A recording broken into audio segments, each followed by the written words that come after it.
So now that the last match of the quarterfinals is over, we're going to be going into the semifinals map pool showcase. That's correct. We're gonna jump straight into it, and we have Flower Flag as the first beat map here.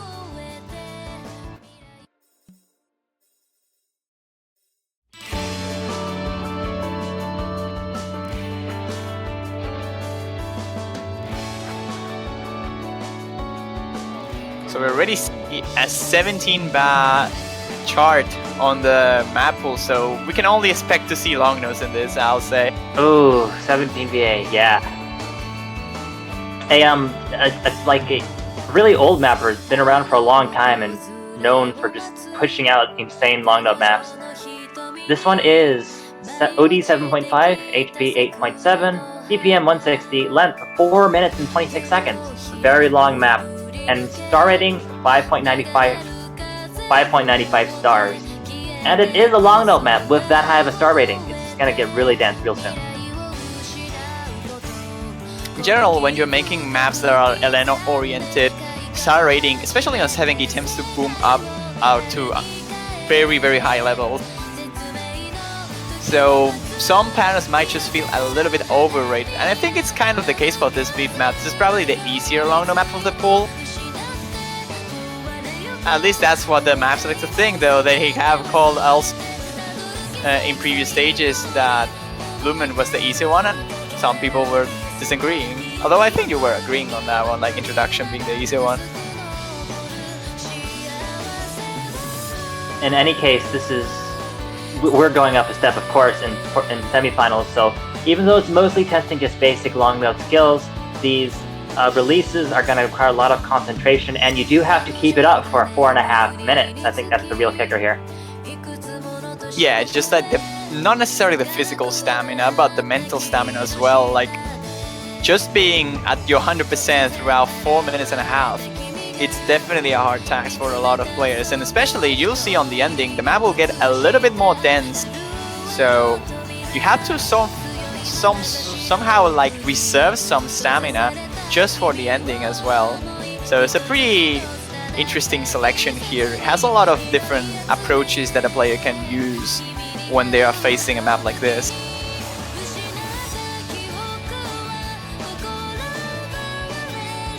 Yeah, the section we just got past, we had a lot of those like only long note patterns, inverse patterns that's just been littered throughout this map.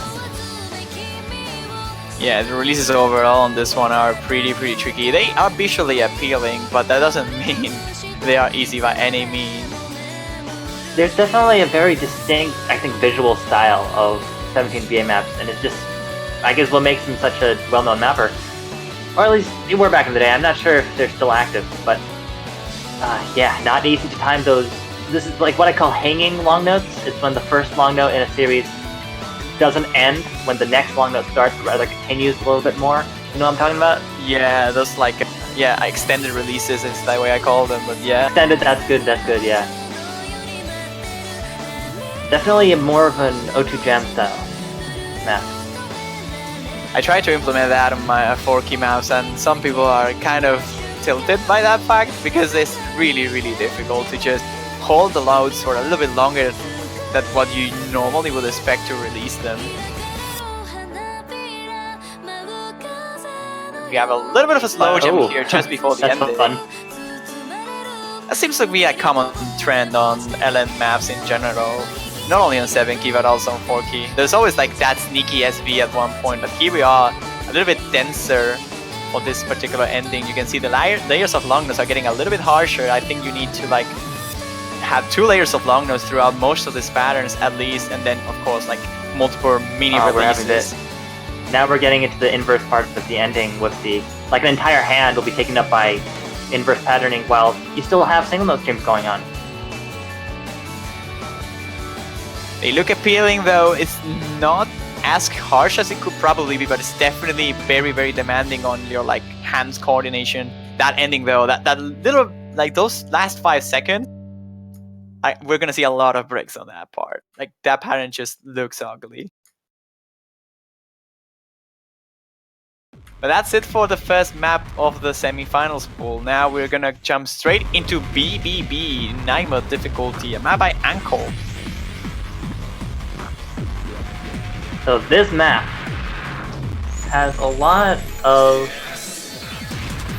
technical patterns. And technical is a word that gets thrown around a lot, but what we mean here is that it's got chord streams, as you'd expect from a high-density map, single note map, but it's also got jacks. We're seeing them right now, actually, a series of mini jacks coming out in the left and right hand, and there's going to be some bursts, there's going to be a slow jam, another slow jam, so go figure. But yeah, there's lots of different types of patterns. Yeah, more of a bursty nature, though, I will argue. It is sort of dense at parts, you can see there. But most of the difficulty here comes from just burst in general and mini jacks like there. And it gets fast and fast and faster. As you can see, the VPM fluctuates between 135 and 480. So it can get very, very fast at points. But it's just that it's very, very hard to time as the VPM just changes constantly. It's not a constant rhythm. And here we have more of those jack patterns, but here they're just back to back, like jacking every pair of notes, I guess. There we go, speed up here. Pretty fast patterns over there. The burst getting a little bit more linear throughout that very fast section. But the slower they are, yeah, it is getting denser at the end as it gets faster and faster. Just like the last map, Flower Flag, this has the difficulty spike at the end, but we are through it, and that is the end of VVV. Oh, never mind, we have that one last note. And now we're done. Oh, the next one is going to be the favorite for me, probably. This is going to be White Forces.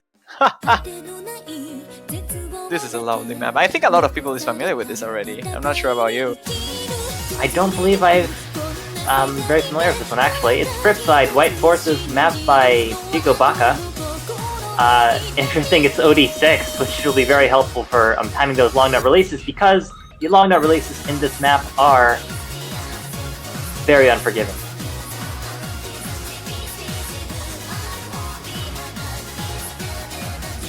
Yeah, you can just see throughout the whole map that the releases are gonna get very, very, very interesting. You can see that over there on the left hand, it's not as complicated as it could be, but are really showing that you're gonna need a lot of finger coordination to get those releases fine.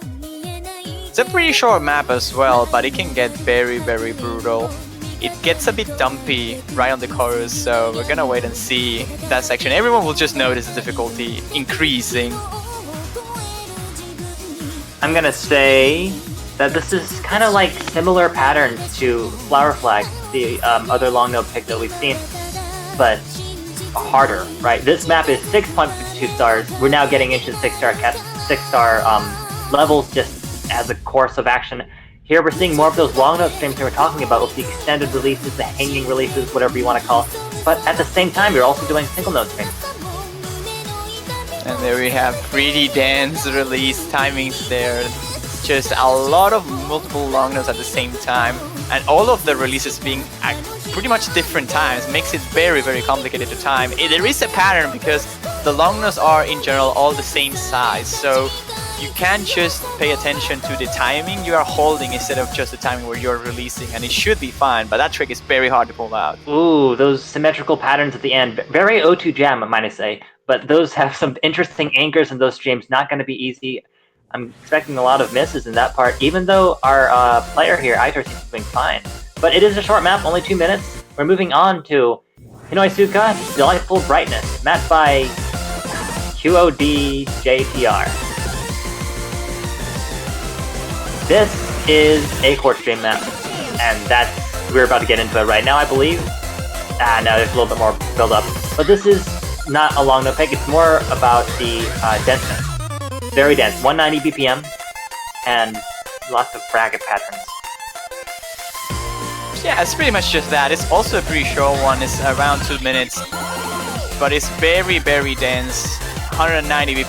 It's pretty low BPM, but still, the amount of density this beat map has throughout it, it's very, very harsh. And the patterns itself are just very, very rude. You can just see there the amount of, I want to say, split patterns because that's the way I just see them, but I imagine you just call them brackets.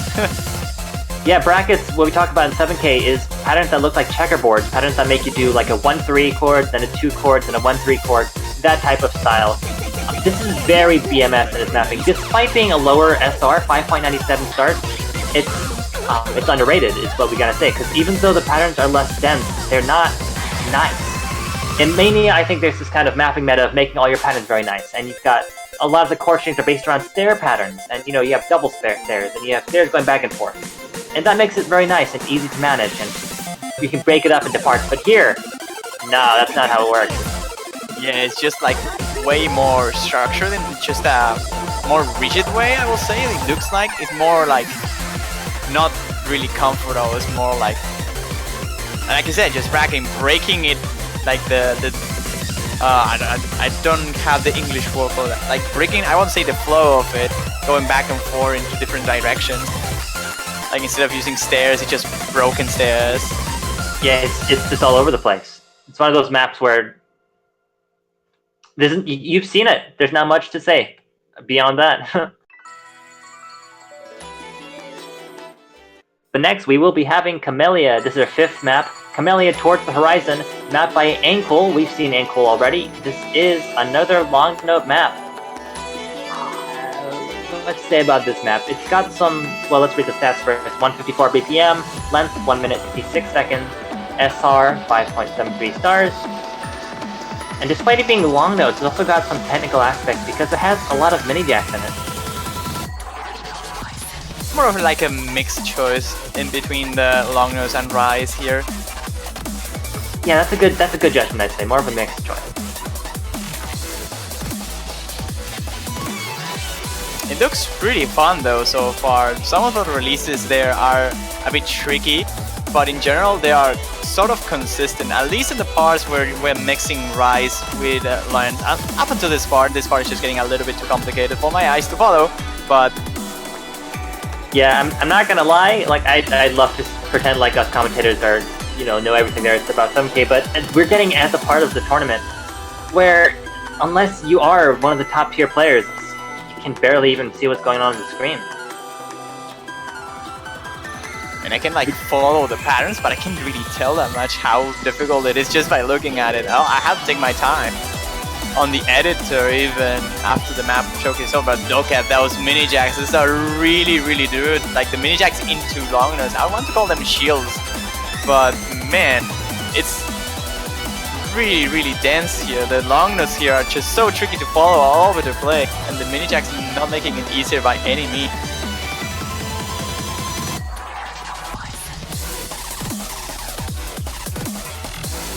Very tricky patterns over here.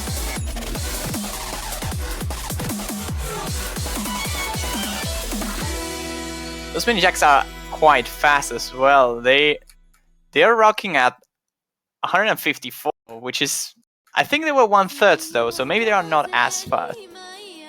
In any case, just patterning itself was pretty tricky, and that ending with a long note combination was pretty hard. Now we're moving into the next one, which is, I believe, the first time we're seeing a delay chart on the map pool, which is Yo Sakura by Reva, 135 BPM and 6.38 stars, a length of 2 minutes and 11, and copy pasted. You can already hear the song. I wasn't even seeing the map, I was just reading some of the notes, and I already was noticing that this is just a full delay chart. Sort of like Eternal Drain for those who are familiar on 4K. Delay streams are just streams that are like very fast and like delays the music. It's hard to explain, you just see them and you realize how they are. They're like simple streams, but very fast. Yes, the main, I think, delay streams comes from the idea of BMS. You have key sounds, but the sounds are kind of doubled. Every time you hear one sound, you actually hear two back to back, and it makes this interesting sound, and it means really fast patterns. Like this is a 135 BPM map, but these streams are basically 270 streams, 270 BPM streams. And of course the patterns are actually quite simple. They're just stairs mostly, a little bit of chord streaming mixed in, but it's so fast. That's the main point of this map. It's just out of control and how fast you can really go. Similar to 4K as well, when you get into a point where maps are just so fast. It's just about controlling your fingers, sort of like cheating your way out of the patterns technically, like trying to find a way to like when like I want to say jump trailing, but that's not the correct terminology on 7 key, but trying to like find a comfortable way for you to hit them, even though not accurately going as fast, just trying to like smash a little bit, getting maybe not the best of the judgments, but this is getting pretty fast, and I can see some people trying to do that. Yeah, you're talking about approximation, I believe. When you play a pattern that's not necessarily what's on the screen, but which is good enough to hit all the notes. Because there's no way anyone can play. Well, I say that, but for most people, there's no way you can play all these streams and actually hit all of them and hit the doubles where the doubles are, hit the singles where the singles are. You're just trying to get all the notes out of your fingers at about the right time. But yeah, that map is over, only 2 minutes long, and the next one is Shoujo Fractal, Samayoi no Me, map by Wonky. Ooh, again, we can see going into the dense long note patterns. Yep, basically a little bit of an inverse action here. OD7, HP7. So shouldn't be as complicated to get accuracy, at least like ratio out of it. But with the releases that we're gonna see onto this map, it will be fairly tricky to get a good score if you're not pretty well versed into long note patterns, particularly inverses. The way this map works is that most of it is pretty easy, but every now and then there's an inverse pattern that lasts no more than 2 seconds, but is just so dense and it's so fast and it's full of long notes. And it's only 1 minute and 30 seconds long, so it's exactly up to those sections that determine which team wins this match. It's this soft. Yeah, this is like the type of map where just one choke is good enough. Just give him out. Oh my god, that was an inverse. Just hearing how short the map is. But yeah, if you cannot hit that inverse section from like those 2 inverse sections properly, you can drop a lot of points because you can CV rush so easily if you're not familiar with it.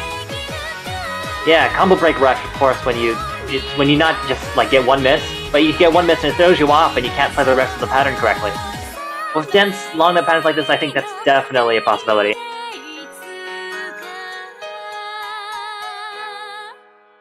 Yeah, in the last map pool we saw April 14th, it was kind of a gimmick map because it was inverse, but at this level of map, the inverse patterns are just the bread and butter of long note maps. They sort of are, really. That inverse was pretty fast though and pretty tricky as well. There were just 2 or 3 parts where it actually happened in full force, which is fair enough. You don't like, it's not that you don't want a full inverse chart, but a full inverse chart is very, very difficult. So you have to be like very specific. Oh yes. So this map, Gorshet, am I allowed to say that? The Nature of Dying, mapped by Blocko. Oh, high HP, high OD, 9.5 and 9.2 respectively. This is a long map, almost 5 minutes, 4 minutes 51 seconds, and it's very dense. It's 6.26 long stars, and it doesn't even have that many long notes. Yeah, this is pretty much the stamina pick of the pool again. Going for a longer choice this time around, and it will just test your physical stamina mostly instead of your mental or consistency stamina, because albeit the patterns aren't really as complicated as some of the other maps. Just the amount of breaks in between the patterns you have makes it that is a little bit more physical demanding. At least it happens to me when you have like a lot of break-ish, like breakcore-ish songs where you have so many breaks in between the patterns. It just gets harder to follow and your muscles just like tense a little bit and makes it tricky to maintain stamina throughout the whole thing. Oh, for sure. This is another chord streaming map, I believe. We haven't gotten to any super dense sections yet, but once we do get there, it's gonna see a little bit of density there, but it's just gonna be chord streams like we've been seeing, but it's also mixed in with more complex patterns. You know, with the rolls for the the drum breaks, the bzzz kind of patterns. You got those rolls, and it also has jacks mixed in, so a mixed bag of single note patterns, I believe. Definitely. Here you have a little bit of a break to regain a little bit of stamina in case you were dropping earlier. But now we're getting into a little bit more denser. This is like 1 layer denser than the intro. So people will start to tank into this if the stamina is starting to drop.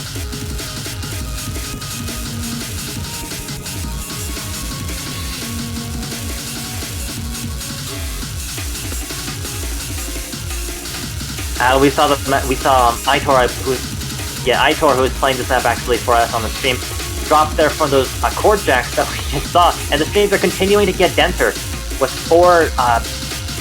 3 or 4 notes on every chord, and just chord after chord after chord.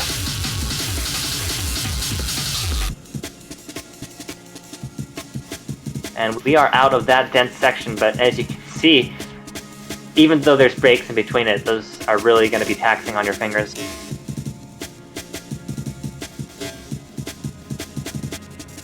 Why will those players have stamina issues on those maps? I mean, in general, people is mostly used to play maps around 3 minutes. When you push that a little bit further into 5, which is this map action, like pretty much what this map is doing, just 2 minutes are a long time. That's like almost twice the length of your usual map. So your stamina can definitely be taxed on that aspect. Like these maps are starting to be very physically demanding overall.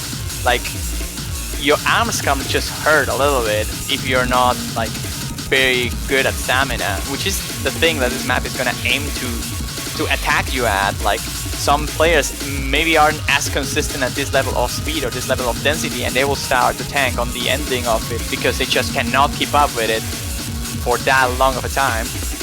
We are getting into the other dense part of this map, and again with the huge chords. Actually, interesting thing I want to point out, as opposed to the other really fast chord shooting map that we've seen, the more BMS style in Delightness Brightness, it's not got so many brackets. You see, there's actually more like bars, notes that are in consecutive lanes, which gets rid of most of those checkerboard patterns. This is more of an Osumania specific style, I believe, and it's definitely gonna make it more comfortable to play. So as we were talking about, this is more about just, instead of being able to hit super complex patterns, it's being able to hit these really big, more simple maybe, but they keep going for a long time and they're very dense.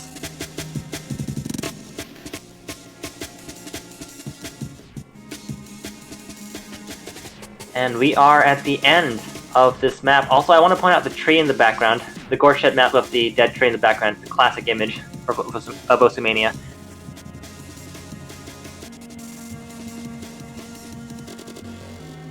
I still don't know if I'm allowed to say that name, but you should be fine. I mean, it's the artist. That's gonna be it then for the nature of dying. We're gonna go straight into the next beat map here, and it's some voltage action, Celestial Stinger. Once again about my wonky. This is a gravity difficulty, and it's 259 BPM with 2 minutes of length and OD8. So categorized as LMs with streams, so I imagine it's just layers of long notes with a long amount of streams. Of course, beyond that, there's also the fact that it is a 260 BPM map. That's incredibly fast. The short streams, like it doesn't have constant streams at 260 BPM, that would be ridiculous, but it does have short streams, which are going to be more of a speed-oriented pick, I believe.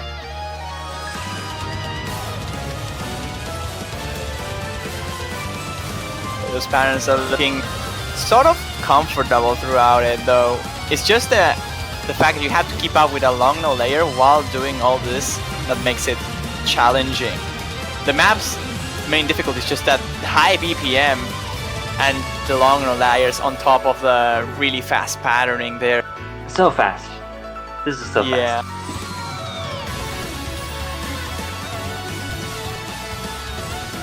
There you have some shorter lengths here. Testing a little bit of finger coordination as well on 7 key. Especially if you have like 3 long notes in a row on the same hand, you kind of have to be very versed to like get the releases timing properly and not overhaul one of the notes. But overall, pretty tricky map. Mostly due to the fact that it's such a high BPM. I think you cut off a little bit there. Oh, sorry. Yeah, I was saying one of the hardest maps we've seen, and that's definitely saying a lot. Oh my god, this last lens. Yeah, we're ending with those long note streams. Not the hardest part of the map. I believe the hardest part would be in the middle with the long notes, along with the 1/4 streams. But that is Celestial Stinger. And next, we're going to another Jackhead map, O2I3 TS Love. And this is our first SV pick.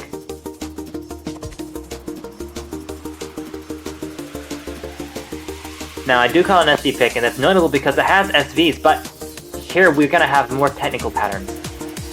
We're going to see mini jacks.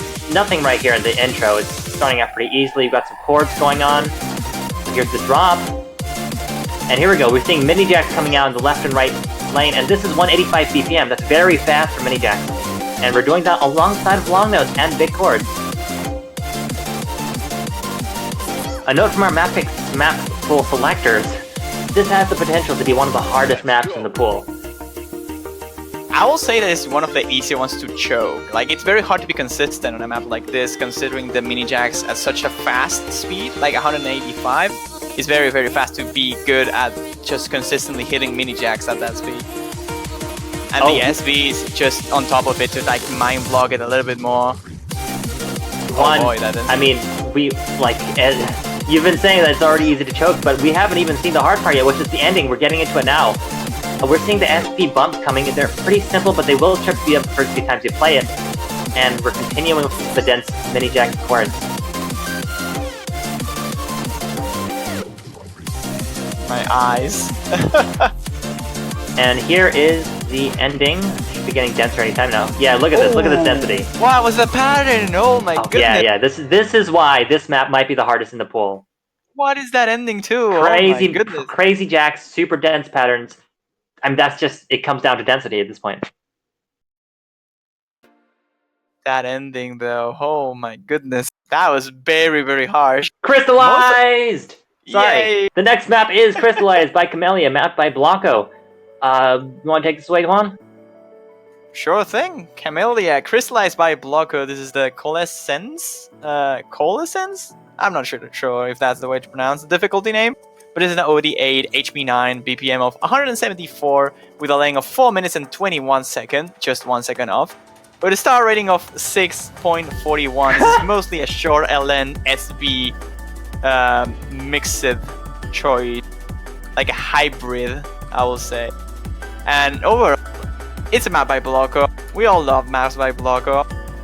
This is not an exception. Relatively simple, straightforward SVs overall, easy to predict, but it can get pretty harsh on the shorter lens. Like you can drop on the mini lens if you're not like very good at like not saying staccato them because it's still on a relatively slow BPM. But man, those SVs, though predictable, the releases can get pretty complicated to get a We're good actually judgment. seeing one of those SV LN sections that you're talking about now. We just got past it actually. Those big chord long notes with the speeding up SVs in it.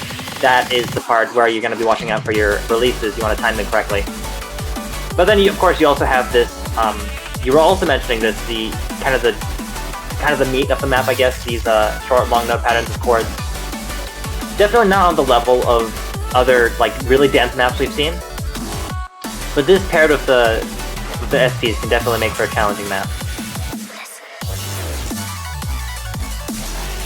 Yeah, but I can see this map being played quite a lot, I'll say, because the SVs aren't really too hard to ban it just for the sake of it being SV. And the map, though it is pretty hard, it's probably still doable for most of the teams. Like, I can definitely see a lot of teams struggling to get like very high scores on this one, but seeing the rest of the pool already, this looks like on the easier end for the most part. More on a consistency level, I will say. So some teams that are like being able to hold on to this BPM and they are like alright on long nose, they probably gonna play this. And if not, I don't really see a team just banning this one outright out. With maps like I don't know, BBB, if you're like not so good at speed, or yeah, that's definitely like I think. Oh, but we have not gotten to the most ban-worthy maps of the pool yet. You guys just wait. This map is 4 minutes and 20 seconds, so yeah, on the longer end of the pool. Sorry, I got caught up there thinking about that particular number, whether I should make a joke or not. We're getting into the. I think this is probably the final TI of the section. It's got more of those long note streams along with single note streams.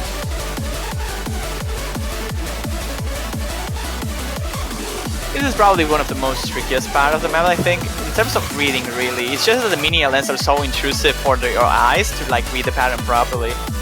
It's crazy, you know. You take a pattern that's easy, and you add some mini long nuts to it, and suddenly it's like super hard to read. Yeah, and the most fun part is that if you actually make every single node a shorter length, it will be even easier. Like, it actually is not that hard to read. It's just that if you mix those two, it just looks so complicated for your eyes to comprehend. This song is definitely less about the density, less about high-level playing, and more about the chaos. Because you got long notes, you got streams, and you got SDs. But we are winding down here, in the outro of this map. Taking us into... slow jam, I think. Yeah, this map does have some slow jams, that's worth pointing out. That might trip up some people. But they're not, you know, they're not very extreme. Nah, definitely. It's not the hardest thing of the map, by any means. So that was map 11, by the way. We're already most of the way through the pool. Only 2 maps left before the tiebreaker. And just waiting for these last few cards. There is Crystallized, map by Blocko. The next map is A4 Paper, Hypernova. Lee's 7K Black Another, map set by Spy. Oh jeez. Look at that. I know the song. But yeah, me too. I haven't seen the map before, so it's a little bit of a surprise. This is a 8 OD, 8 HP, and then another 2 minutes map. Overall, the map pool is quite short on average. Star rating of 6.1, so a little more of a technical choice once again. Bursty as many of the other maps before, but I will say this map is mostly difficult on the fact that it's a pretty dense one overall. I think this is definitely one of the more like normal picks, one of the more standard picks. Oh yeah, nothing particularly stands out, but the hardest parts are going to be the burst, along with those long notes, you know, just mixed in every now and then. Like there, we just saw some burst mixed into that pattern. Not sure if I caught that, but that's probably where all the misses are going to be coming out. It's definitely like a spike of the chart, but I feel that most people around the semis, unless on like on the top 8, like they should do alright with that kind of patterns. Overall, I feel it will mostly come out to those teams that are gonna get knocked out on the first stage of the losers bracket here. They are probably gonna have issues with those bursts, but overall, I can see this one being mostly just like shows instead of like just straight up issues keeping up with the patterns overall, because the patterns are pretty well looking. They are sort of comfortable, though of course they are hard, but compared to the rest of the map, the patterns look pretty straightforward when it comes to bursts. I mean, compared to the rest of the pool, I'm definitely not able to play this at all. This map is only 2 minutes long, so we are approaching the end here with another quick burst here with those 2 long notes. Oh my some god! Very mean, what's that, 7th lane jacks going out there. And that's a 3-note jack too. Oh, yeah, another burst, more jacks on the 7th lane. And that is one of those bursts we were pointing out earlier, and that is the end of Hypernova.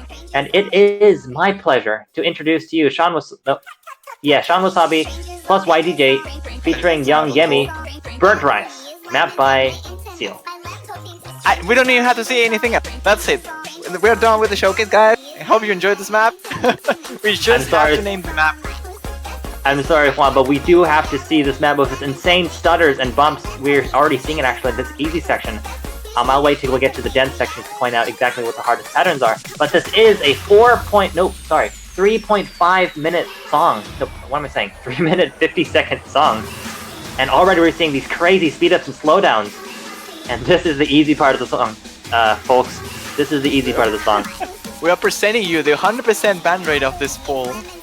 Oh, well, we don't want to call it so early. I mean, if April got played, then anything's possible. But yeah, we are approaching one of the courses. What we're going to be looking at in the courses, we got some stutter effects going on here, and that's what this course is all about. We see these 3-note jacks over and over in both hands, and insane stutters. The notes are barely scrolling, they're just teleporting from one note to the next, and that is what makes it so hard to read. Ooh, look at this part. Yeah, do I even need to say anything? You guys are looking at this, right? I just love this. Man, if this had a 4-key difficulty, I will play it so much. And this is... This is 4 stars, by the way. Yeah, only 4.4 stars, but still one of the harder maps in the pool because of this combination of SVs and mini jacks. We are off the course, but the SVs don't stop. We're still seeing these slow ups and slow downs over and over.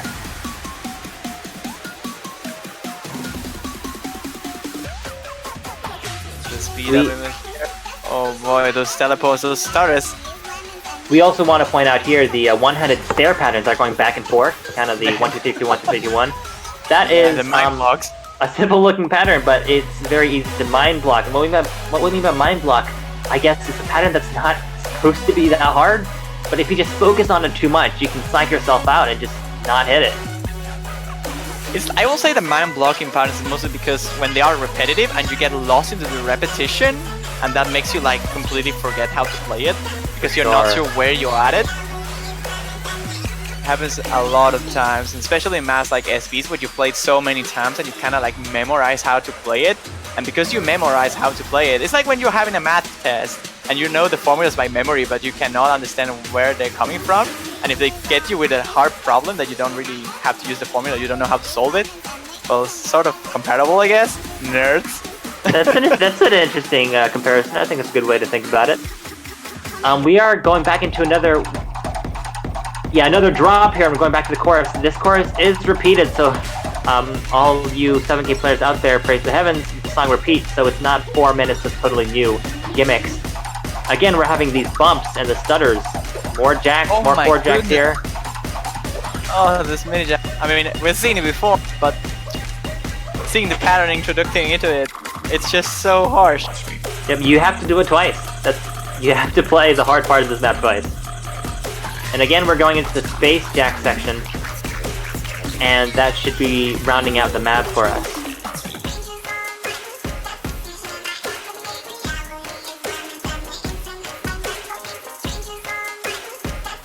This is such a sealed map, like you don't even have to see it. You just see the map, you don't even have to know the map, or you already instantly call that it's sealed. These SVs are like him, screaming him in so many different languages. That's true, these extreme stutter and bumps are 100% seal style. And we also have these very... what do I want to call them? They're, words not coming to me. But in any case, that is the end of the main SV pick of this pool. And the next one is the tiebreaker. We're kind of sorry for this one. And by sorry, I mean not sorry, but this map is very hard. Genru Kaiko, this is a 7-key difficulty made by Evening, actually. This is a set by Shiki no Holo, which is a Malaysian mapper and player. Star rating of 7.27. This is an 7.27. Sorry, yes. I just had to come in there and say that. Okay, I'm good. Keep going. OD7, HP 8.5, BPM 133, and 5 minutes length. So, classic map. Overall, a pretty hard map, no matter how you look at it. Very dense core stream at the one part, you're gonna see it later. But in general, it has a little bit of everything. You can see this sort of intersection, not as tricky as maybe the intersection of the map we saw before. Was it Samayoi, I think it was? Yeah, Samayoi no Me. But still pretty complicated nonetheless. This map has a lot of good balance between the single notes and the long notes. We've already seen some long note inverse sections actually, but kind of the defining feature of this map, the thing that most people will remember it for, are those unique symmetrical patterning. And you know, personally, I love symmetrical patterning. I think it's cool. But when it's at this dense, this fast, it's one of those patterns that's easy to look at, not easy to play. Yeah, it's definitely visually appealing, but good luck playing it. Look at those long notes there to release it. And overall, the coordination required it's such an insane level, and it makes sense being the semifinals tiebreak, but it's a very complicated map. Like the good thing about this map, I will say, is that the better team will almost always win the tiebreaker because it's such harder like the rest of the pool in so many different aspects. Like not even the hardest long note maps are sort of on top of those difficult sections. Maybe the inverses are not as complicated, and you will see on the last third of the map, you will see very, very dense core streaming as well. So it's like a step up of every single map in the pool we saw before, but in just one map. Let's look at that, here we go. I think also it does have a good balance of notes, single notes and long notes that are a step up in density wise. It's more of a normal take, I say. It's more a comfortable pattern. And I say that, you know, it's very mind blockable, especially the symmetrical parts, but they are built to be more comfortable. It's built around stair patterning. You can actually see here it's kind of doing a zigzag sort of thing. More easy to follow than the BMS bracket style that we've seen earlier. Also, we don't have complicated long note endings. It's we have dense long notes, but the endings of them are kind of intuitive, right? Each long note ends where the next long note starts. So we have a nice little inverse break here. But what was I saying? Yeah, this is definitely a test of just, can you go above and beyond on those basic skills? Can you take it to the next level?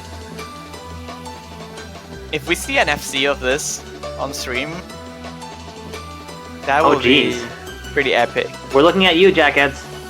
Yeah.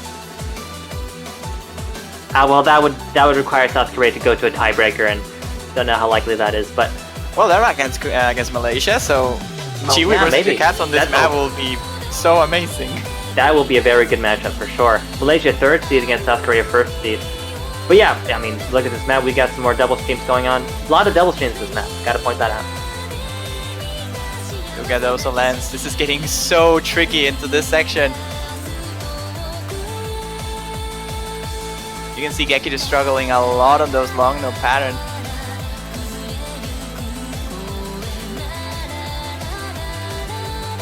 This ending is just, for me, it's already unreadable, to be fair, but it's pretty dense. There's like double stairs all the way through with 3-note cores and 4-note cores all over the place.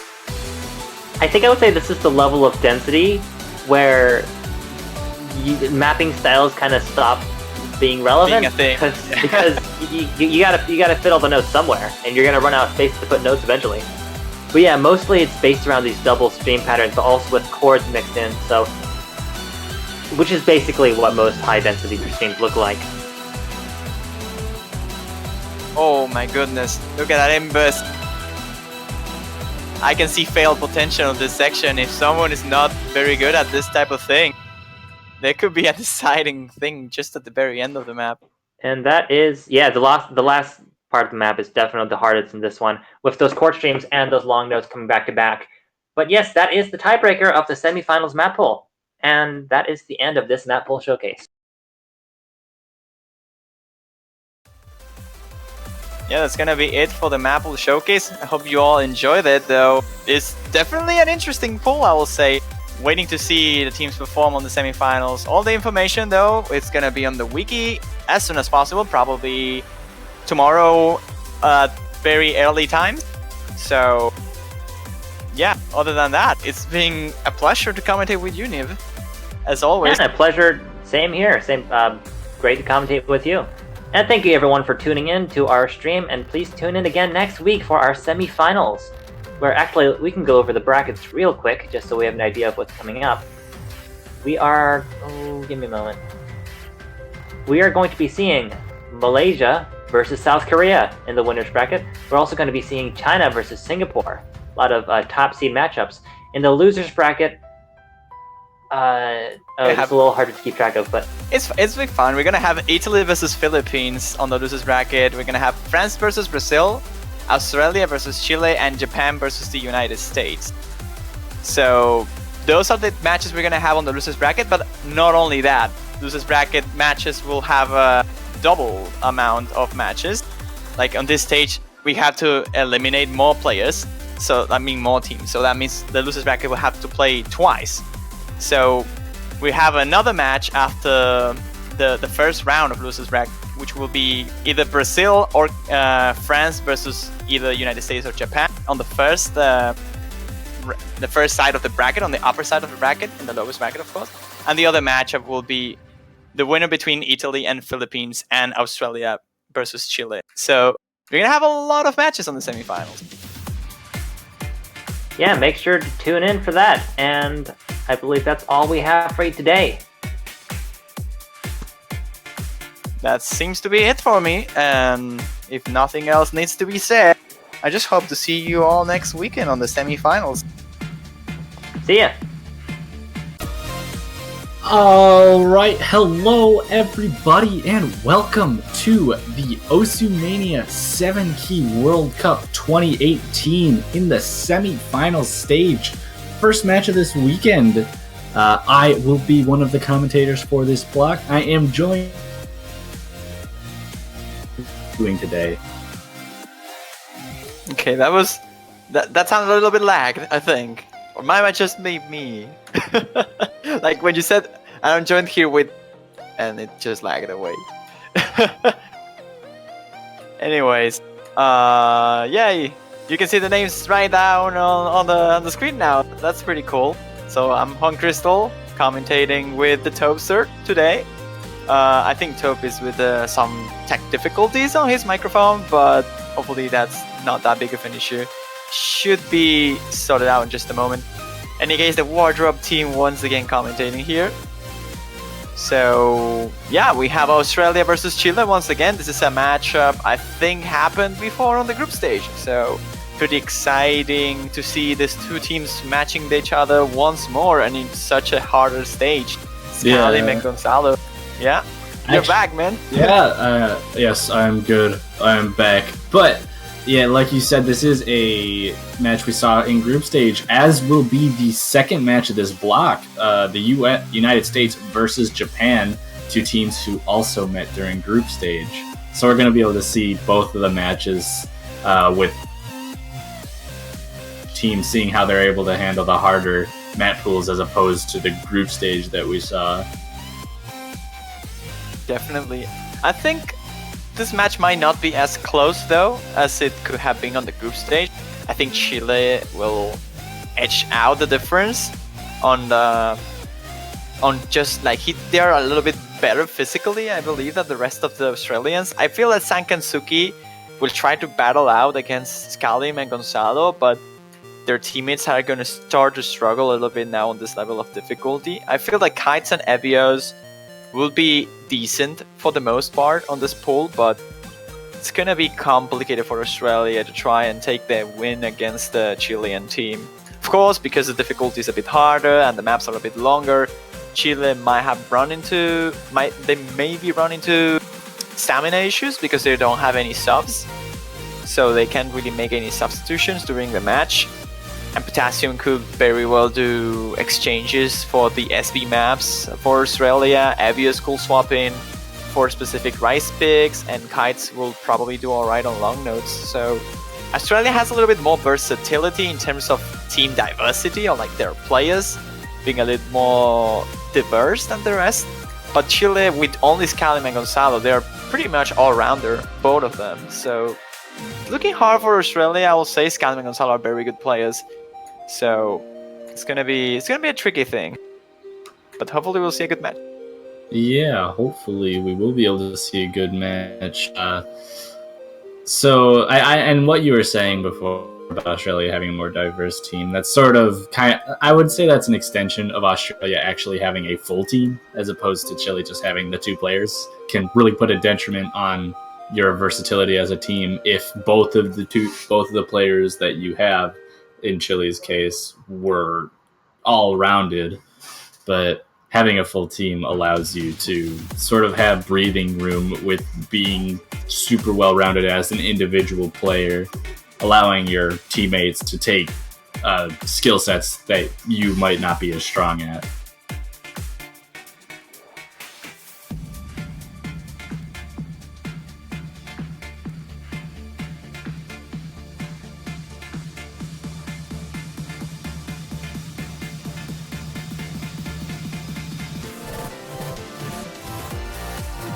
So we're currently, I think, waiting for Australia to appear. I think they're not online, which is surprising because I recall them being chatting on the tournament Discord and also being online on the game. So I don't know. Yeah, that's a little bit weird.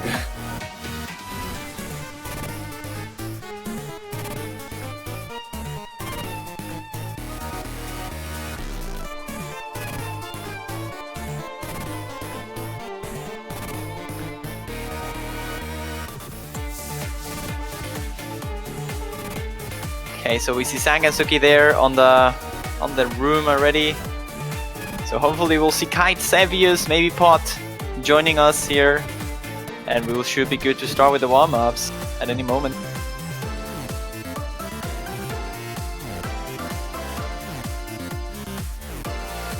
Yeah, seems at least we have Sankansuki and Evios here, so we'll be able to get underway with the matches.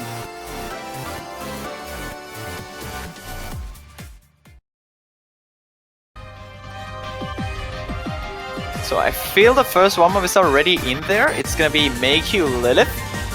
Is it? Yes, I believe this is gonna be the first warm-up. A song from BMS probably has a similar style to the BMS map of it, and assuming that's the case, I would guess that this is Chile's warm-up. They've sort of had a theme of those kinds of warm-ups in their past rounds, just going straight chord streaming, dense style maps, probably trying to warm up their fingers or gain a little bit of an idea of whether their opponents are capable of keeping up with density like that. Something that's turning into something being very important for these later rounds, especially with some of these picks in the pool being as ridiculously dense as they are. Well, definitely. I feel that Chile in general just feels more comfortable though, warming up with BMS style. I think everyone in general is more comfortable when it comes to Rise and warms-ups. I think that you don't really want to go for very heavy release chart, like no to jamish, but I mean that might just be me. In general, I find it more like if you actually want proper warm-up to just play dense stuff that goes a little bit faster than what you're gonna be playing afterwards. And I imagine this map might not be as fast, but it looks, I mean, I will imagine it's pretty dense, to be honest. Yeah, I could imagine that. Though there is something interesting about warm-ups where, you know, there are certain things that you are trying to achieve when you're warming up for matches or just warming up to play in general, because from my experience, sometimes when I warm up, I need to make sure that I'm training my fingers to not tense up and not to make sure I'm not forcing myself to you know, go as fast as I can. And in the case of something like this, or warming up to get that sort of finger feeling, I guess, where I'm not forcing myself, long note charts and stuff and easier maps can really help out. So it can be useful, but a lot of people do seem to prefer going with fast, dense rice picks to help warm their fingers up and get them going.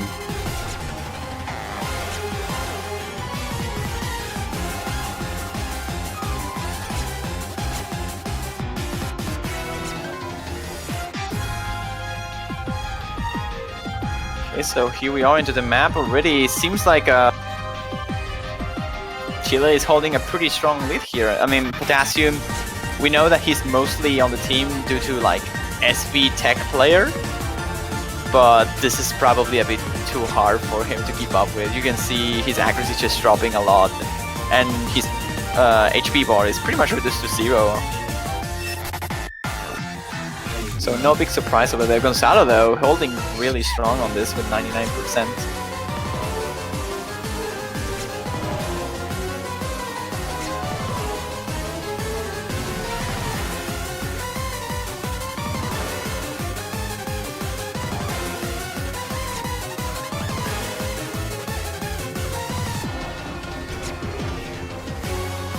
Here we are, a little bit of Jax here. We can see now the new addition here on the flashlight mod. We can see a little bit clearer what is going on the screen. So we can at least see the judgments. It's a bit of a thing if you cannot see how... Oh my god, look at those Jax. Those mini Jax Potassium just already gave up. Yeah. I actually, are these Australian players flashlight mains, or are they just doing it for the fun of it?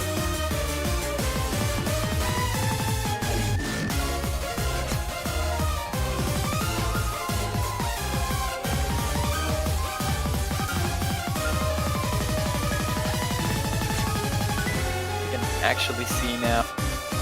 But yeah, as we were expecting, this map is pretty dense.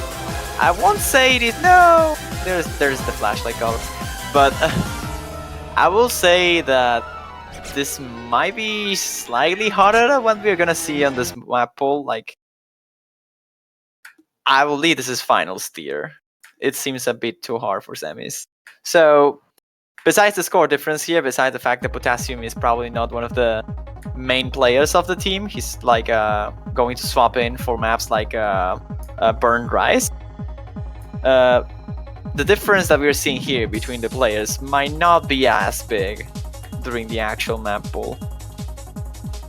Yeah, but something to note about that is that even though that map was noticeably, or at least a bit harder than the semifinals maps we're seeing, it is a lot closer to the than it is to any of their other warm-ups were to whatever round they were playing in. Like, take the Chilean warm-up for quarterfinals. It was that same level, but you know, they were preparing for quarterfinals instead. So now that we're getting up to these higher tiers, that kind of warm-up will start to reflect more and more of what might end up happening in the match.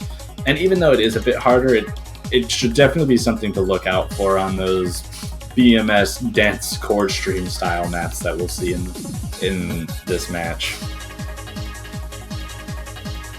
Nice command over there by Mango. 1 MP start, but that's not that big of an issue. We should be getting started then quite soon with the second warm-up here, Rex Extensa, another BMS chart.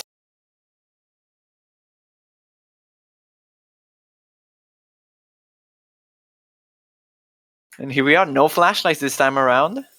You're gonna see the full screen of everything. So far this looks a little bit more doable than what we saw on the previous map. More into speed rather than just density and chord streaming.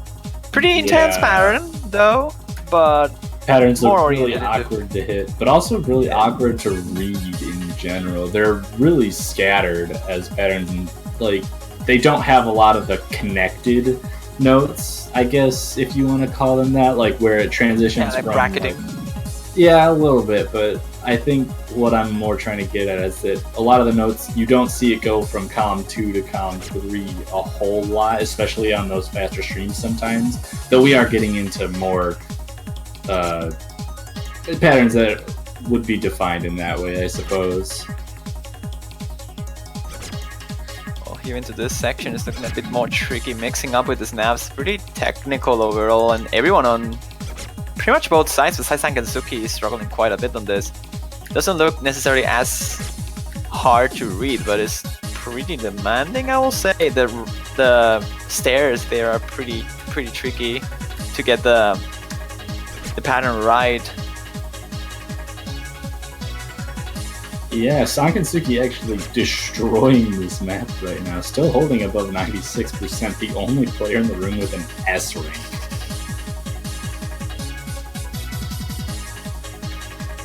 Okay, this is starting to get a bit mad here. And as is normal with maps you'd see from the BMS, or from BMS, it slowly starts to get harder over time and has a lot of patterns that just are not friendly at all, especially when they come in bursts. They're just not fun to play. Well, the fact that it's also pretty repetitive and pretty stamina draining, I think this map is gonna hit the stamina for these two teams. Thankfully, because it's a warm-up, it's not gonna be that big of an issue. Now they get a little bit of a break with the rolls and the picks and whatnot. But pretty stamina demanding, I will say, this pick overall. Yeah, In general, no one actually ending with an S rank, though. Sakatsuki just barely missing it, having safely the highest score in the room. Definitely something to watch out for these semifinals picks. Obviously, like we've said, these semifinal picks are a bit easier than these two warm-ups have been showing.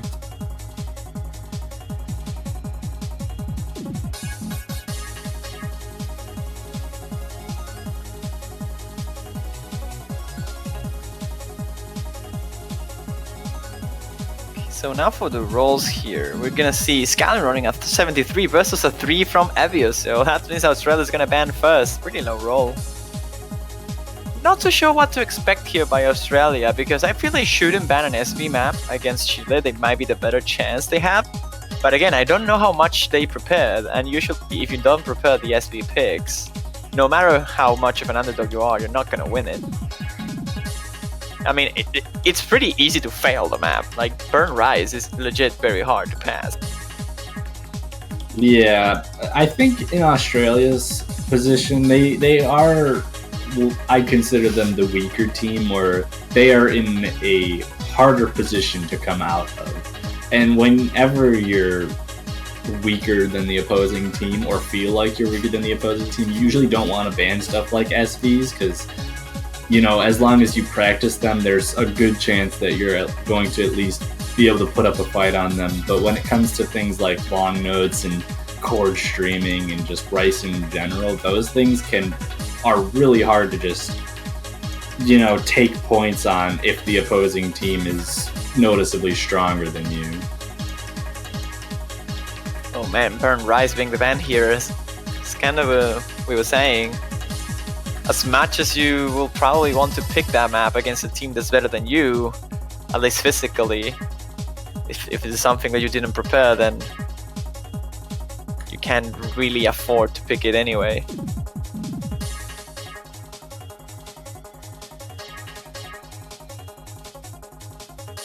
So what is Chile going to ban here is also a pretty big question mark, I'll say. I'm not so sure. Maybe they go for TS Love? Something that is kind of hard, maybe something they will potentially fail at one point, BBB. That's gonna be White Forces instead. Okay, so pretty much the pure Longno releases map.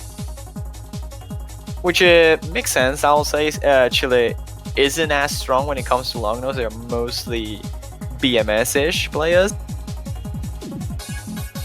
So banning against Australia with Sankansuki and Evius. Actually it was Kites, yeah, Kites is the LM player. I guess it makes sense. They're going straight for the likeness, brightness. Pretty dense core streaming map over here, so they're gonna try to capitalize over that with a pretty short map here. Really dense 190 BPM here. Yeah, I this is an expected pick, I think, given how the warm-ups went, both of them being pretty dense core streaming files and bursty files. Going with something like the lightness, brightness, I don't see Australia being capable of taking the point on here. Sakatsuki is obviously very strong at this kind of stuff, but their second player, and looking like it's going to be Evios, I don't think is strong enough to help Australia take this point from Chile. We'll have to wait and see. This is Chile's pick, so if Australia loses it, it won't be as much of an issue for them if they can just win their own picks. But that's gonna be a difficult thing against Chile overall. So have to wait and see. I wouldn't be surprised if we see things like, kind of want to say Crystallize, but Crystallize might be on the risky side as well for Australia. But stuff like I think it was, yeah, Towards the Horizon could be a pick that they can make if they are trying to target Chile's weaknesses, which will be more tech LN maps in general. Yeah, I think Australia's strategy is going to have to revolve around looking for mistakes on the side of Chile as opposed to simply outplaying them, which would mean that they're going to want to target the weaknesses, like you said, which would be in long notes and possibly also in SV and techie type maps. But here we go into the first map out of a possible 11 for this first match in the semifinals. Here we go, straight from the intro, we see Sang and Suki having a bit of a tricky start there with accuracy, but recovering quite well. It's gonna be quite tied up until we see the dance streams taking part here. Avios finding the first drop on one of these long notes. Yeah, the Australian's not holding on too well in comparison to the Chilean. Avios now dropping below, or right at the low 98s, whereas both of the Chilean players still holding above 99%. Scotland's still holding above 99.7. This Scotland is just outright destroying this chart, like if it's not a big issue. Everyone else is struggling to even maintain into the 99s. Though Evie is a little bit behind with 98. Score gap is pretty large in favor of Chile as it is right now. Yeah, holding on to a 70,000 point lead with such a short map that isn't a whole lot, but we're going into the last quarter of the map, and making up 70,000 points in this ending stream would be very difficult for Australia. It would require a lot of breaks on the side of Chile. Especially considering how well Scalim is doing on this, I don't see him breaking anytime soon. Sure, this last section could be a bit of an issue for him, this bracketing might just be it, but he's just double S-ing this. Like, he got it right there, a couple, 1 or 2 200, but still, the madman, he's pulling such a great performance on this. He's gonna get the FC, isn't it? And he does. What a play there by Scalim. That's a 9-200 play, 986. That's pretty insane. So, like I expected, Chile was capable of holding back and holding on to a very strong performance on this first map, but Australia is going to have to fire back with something that'll hopefully be less comfortable for the Chilean players. Score is now 1-0 in favor of the South Americans. So Australia will have to think carefully here. They don't want to start with the left foot. They want to go straight probably into a long no pick, I will imagine. It's going to be just Sakura. So going straight into the late stream. So we're going to see very, very fast patterns here. Maybe they will try to outspeed Chile here. And I wouldn't be surprised if the tactic sort of works, considering that on the second warm-up, which was more into speed, Scalim and Gonzalo had some difficulties pulling out great performances on it. But again, Sang and Suki will have to himself make up for the difference that Ebius will likely have compared to Scalim and Gonzalo. So it's a risky pick. I'll imagine it could work, but yeah. I feel maybe Longness was a better choice. I don't know. Well, I think we'll have to really see how Avios handles this map, because the second warm-up that was played focused pretty similarly to sort of delay type 7Q play styles, and Sakansuki destroyed that map in comparison to the Chilean players. We'll have to see if that's enough to carry Australia to their first point in the match, or if it's not going to be enough, or if Avios just is going to be able to hold his own weight and support the team in getting that first point.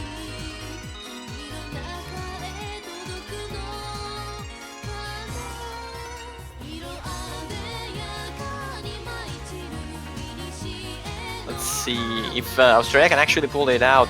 I'm not so sure if there is a fail potential on this map.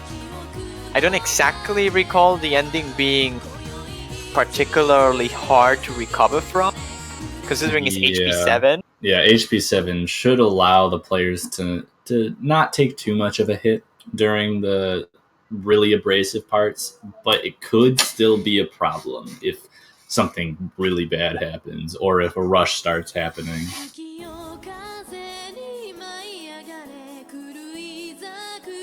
Okay, here we go. Let's see if the pick actually works for Australia. It's definitely on the niche side, I will say. It's a very, very specific choice here, so if they can pull it out, it will be good for them, but they won't have as many picks like this in the future. And we see already everyone dropping their combos but Sankansuki, which is just holding incredibly strong accuracy here with 99.34, and he's actually single-handedly carrying Australia into the lead. Yeah, I mean, he's holding 2% above both of the Chilean players, but Avio's holding 4% behind both of them as well. Even with that, the lead in the Chileans' favor is very small. Another one of those, the next one of those delay streams happening could push the lead into Australia's hand, but with that miss from Sankansuki, that is not going to be good for them. This Not section so might be what they're looking for, though. Definitely they're looking for doing well on this section. Evio starts with a miss, but Gonzalo as well traces off. I just feel that it depends how much of a difference Tankan can make on the last delay here, the last delay stream. But he's dropping constantly now, so Chile is edging out quite a lot actually, 40,000 points.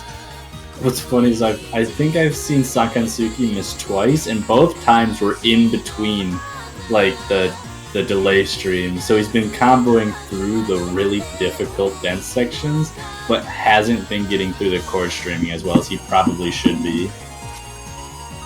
This is the last chance for Australia to recover. Evio keeps finding misses, but it's not the same for Chile. Gonzalo and Scalim now starting to drop, but Sankan just doesn't have enough time to recover from this. Yeah, the lead just seems like it's too big in favor of Chile for anything to happen regarding the score lead. Accuracy-wise, they are pretty similar now. 98.5 for Sankan and 98 for both of the Chileans. So accuracy-wise, Chile takes the advantage. Besides the great performance here by Sankansuki, it's a point for the South Americans once more. Yeah, and that is a pretty big break point because Australia losing their first pick means that they're only going to be moving down to picks that they're less comfortable with than this, and that is not going to fare well for the Australian team since they didn't perform as well as they needed to in order to take a point from Chile here.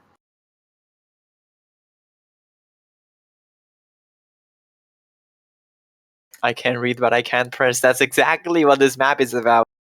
It doesn't look as hard to read compared to some of the stuff that we're gonna see. Probably on this matchup, actually. But it's just the physical abilities you need to hit it well. It's very, very high.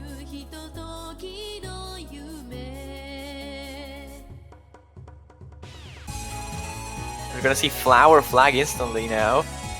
That's an interesting choice, considering this is kind of like an LN map, kind of consistency based. I can understand it a little bit, though. They're kind of veering from what they were doing in their first choice, just going for straight chord streaming. I'm interested to see whether it's just that Scalim and Gonzalo are just more comfortable on this than anything else besides the lightness brightness in the pool, or if they just don't feel like playing it, or I'm a little bit confused, I guess, about this choice. Well, I'll say it's fair to say that maybe Chile just picked the lightness, brightness because how good Scalim is on it. Like, that score was pretty mental.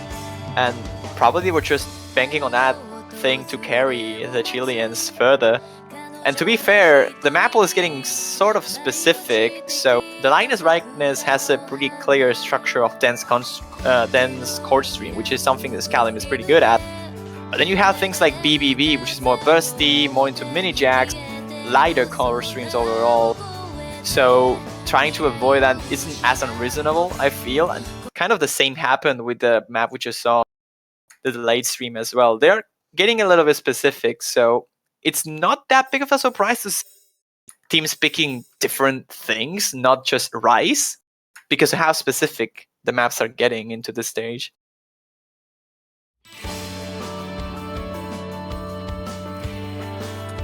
Regardless, we're gonna see if the pick works out here. Kites is well known for being the second long no player of Australia after Sankansuki, so he is jumping into this one. It's not that big of a surprise. seems to be starting off somewhat well for the Australians. However, we haven't really gotten into the denser LN patterns that will really start to mess up the players. This is also one of the longer maps of the pool, so mental stamina or just like mental consistency, being able to keep up with a map for such a long time. Not because it's particularly physically demanding, it's just you have to be paying attention for a pretty long time.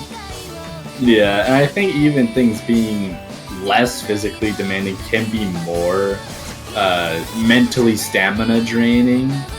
If you start not paying attention to the map, you'll miss more and then try to focus too much, which transitioning between not focusing and having too much focus can put a huge strain on your consistency, your mental stamina, and just how you're playing in general.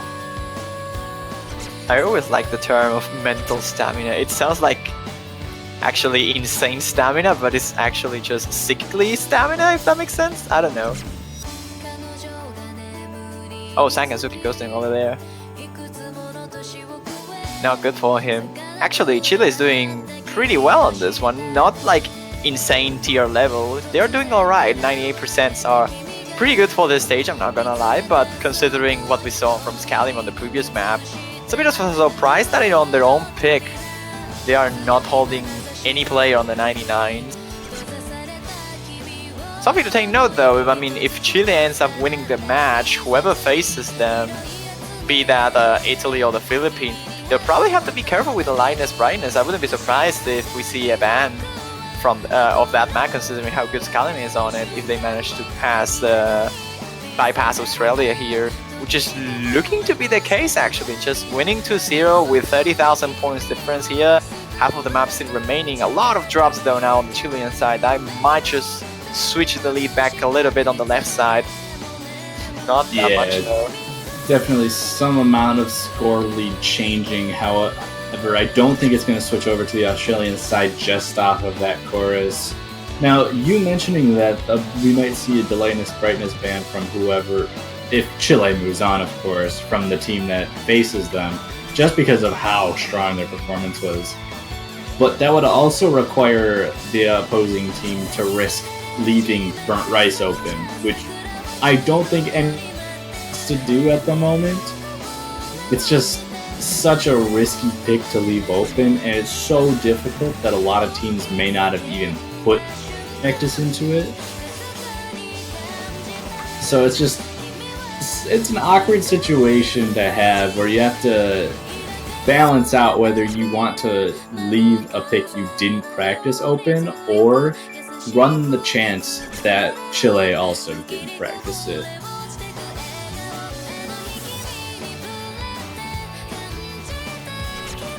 And now jumping into the ending of the beat map here, the lead has gone a little bit bigger in favor of Chile here. 50,000 points in their favor.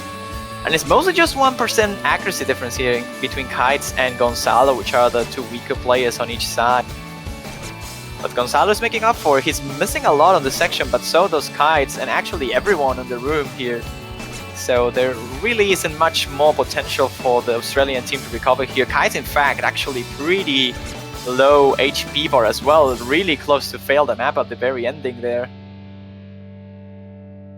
But it does look like Chile's pick is going to work out for them this time around. And we're going back to Australia's pick, and I don't really know what to expect. I mean, they've gotten beaten on long notes, they got beaten on the delay streams, and they've gotten beaten on chord streams. At this point, really, if you're in Australia's position, you almost have to go for the most risky thing possible. Just hoping that your opponents mess up. I was about to make that call. Didn't want to interrupt you there, but BBB was the pick. I think it was always the pick after seeing, as you were saying, like just being beat on pretty much everything. BBB is just that specific map that might bring Australia what it needs to take a point.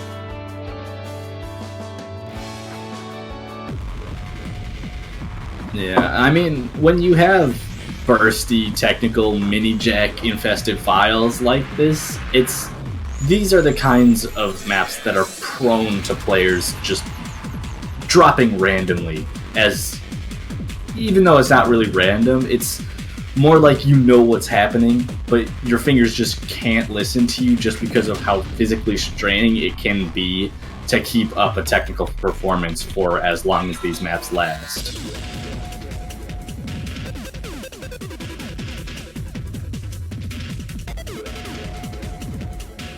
Oh, we're seeing the fancy stars back again. Yay. Alright, this is a best of 11 matchup. That's right, I almost forgot about that. So Chile still needs to win 3 more maps, so it's gonna be interesting to see there.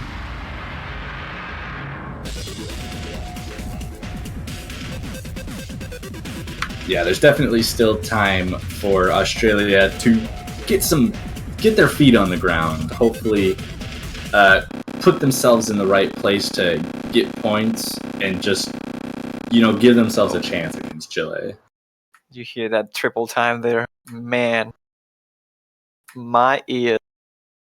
This is a map that gets very fast though. That is why the client is glitching out a little bit there. 480 BPM is as fast as this map goes. So it's gonna be a pretty heavy thing for Australia. They're trying to go for all these picks of the map, going for the delay stream first and now into BBB, more into the technical side of things, but again, really fast regardless.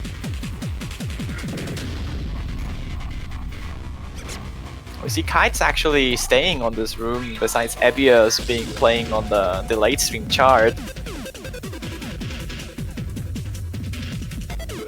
Doesn't seem like Kites is handling the court streams as well as he might like to. And both of the Chilean players holding better accuracies for the time being than both of the Australian players right now.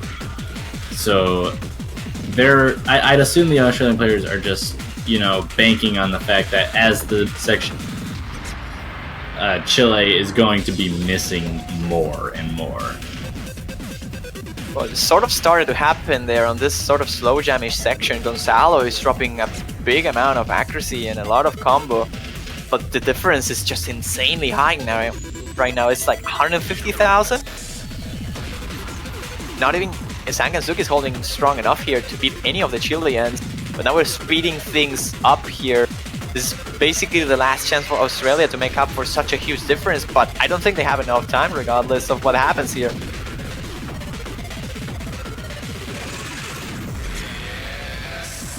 There it is. Huge amount of drops just before the last lens, but it's not gonna be enough at all for Australia. This is a win once again for Chile. 4-0 on the lead. Yeah, it's looking pretty tough for Australia to take any points here. Obviously, we haven't seen anything in the way of SVs or things like that. So they might still stand a chance on something of that nature. However, it is still very risky to go with something like that, especially if you don't know whether the other team has practiced them at all. Well, they will have to go for TS Love or Crystallize. I think they are the only real chances for Australia left. So Chile, reading your mind there, picking TS Love, saying to the Australians, we can take this. That's a pretty bold move right away. For the same reasons that we've said, it's kind of risky in general to go with stuff like this, especially if you don't know if the other team practiced. And in the case of Chile, I feel like there were other safer picks that they could have gone for.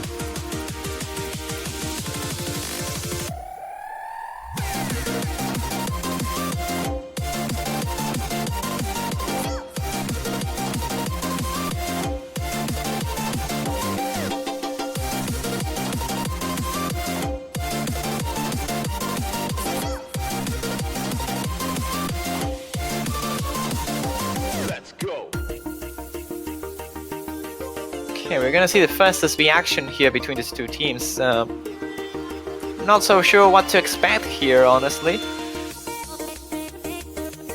I mean, I will imagine Chile is gonna perform well on this. It's their own pick. And Australia will have to pull out a pretty great performance overall, I feel. Kites will need to step up his game a little bit if they want to take this point.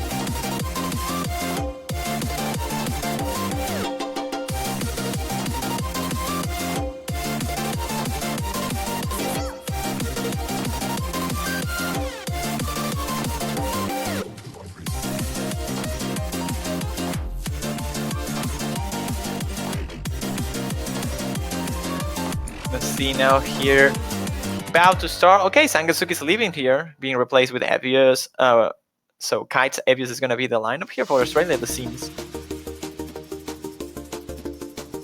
Pretty interesting switch out, though. I guess Sankansuki doesn't really like playing SVs or isn't as prepared as Evius or Kites might be for something like this.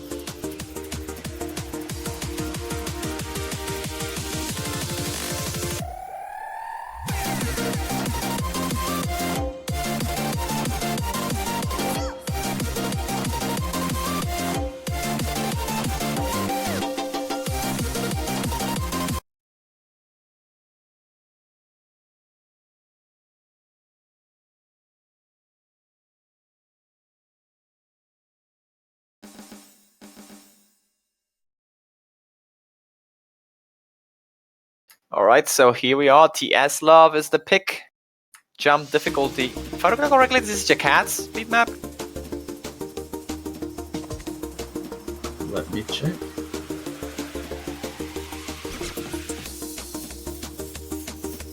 Yes, it is. So the SVs I mean, are... the background says it, right? Oh, so it does.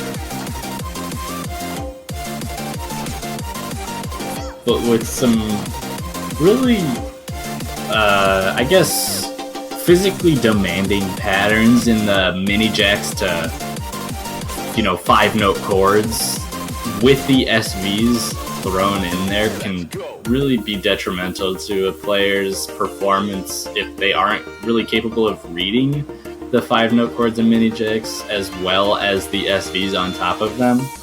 Obviously, I think these players are more than capable of it, but one slip up can cause your reading to just go down the drain, and that is not very good in a setting like this.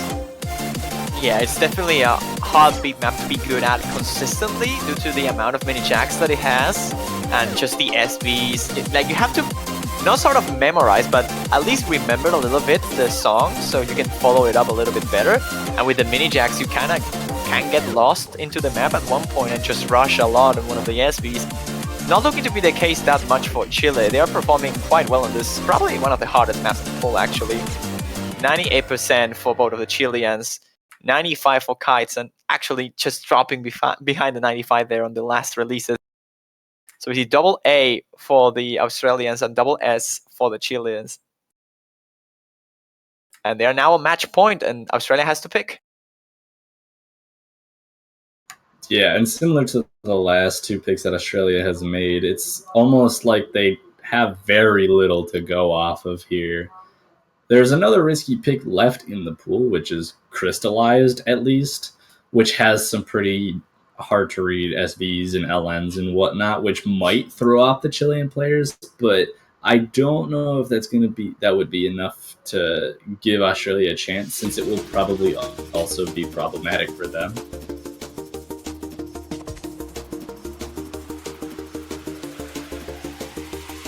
Maybe show Fractal.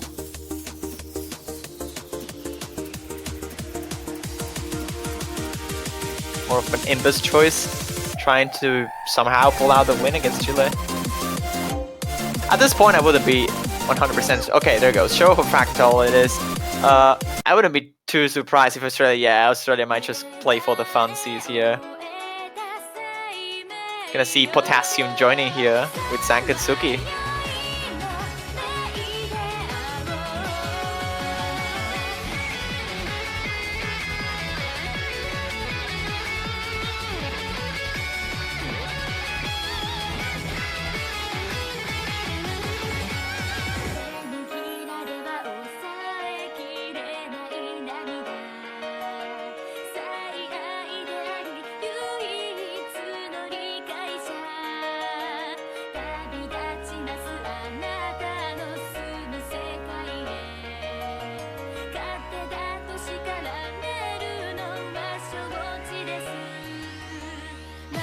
Okay, so right now we should be about to start here with Potassium F and his flashlight.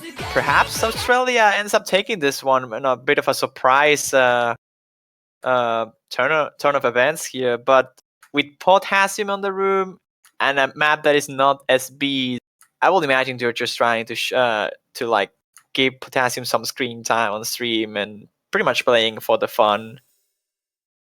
Yeah, not to mention that this is one of the shortest maps in the pool.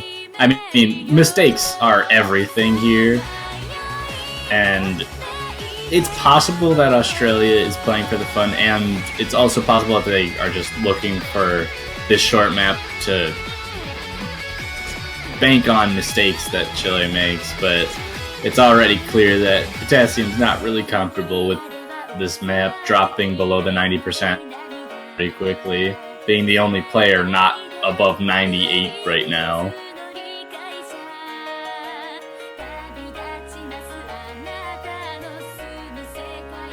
He's trying to recover slowly, but again, Gonzalo is pulling out a great performance on this one regardless, so Chile is looking pretty strong for the next match. If they end up winning this map, they're going to be facing Italy or the Philippines, whoever wins that match tomorrow. It will technically still be today, but for me it will be tomorrow.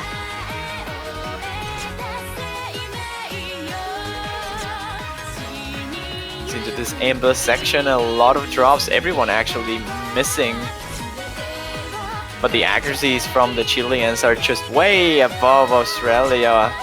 98.74 is the highlight here. Oh, Gonzalo just completely dropped it over there. 1 point of accuracy being dropped completely. But it's not going to matter too much. Yeah, Sakatsuki also had that same accuracy drop on top of Potassium F, still not even managing to break the A rank threshold. But like you said, that is going to be the 6th point for Chile, bringing them the victory in this match, 6-0.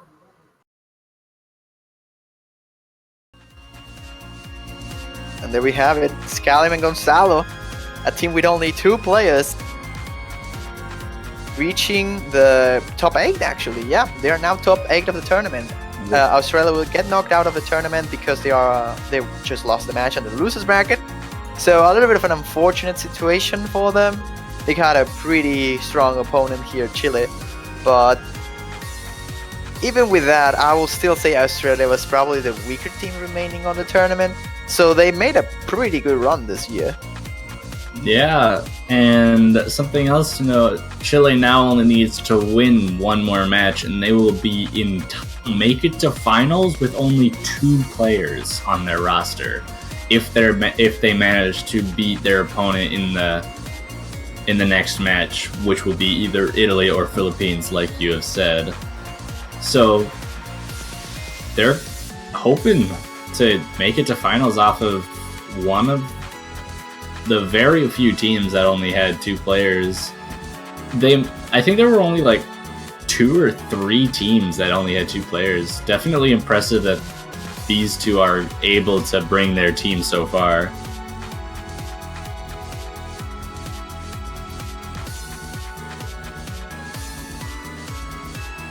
Alright, so it's actually pretty interesting though to say if Philippines beats Italy on the matches that we're gonna see after the break, then we will have a matchup between 2 teams who only have 2 players. That will be pretty fun. Because it will be Arguin Olivares and Cielo Day versus Gonzalo and Scalim.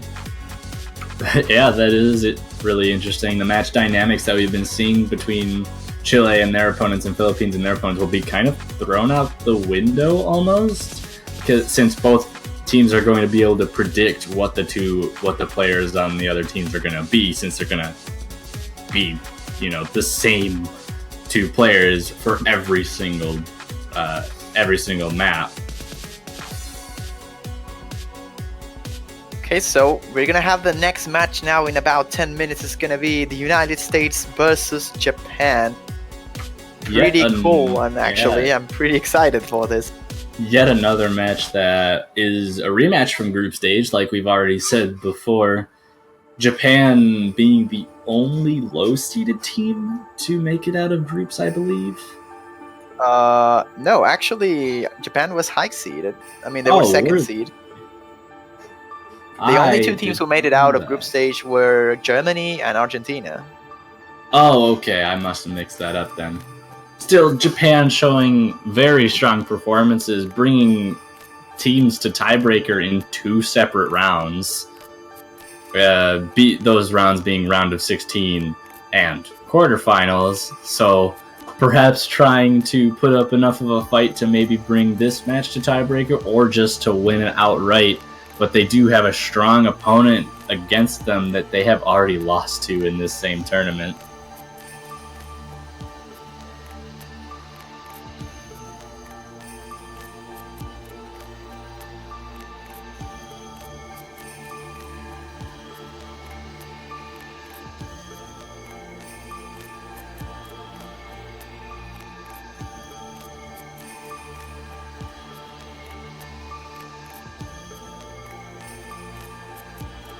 In any case, we're probably gonna have a little bit of a break here with some music, I would imagine. We have 10 minutes before the match starts, and we have some things to sort out with the commentary team. We still have to check out if we're gonna have a Potassium joining us potentially. So, in any case, there's still 10 minutes of downtime, and we're gonna fill it with music. So, hope you all enjoy.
Okay, ladies and gentlemen, we are back once again here now, with only a couple of minutes remaining before the match. Probably the big one of the losers bracket, United States versus Japan.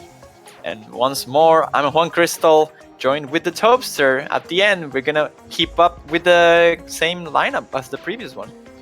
Yes, we are. And I do believe the required players, at least, are online. I do not know if all of the players are online, but we should be good to go with the warm-ups and the players in the room relatively soon. So no worries on that front. Yeah, we should be alright. I believe Squishy logged in not so long ago, so he might be missing a little bit of warm-up. But other than that, they should be alright. I'll imagine that Squishy will be able to warm up just fine with these two maps. But again, Ausen and Quicklit for Japan being around the main 7 key players of the Japanese team. A little bit of a shame that they are missing some of the big names from previous World Cups like Intelizer or Snowwind. But Ausen and Quicklit have been performing very, very good. And like we said previously, this is a rematch from the match we saw on the group stage. United States took that victory 4-2 on their favor, but this time history might be just a little bit different. Maps are getting very harder. Ausen and Quicklit have been outperforming pretty much everyone they have faced. Double tiebreaker so far as well. We have played tiebreakers against both Chile and Indonesia, so definitely a pretty strong team. Outperforming like a lot of good teams. Like they were very close to take down Chile, they took down Indonesia, and honestly, they have been playing out of their minds overall. And if they can't keep that up, if the difficulty is still not high enough for them to struggle, they should be in a really good situation against the United States. Yeah, and like, even though Japan did lose to the United States in the group stage, this is a completely separate match from that. The difficulty of the pools are so vastly different, but the dynamics of the match themselves are going to be completely, out of the ordinary in comparison to what we would have seen before. Definitely, I think the picks now are not going to be as safe as before. Though, when it comes to accuracy, these two teams are pretty evenly matched, so they weren't really safe picks either on the group stage, for example. But right now, where stuff is getting complicated overall, we're gonna have to see stellar performances from like Stupid Man on the United States side and from Ausen on the Japanese team. But again, I'll imagine these two teams are going to try to play on the strengths of the second player instead of going for the weaknesses of the other team. I feel that Japan will try to go for maps where Quicklit is solid at, and the United States will try to go for maps where Squishy is actually comfortable with. So it's going to be an interesting match. Perhaps the stars will not be able to shine as much, and by stars I mean the captains of each team, which are arguably the most consistent, solid players of each team. At least from what we saw on the previous matches.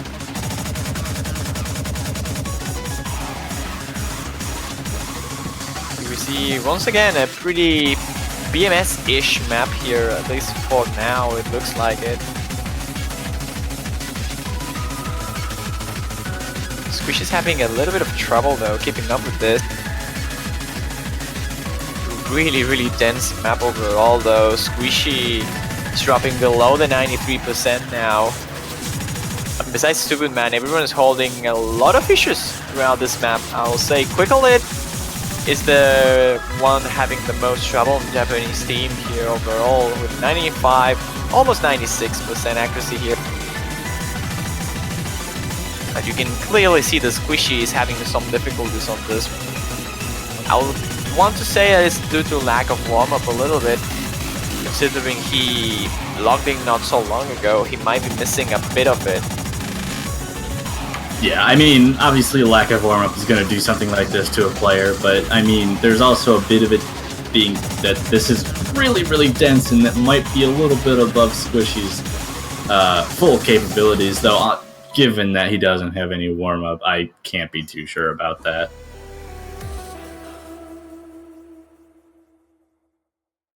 Here we are. This is the end of the first warm-up. Quite short one, actually. And a difference of 60,000 points in favor, 65 actually, in favor of the Japanese team here. Stupid Mando with the best score, almost hitting the 900,000. And now the United States will go and pick something. Squishy seems to be being replaced here. I think we're having some client difficulties here, which should be sorted up soon, hopefully. I mean, if this map is causing client issues, I'm a bit curious as to what this map might be, though that just might not even be correlating to anything weird with the map.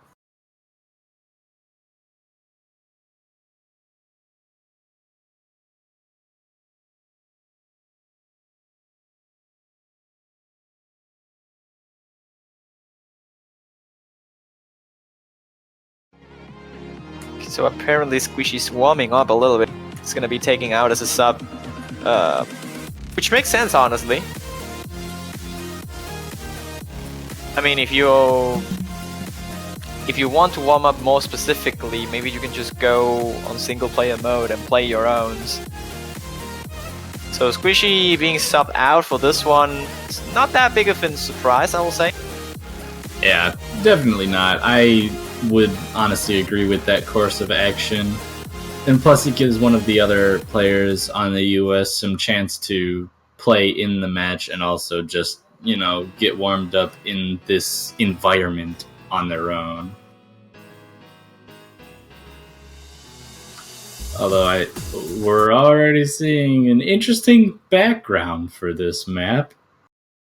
Well, definitely looks like an interesting background, I'm not gonna lie. That's a player playing on keyboard and on the controller at the same time. Looks isn't it? like it. This is gonna be a US meme warm-up. A proper US meme warm-up. I would assume so. And we see that we're having some internet connection issues, it seems to be. Hopefully this is gonna be back in just a moment.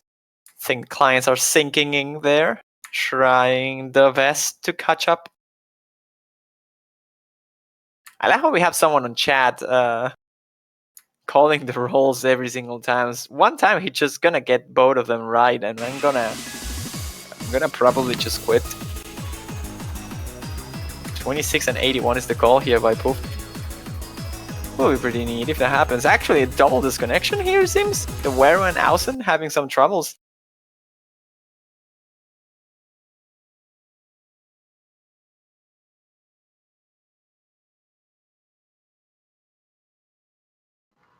Yeah, definitely some weird internet or client issues or something going on right now. Good thing this is happening during the warm-ups and not during the actual match, where the results could either be compromised or no one would know what was going on, which neither one is really good.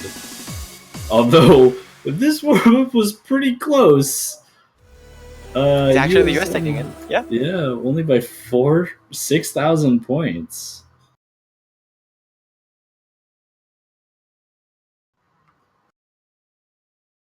Alright, so yeah, we had a little bit of an issue here. The map was a bit too... I'm not really sure because I didn't really see the map, but the map had something that caused the client to have some issues. So it's not that we intentionally skipped it, it's just that it happened to be that way. In any case, that's it for the warm-ups, and we're going to see the roles now for the two captains, and I'll tell you. Okay, that's a 26. That was pretty close. That's a 21. That's a pretty close. Was that the role that she was calling or he was calling on the chat? Anyways, Tagam gets the 67 here, so he wins the map here.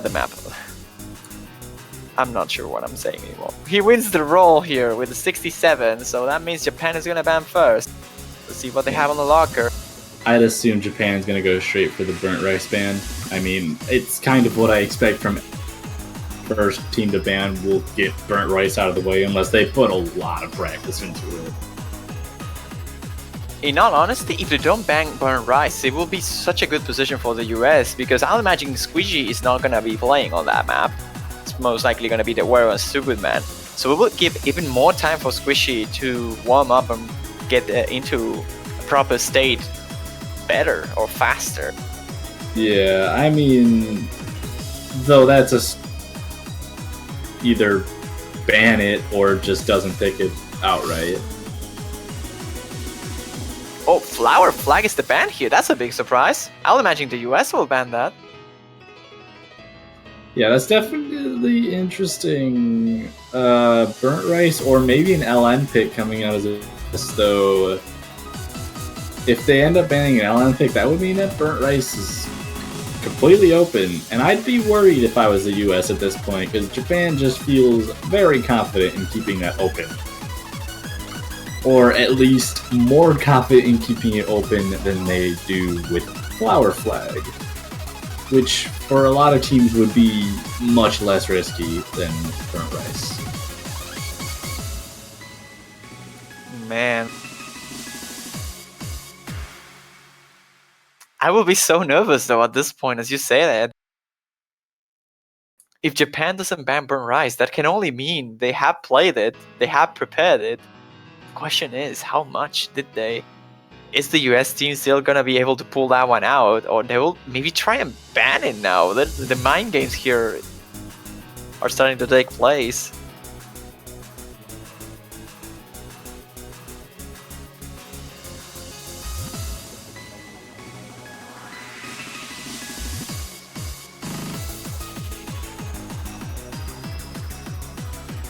We're gonna see white forces here being the ban.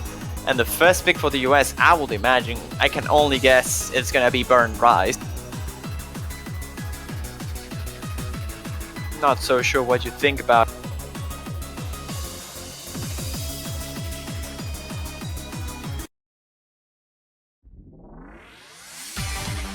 Hypernova, okay. Avoiding the SVs right away and going probably for one of the, I don't want to say easier maps of the pool. I'm not so sure what we want to call an easy map on this map pool, to be fair. But more of a mixed choice, I'll say. Yeah, when you get to maps this difficult, it's hard to call anything easier in the pool. Because everything's just brutal. You see Squishy here, getting back into the room, replacing the Wero. Hopefully in order to show a good performance. And we see now the lineups. Stupid Man and Squishy on the US against Austen and Quickly 4 for Japan. And this is a match we're kind of used to see already, not only on 7 key but on 4 key, for example. We've seen this matchup happening a couple of times as well, and I don't think Japan has ever beaten the United States in that particular tournament.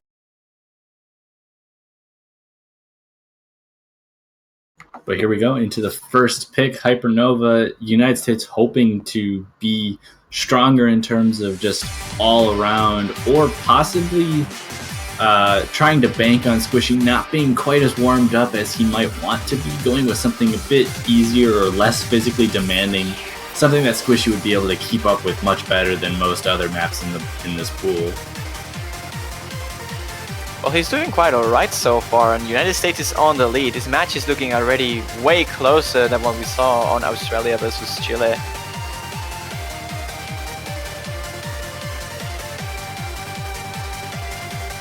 Austen with the first drop, Squishy with the drop right after it, though, gonna even things out a little bit, though.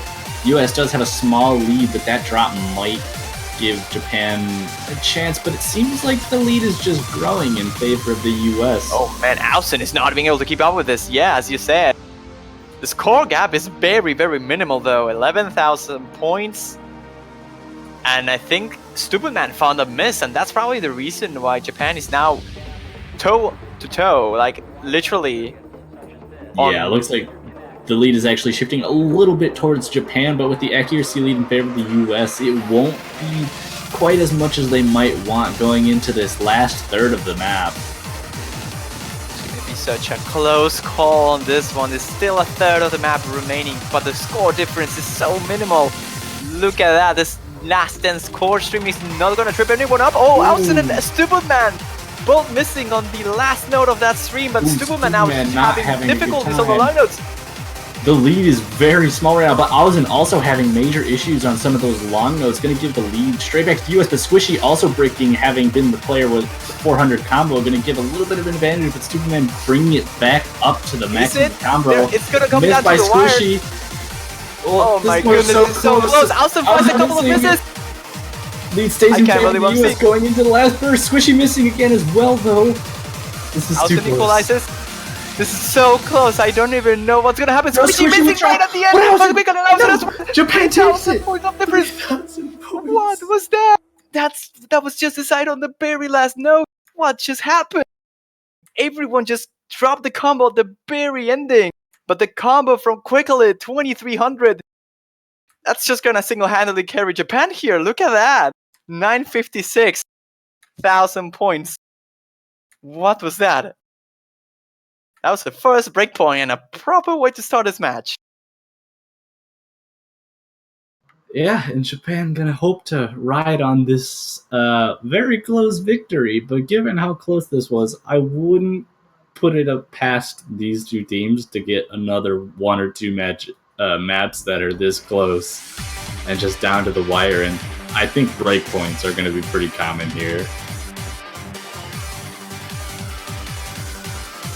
2,400 points. Actually, 2,425 points of difference.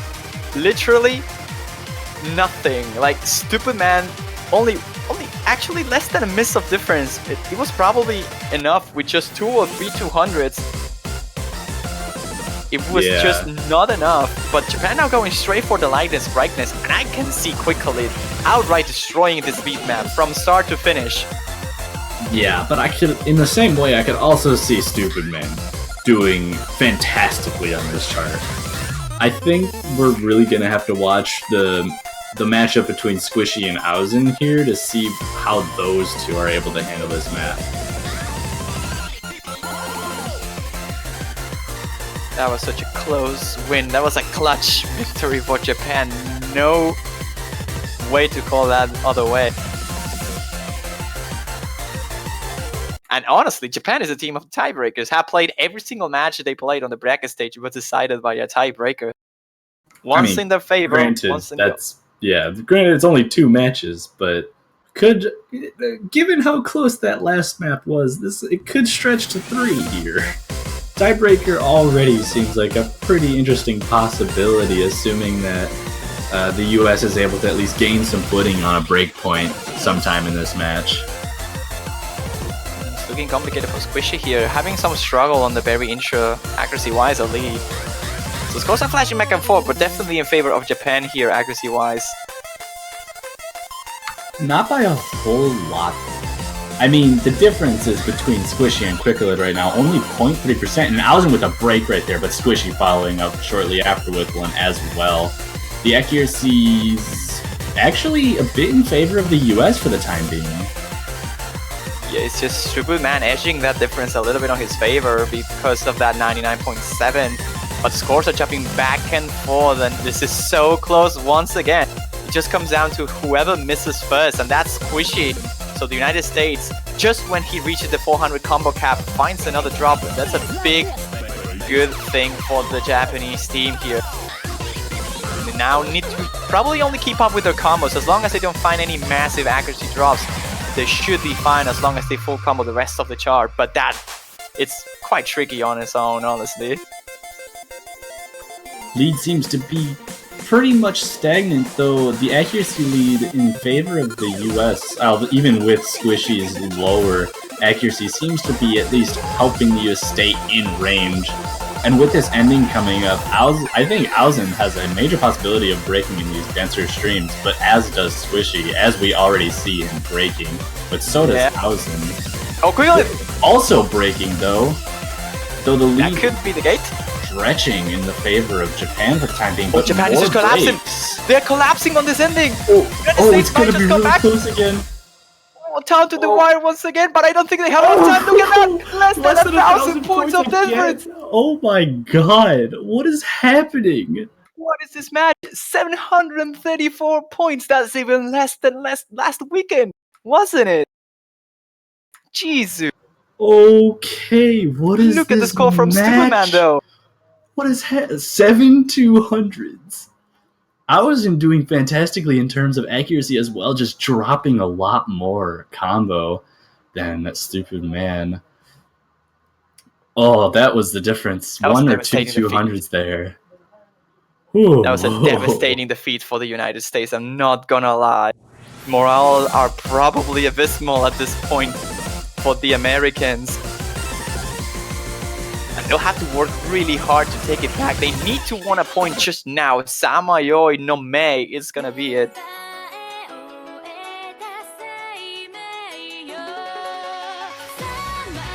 This is already a fantastic match, and going straight for Imbus, more LNs now for the United States, which is a bit of a surprise in my opinion. Stupid Man isn't known for his long no capabilities, but I'm not so sure. Maybe they're just trying to target Japan's weaknesses, considering how strong Quickly has been through the previous Rice picks, even on the quarterfinals as well.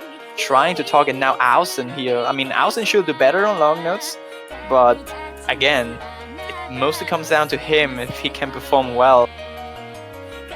But man, what has been this match so far? It's been incredibly close. Even with such amount of misses from the Japanese team at the very ending, they probably just needed like 1 more second of map and they had it. Yeah. Is definitely not out of this right now, especially if this pick goes well for them. I think they're going to pretty good spot. Need break points to lagging a little bit there, but I definitely get what you mean on it. Like, if this works out for the United States, they will have an open gate to go for more long note picks in the future, and there's still quite a lot of them remaining. They will still need to win a breakpoint though, because Japan won their own on the first selection by the United States. And here, the United States is leading by quite a big difference here. Ausen having surprisingly low accuracy onto this with 95, low 95 actually. Squishy though, finding one of the breaks there on the spacebar. A lot of them actually.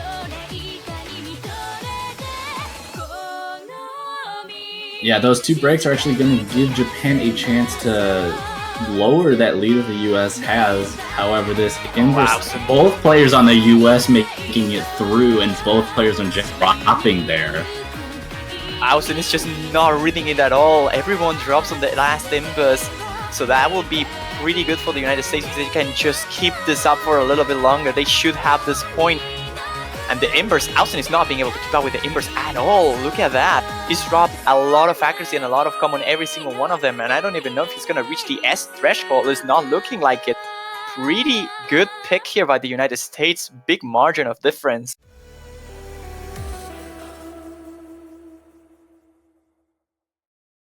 Pretty good score actually for the Stupid Man as well here. Not the best one of the room though. Quickly just barely making that difference, 2,000 points. But again, the main thing here was between Squishy and Ausen. Ausen with a 94.54, definitely having a lot of issues with this more long-oriented patterns. And instantly Japan going for Yok Sakura. So they are, I mean, both teams seem pretty prepared. They're picking quite fast onto this.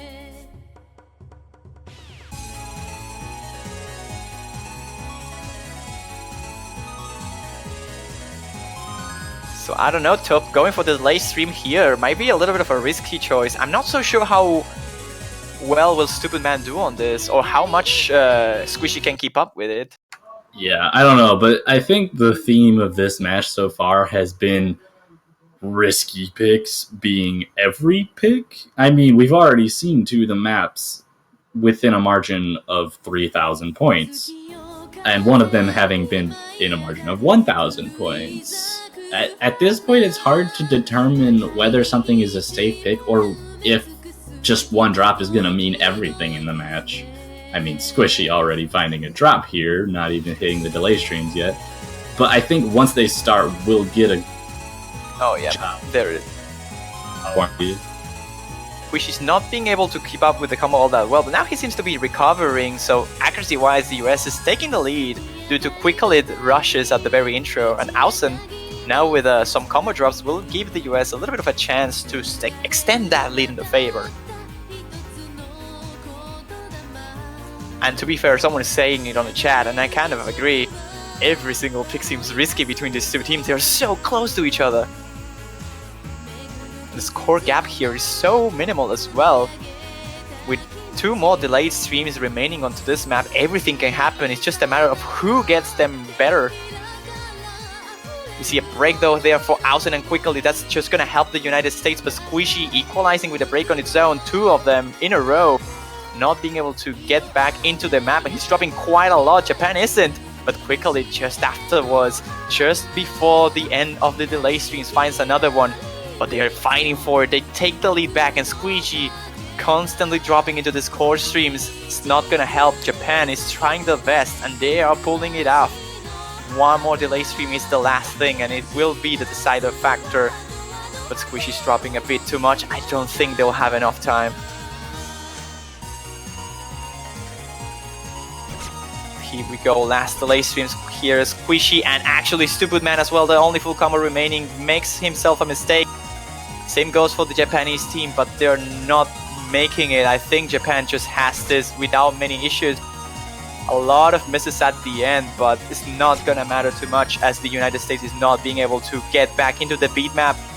Japan will take this unless something crazy happens. Ausen is actually dropping a lot. Same for Quickly. It's gonna get quite close, but 30,000 points is still a victory for Japan. And rightfully so there, with only 14 misses and 11 on the side for Japan. And 28 for Squishy, not quite up there compared to the Japanese player. Very good score though by the United States captain, Stupid Man. 3-1 now in favor of the Asians.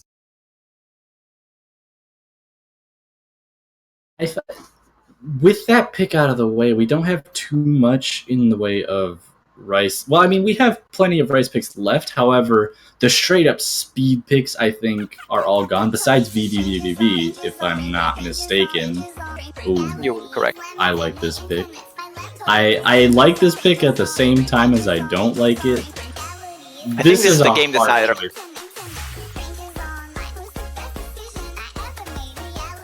Yeah, this is definitely the game decider pick. If the US cannot win this one, I'll say it's game over.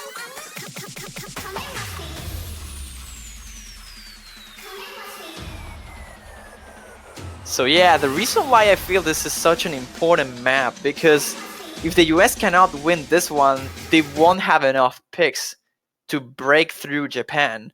4-1 is a big lead and they can't really come back from it. Japan after this likely going for BBB. They will have the match point security just after that, and one minor mistake will be game over for the United States. So they really need to win this. I mean, And not we only can that, but that would mean that US would have to take 2 breakpoints off of Japan to have any chance of coming back in the match. And we see actually the player swap here, the Where is joining instead of Squishy, which is something, it's sort of a theme we have been seeing throughout the whole SB picks made by the United States. Stupid Man having some sort of accuracy drop there, but sort of the same thing is happening for Quickly and Ausen. They are not as prepared, they're dropping a lot of combo, and so far this looks to be a pretty good pick for the United States. Yeah, already 30,000 point lead for the US with a lot of combo breaks on the side of Japan and no combo breaks yet for the United States. Into the mini jacks here. Nobody is dropping on the United States. Japanese team is sort of recovering, but the accuracies are still very low in comparison. Stupid Man is holding the combo, but his accuracy isn't the best. And the Where now finds a bit of a break, actually a couple of them. He's struggling a lot of the section. Those accuracies are going to be a little closer, but the score gap is pretty large as it is right now. With Ausen right on the 94s, he's going to fight a lot to recover from this.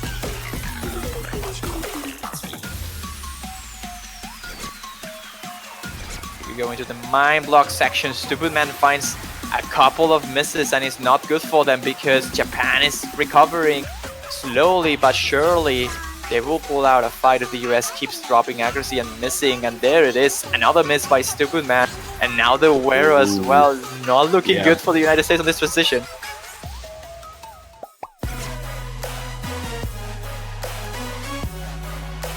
Still have a decent lead on its own, but half of the map is still remaining. And besides that, Ausen now back into the S threshold here with a 95%. Getting really close.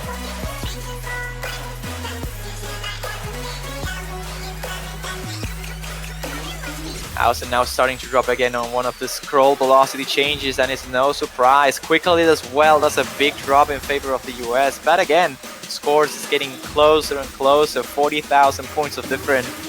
The Wero is still missing. And again, this map can very well go down to the wire. If they can nail the last SBs, which are pretty similar to what we saw in the previous Ki, they should be alright, but again, they are not the hardest SBs out there, so Japan could also take advantage out of it, and they surely will. Scores are still a bit too far away with only a quarter of distance. Quarter of the song still remain. But again, now into more dense jacks here. The Wero finds a couple of misses, but the Japanese team is just rampaging through it. Quickly it finds another mistake. So it's not good for the Japanese team. I think this is already sort of decided, but we don't really know. The map still has a couple of SBs remaining, but I think the lead is established. Stupid Man and the Wero will pull that one out with a pretty good lead there.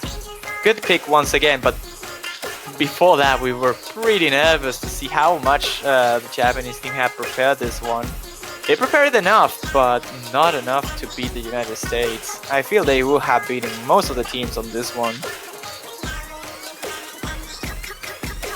That's gonna be it. This is a win for the United States by actually 50,000 points of difference. Yep, so the USA keeping themselves in the match with that pick, but still in a position where they do need to take a break point from Japan in order to, you know, have any chance in this match.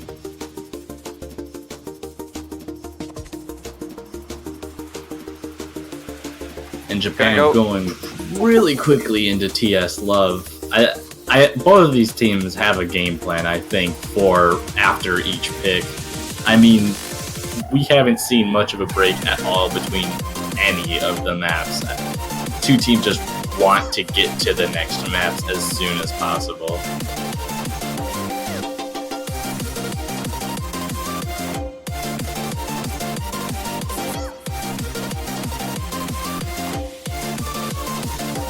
Let's go.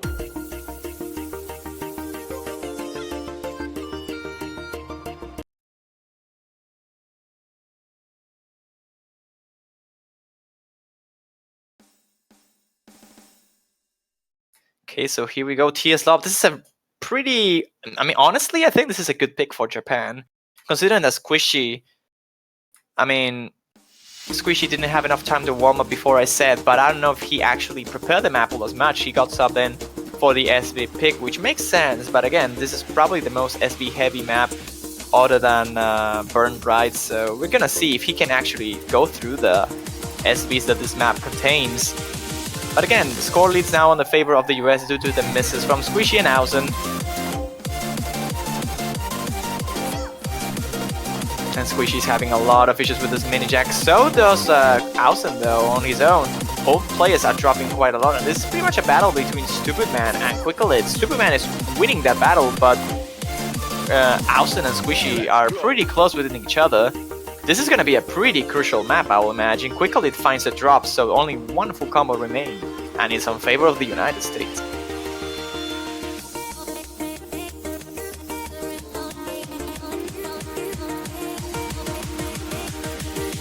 this is looking like it's favoring the United States, and though I think part of the reason the U.S. might have wanted to go with something like, or sorry, Japan wanted to go with something like this, is, like you said, noticing Squishy and possibly his lack of practice or lack of warm-up, but also anything to get the opposing team to just drop affect Squishy to a bit of a larger extent, perhaps just because of his lack of warm-up, though I'd assume he's at least warmed up enough now to work with it.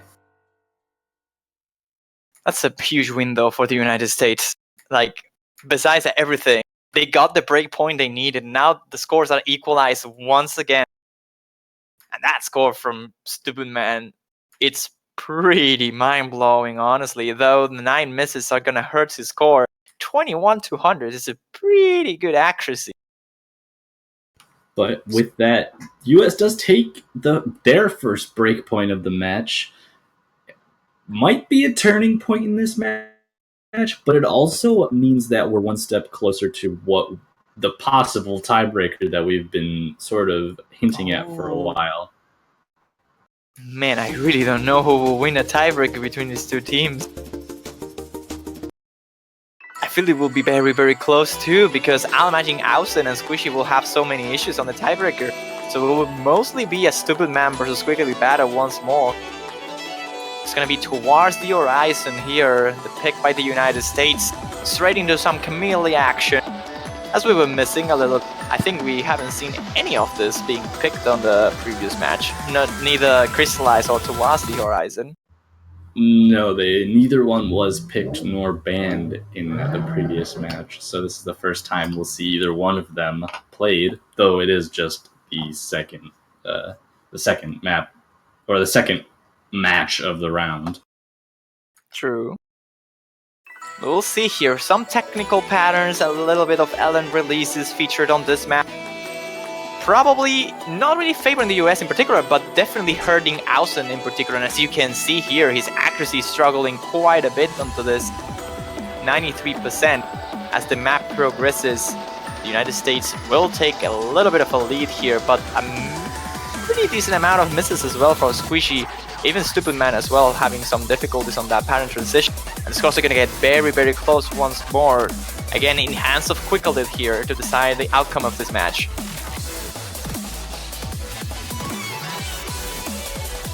Scores are once more very, very close within each other, but the United States seems to have established a little bit of a lead here as both players combo through these sections just fine. Quickledit is still rocking the full combo, but Squishy and Ausen just straight in misses. 1, 2, 3 times now, with Squishy a little bit on the lead on that aspect, holding a better accuracy overall. But the matchup here we want to see is Stupid Man and Quickledit, as both are really close within each other.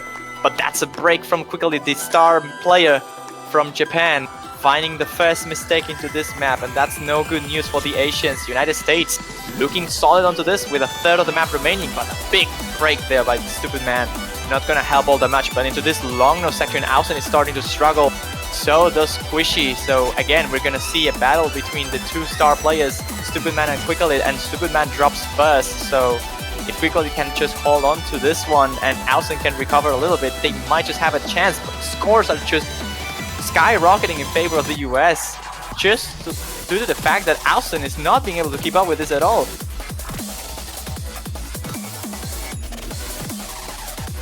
And I feel this is a turning point for the United States. Winning 3 maps in a row is what exactly they were looking for. With a couple of misses at the ending, it's not going to be that big of a thing as they take the lead. They take 4 maps in a row against 3 from Japan with a 70,000 points of difference in their favor. They're back into the game after being down 3-1. Now on the lead 4-3, and Japan takes the pick.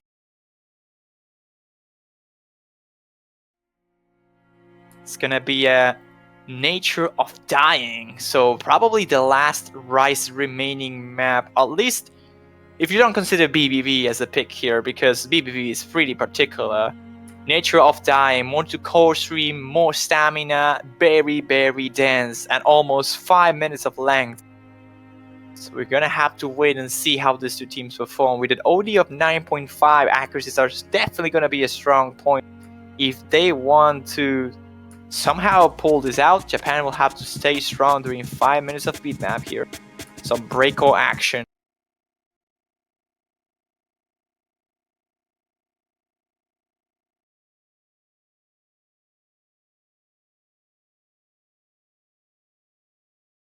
And here we are, the nature of dying. Hopefully, Japan is making the wise decision, picking this one.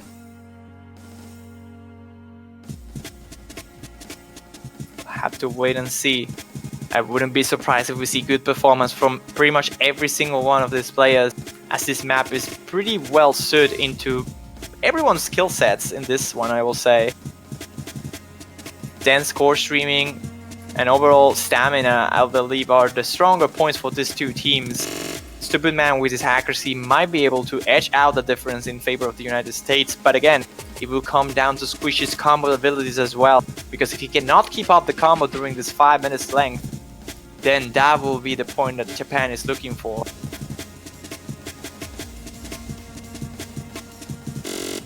So you can see the map introducing break-all-ish patterns. I'm not really sure if we can call break-all patterns this, but considering how popular the break-all genre is on Mania, when you see a pattern, you imagine the song is sort of break-all, and this is no exception.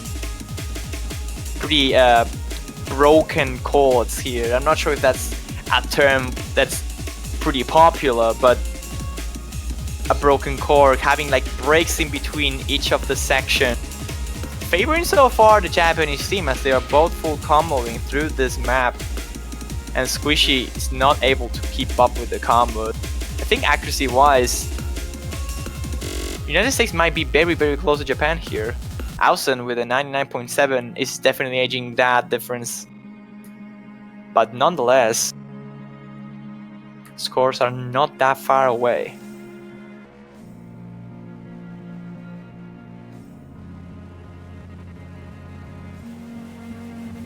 And I'm seeing people in the chat saying, why is Ausen so inconsistent? And I'm gonna tell you, Ausen is very consistent. In fact, not being good at some certain types of maps sort of speaks of how consistent you are, because some people have issues where they miss consistently on sections. Just because they are pretty consistent, that means they cannot get something out of the reach right by any means. And Ausen is one of those players. When he is on his range, he's very consistent and very accurate, as you can see on this one. But that means when you throw something that he's not comfortable with, like long nose or SB, he's gonna struggle, and quite hard. That's what we have seen throughout the whole match. And now we see a couple of breaks from him into this denser section, but Squishy as well equalizes back in favor of Japan, as only 15,000 points of difference separates these two teams. And into this core jacks, Quicklid finds a break, and only Superman can fly away with 1,000 combo in his own. Map is still on the reach for the United States to recover, but when you have a map that is so long, 5 minutes, 10,000 points of difference suddenly means a lot more than what you usually would expect. I would say they need at least 3-4 misses from Japan in order to recover from this.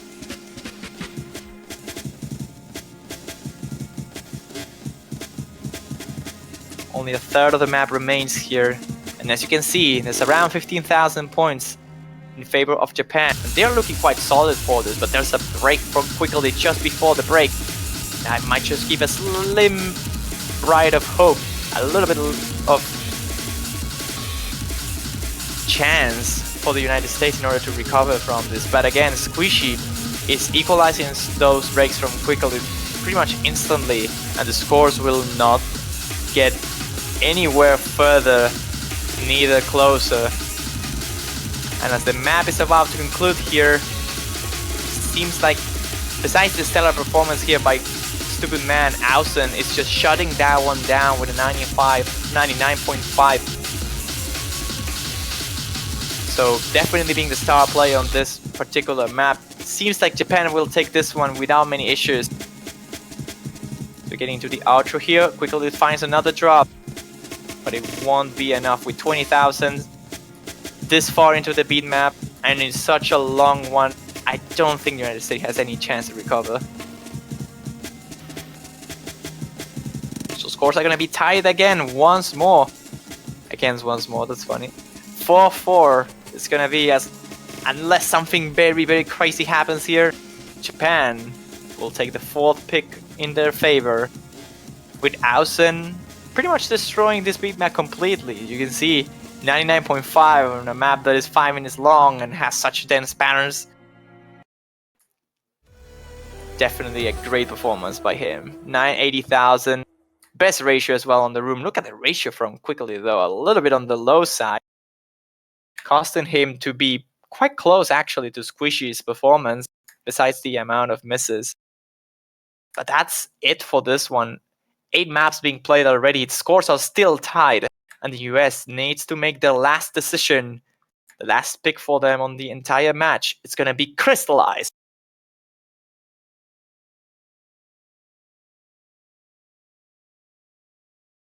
And with Crystallize, I'm not so sure what to think about. I mean, there's BBB still left. With Crystallize, there's only one more, and I think Celestial Stinger, which is arguably one of the hardest maps from the pool as well. So Crystallize is probably the safest pick for the United States here. I'm not so sure if this is gonna benefit them at all, because this is a pretty, I mean, it's sort of a long no pick, mostly featuring shorter lands, which are arguably pretty hard to read. And Ausen has shown difficulties before with maps that are overall hard to read. So it's not that bad for the United States, but it's just a matter of how well they can keep up onto this, because this also has a speed, which means that Squishy might not be as comfortable playing this.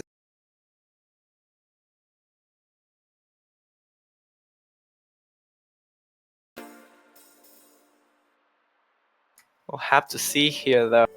As the map is about to start, this is again one of the longest songs in the pool again, with 4 minutes and 21 seconds.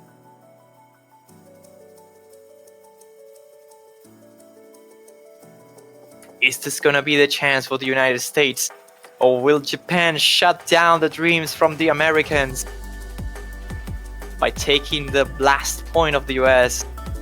Remember, whoever wins this will be on match point, which means that if they win the next one, they will win the match.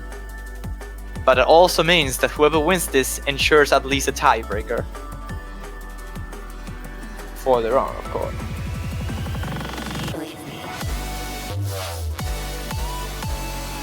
And here we go into the SVs. We see Squishy dropping a couple of 200s in it.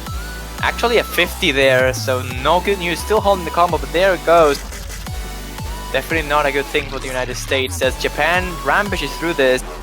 But Quickly having issues with those long notes. A big one actually, dropping a lot of accuracy and a lot of combo, with Quickly dropping the combo as well.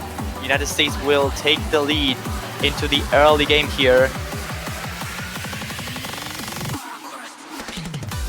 And here we are, a bit of a burst here, and the mini jacks, nobody drops the combo. But Ausen and Squishy just after that will trade misses. But the trades are gonna favor the United States as Quickly and Ausen constantly drops onto this section. Ausen is just not able to keep up with this at all. But again, Squishy is not that far off in terms of accuracy, so this could be very, very close at the ending. A third of the map already in, and the United States is holding a decent lead of 20,000 points. But even Quickly now is dropping a lot. Stupid Man as well equalizes, but his 99% is keeping the US afloat. Can he hold into this? Scores are getting a little bit more in favor of the United States, but Quickly is starting to recover here, and that on its own will get that lead a little bit, I won't say in favor of Japan, but it will get a little bit shorter. And he's playing full imbers now. Look at this. This is a champ. Quickly is just playing the champ strat here with full imbers playing. What is he doing? How can he keep up with it? Even with all the nerves. But Ausen is just not able to keep up with this, as I was mentioning previously. 95% for him. Definitely on the low side, and Stupid Man is outclassing Quickly, not by much, but doing so rightfully. And Squishy just needs to hold on to his performance right now. He doesn't need to do any better than this. As long as Stupid can just keep up with his accuracy, United States should have this with not many issues. With a 4-minute length beat map, 40,000 points of difference is quite a bit actually. And Ausen just constantly drops into these sections. Besides the performance from Quickly into this KI, it's not gonna be enough, as Ausen and Squishy keeps trading misses. There's a big drop there for everyone actually, just before the tricky long nose here. Pretty nasty shields here by Bloco. But it's looking great for the US actually. The score difference is just getting larger and larger. And after all, the United States, after losing their first point, are gonna be now back up once more 5-4. Guaranteeing at least a tiebreaker for them, which is a good thing. But that means that Japan has to be very, very careful with what they pick. It's gonna be the last pick of the match. It's gonna be the last one for Japan, and the last chance for them to beat the United States and force a tiebreaker here. Remember, whoever loses this match will get knocked out of the tournament, as this is a loser's bracket encounter. So yeah, there you have it. 100,000 points of difference in favor of the United States. And Ausen and Quickly both realizing already that there's no way to come back onto this. They need to win the next one. Otherwise, it's game over for the Asians.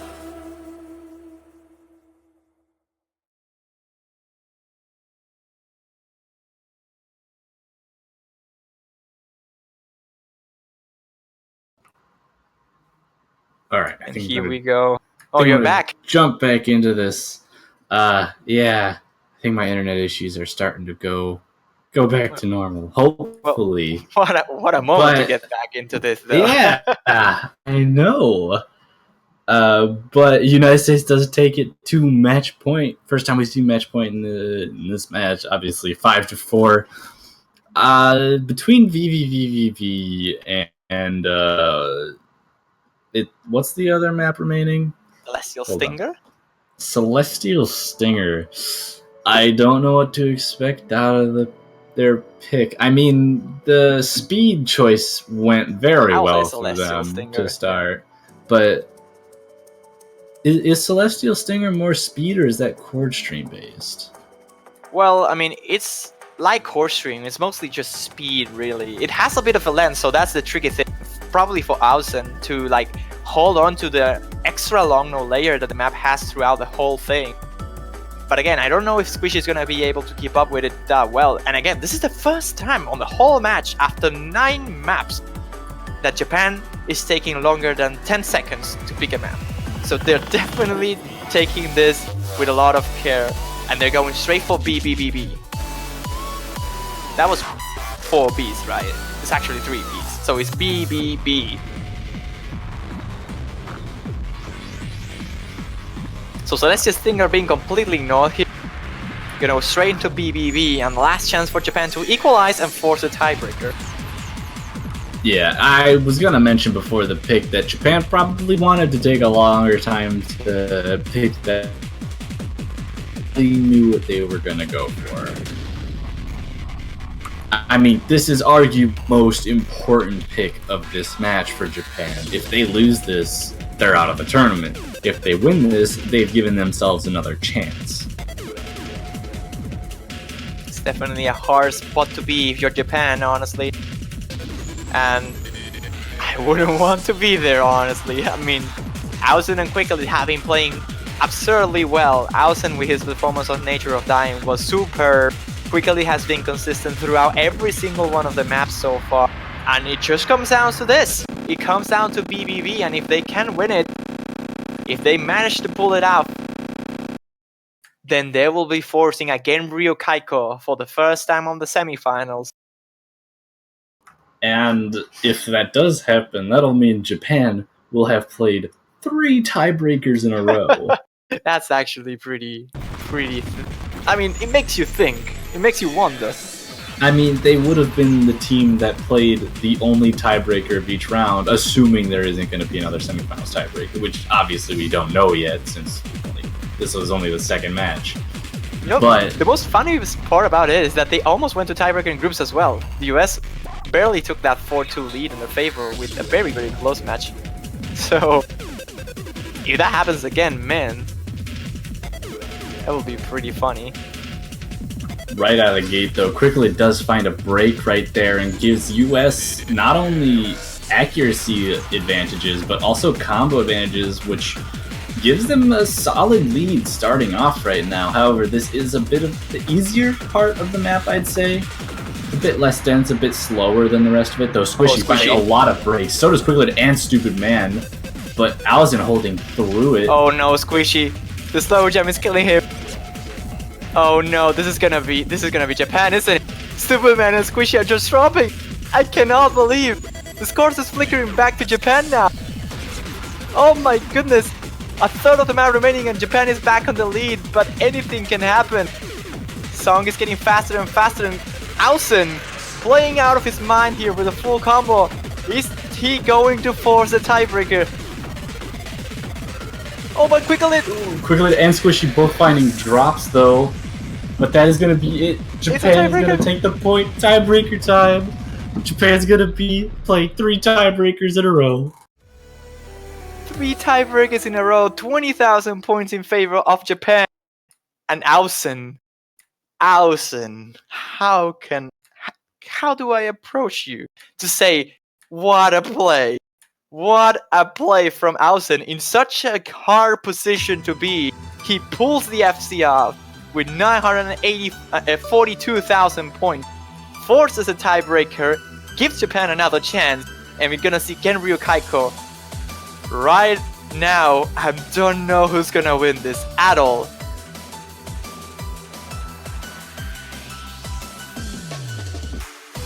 I don't know what you think, Tobe, though.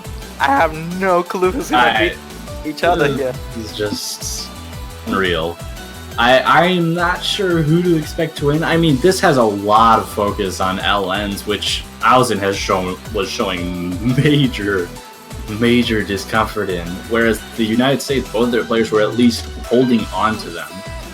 So at least through the LN sections, I can expect the United States to at least take some amount of advantage, but everywhere else, I don't know what to expect.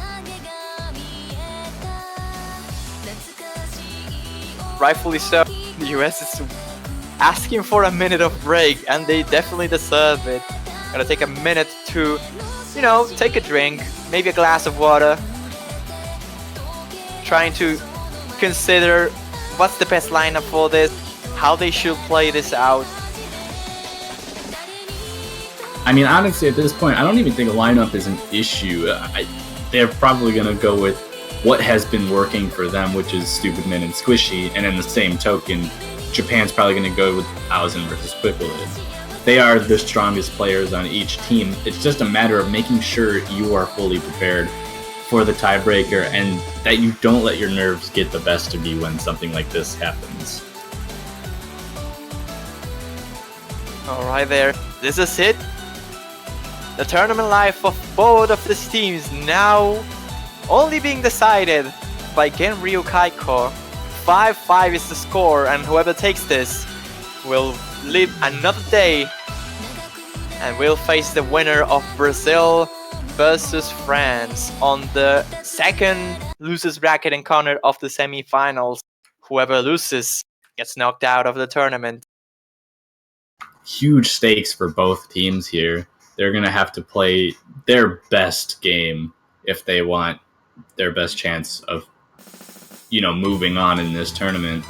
I mean, making top 8 is a huge achievement for this. That being in the top quarter of the participants is just, well, I guess not top quarter. For this, in this case, it'd be top third. But either way, top 8 is a huge deal in this situation.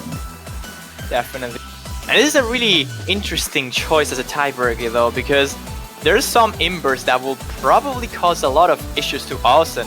But again, there's also pretty dense court streaming at the very end of this beat map, which means that Ausen will likely be outperforming the US doing that part. So it's mostly gonna be decided by those two major pods.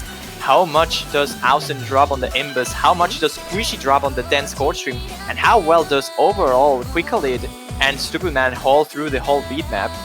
but the slow imbus here are not really getting too much into Ausen, finding eventual drops, but not as many. Yeah, US not really comfortable with those slower LN inverse patterns, but some faster ones will be coming up later on in the map, which I'd assume are going to trip up Ausen possibly, though we can't tell for sure yet. Here we go, the first down I need. The first chorus is starting now with the shorter lens. And we have seen Ausen before struggling with this sort of patterns. And there you have there it. It is. Completely Dropping a lot of combo and accuracy there. US holding on pretty strong, but the lead not going too far into their favor at this point. With Quickly still holding above 99%. Oh, he failed! Wow, Ausen just straight up failed the map on that part. The right-handed imbus long nose section, then transitioning into left was a big deal for him, but the full imbus completely destroying his accuracy and combo. Even his HP bar has been completely depleted. He's now back, but that was a big drop by Japan, and Quickly as well now following. Inverse not being a fun thing for Ausen to handle, but the accuracy for Quickly does drop to a point where he's not quite able to carry them at the moment. Lead does hold in favor of the US by 40,000 points, and despite that not being too much for most maps, given how long this is, that does require a lot of mistakes on the side of the US to give Japan a good chance of coming back. Oh man, this dance core streams here now is starting to show up, but nobody's dropping. Squishy's the first one though. It's gonna give a bit of an opportunity for Japan to recover.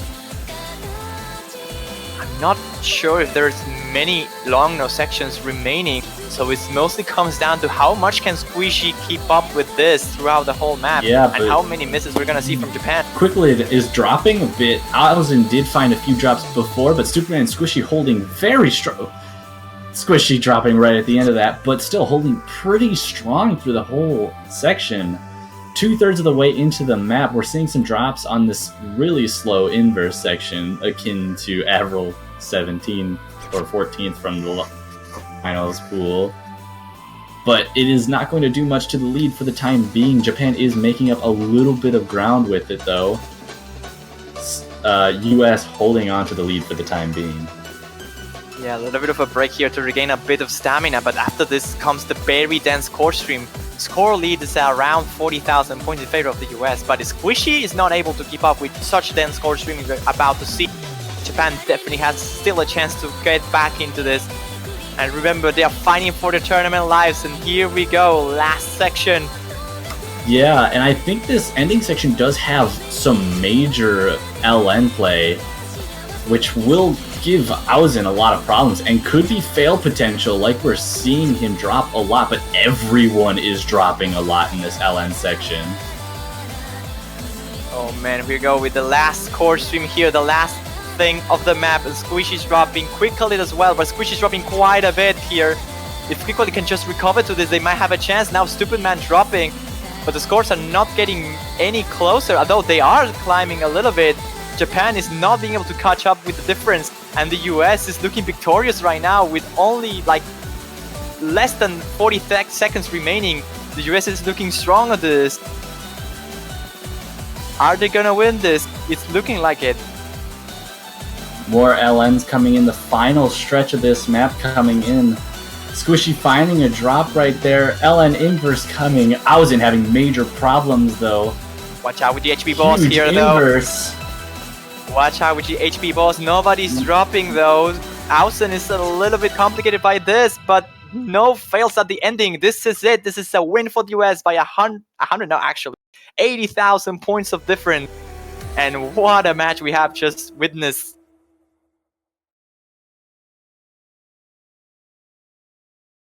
What a match we just saw there. Best score goes for Quickly, but other than that, every single player here played extraordinarily well. And what a match. If this isn't one of the best matches of the tournament, I will say this is probably the best match of the tournament so far. Yeah, with how many extraordinarily close maps there were in this match, it's just hard to put this as not the best match that we've at least seen so far in this tournament. Obviously, there could be more that, you know, are even closer or have even better matches. But so far, I think it's safe to say this is the most intense match we've had in the 7-key World Cup. Most likely it was. I mean, man, since the very beginning, like, this match was actually a tiebreaker, but the first two matches were decided by less than 3,000 points each. Like, that's just crazy. Every single map choice here was so well thought, and that was just a fantastic showcase of 7-key across the board, really. US and Japan, both teams playing extraordinarily well. And it's unfortunate we have to see Japan go, but at one point there's only one winner, and this time it was the US. So that's it for the tournament for Japan, although a very good run for them, and overall mind-blowing performance across the board throughout the whole bracket stage. I will say they did extraordinarily well, forcing tiebreakers out of Chile and Indonesia, and now the United States. So now what's left? It's the next wave of matches we're gonna see tomorrow. Yeah, so that match marks the end of this first block. We have a 7-hour break, I believe, before the next match starts. And that next match will be Malaysia versus South Korea. You are absolutely correct, yes. Malaysia versus South Korea is the next one in about 7 hours. If I recall correctly, it's followed up by China versus Singapore, and afterwards we're gonna see Italy versus the Philippines. So it's gonna be an interesting wave of matches. I'm really excited to see Chiwi playing against Jacats on the same multiplayer room. I'm pretty excited to see China versus Singapore, see if Singapore can pull out the upset and get into top 3. Yeah, I mean, and it's interesting to note, next two matches, Malaysia, South Korea, China, those are the two winners bracket matches. So all 4 of those teams are still going to be in the tournament, regardless of the results of that match. But it is going to determine who gets a guaranteed top 3 spot and who has to fight for that last spot in the top 3. Yep, but that's gonna be it for us today, or at least for this vlog, because technically we are on Saturday already. Remember, though, that if you want, there are banners up on the O store that you can purchase if you want to support one of the teams that are remaining on the tournament. Feel free to do so. That's gonna help us raise the prize pool for the winners. So it will stay on your user page. It looks pretty fancy. If you happen to select the team that's support a team that wins the World Cup at the very end, your banner will stay for a little bit longer. So that being said, you can get yourself a banner on the O store. It's $2.50 if I recall correctly. So feel free to do so. If not, it's all good. We all love that you are just watching the stream. And that was it for me and Top for today. We hope you enjoyed, and we'll see you in 7 hours.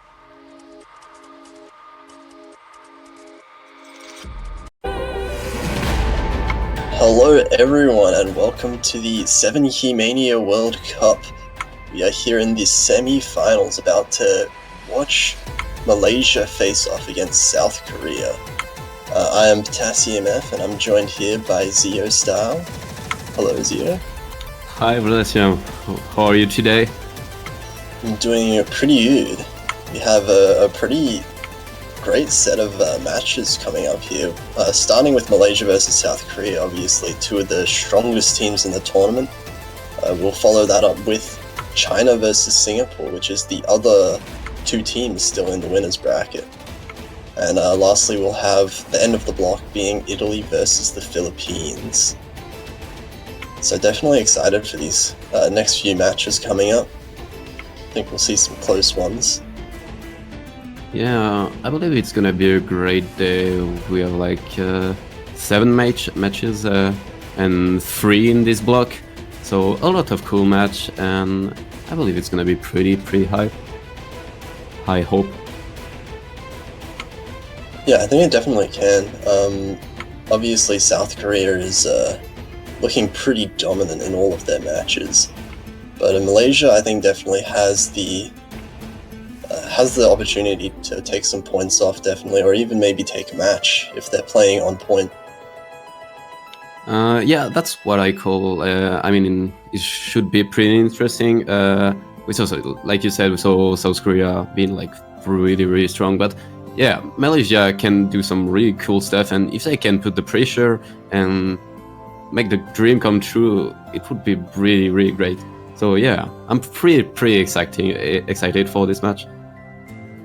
Yeah, I don't quite know what to like how Malaysia will face up against South Korea, but you know, it'll be interesting. We definitely know that Chiwi can put up some ludicrous scores, so we'll see whether he can keep up with the difficult semi-finals map pool we have. Yeah, the map pool is getting really, really serious, as we were talking earlier, and I'm like really hyped to see how the player as well can play those really hard maps. Such cool stuff. And we're getting straight into the warm-up with a nice meme, Brain Power.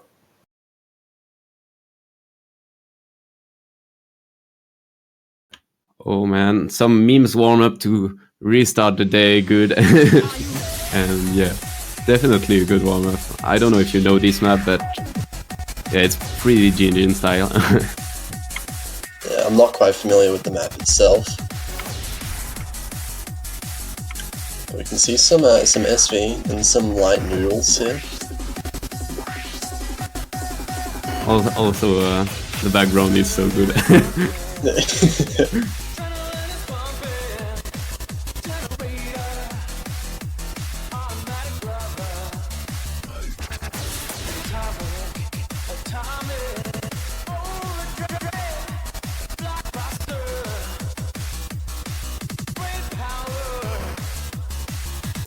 It's funny because I'm quite familiar with most of those patterns, since we are gonna see a lot of those hard patterns in the actual map pool.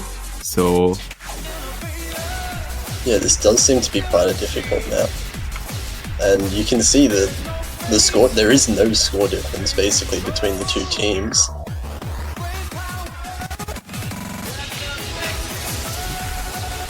that's how hype this match is supposed to be.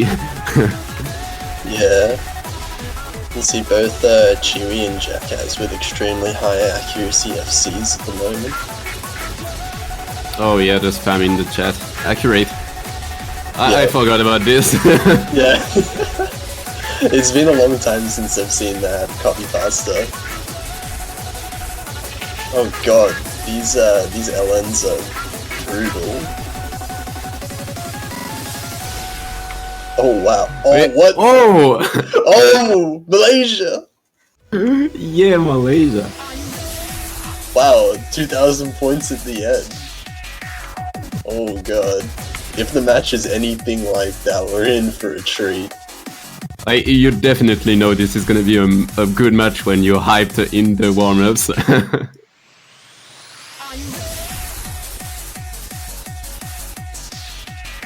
Yeah, really support camp. Chewy with the FC. We've got another meme warm-up looks here. Foot lettuce. The last thing you'd want in your MWC warm-up difficulty. Wow. I mean, warm-ups are here for one reason after all, so... It turns out that might be what you get. Oh my god, this song. Burger King foot lettuce. The last thing you want in your burger. Burger King lol. Nice. I haven't seen it. It turns out that might be what you get. Oh my god. This is an amazing song. Foot lettuce. The last thing you want. I actually haven't seen this one before, but yeah, I'm curious, you know. I want to know what this is all about. Good old Burger King foot lettuce meme. But as it turns Should check that out after this. number 15 Burger King foot lettuce. Guess we're just waiting for the players to download the map. Your burger King Burger is someone's foot fuck. Yes. But as it turns out, that might be what you get. Okay, here we go. Oh, nice background. Yeah, the good old Healthy background. foot lettuce. Yeah.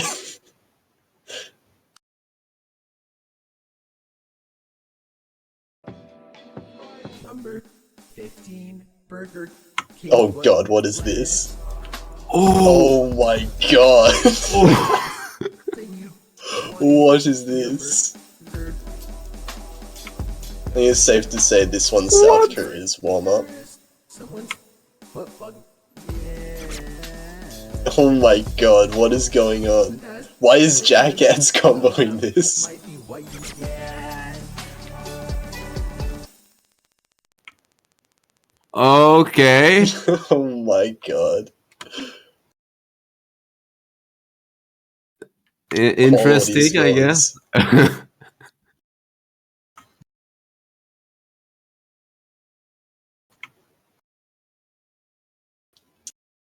Well, that was a, yeah, loved please. A hell No, of that was an interesting warm-up.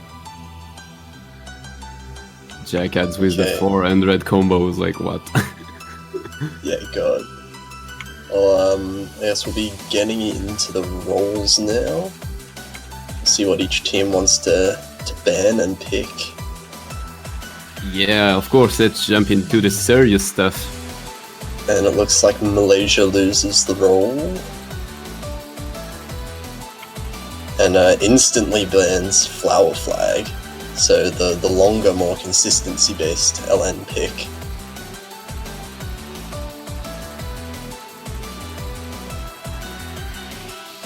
It sounds pretty obvious to me, the 404 flag.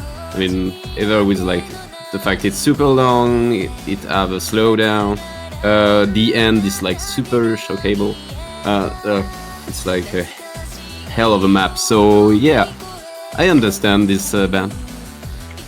We get South Korea banning Crystallize, the another long one that's more of an SV, LN, like chord stream kind of all mixed together.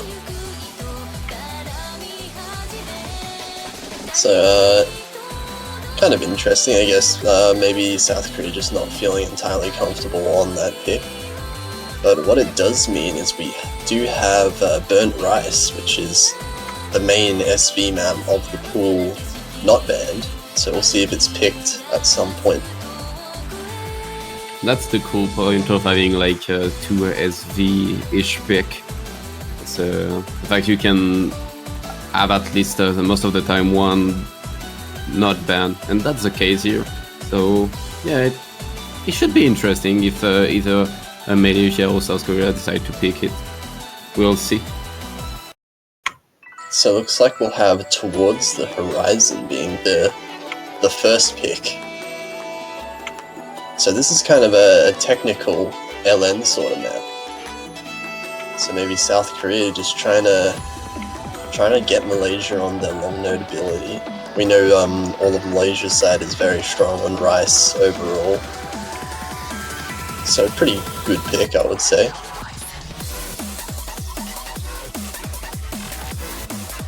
That said, I would say pretty much every map is a decent pick for South Korea. Yeah. They just have that kind of level of ability. One interesting point about the map pool is most of the maps are actually short. Most of them are under 2 minutes, so it's interesting because you have to think about being really consistent on shorter maps. And that's one skill that is really hard to get in teams. Yeah, so even like single drops or just one mess up from a person can mean that you lose the point completely. Of course, the two of the longest maps were banned, so we do have mostly really short maps in the pool, yes. Starting right now with Towards the Horizon in 2 minutes, basically. So yeah. We're gonna see Kim God SSI coming in and a Malaysian Idiot also.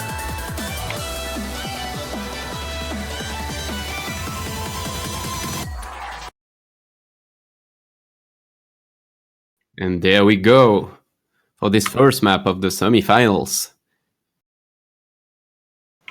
Oh, Malaysian Idiot not going with Flashlight. It's interesting. He is very good, both with and without Flashlight, so maybe this map in particular he plays better without. But oh, Chiwi finding a very early drop at the start. It's going to give South Korea a slight advantage. Okay, we'll see if they can use it to make better, like a huge gap. But yeah, right now it seems like both teams are on a good pace. Oh, and a miss from my idiot. Yeah, we traded by Kim God SSI there, so the gap's going to start growing a little bit. Still reachable though, because it is still the start of the map.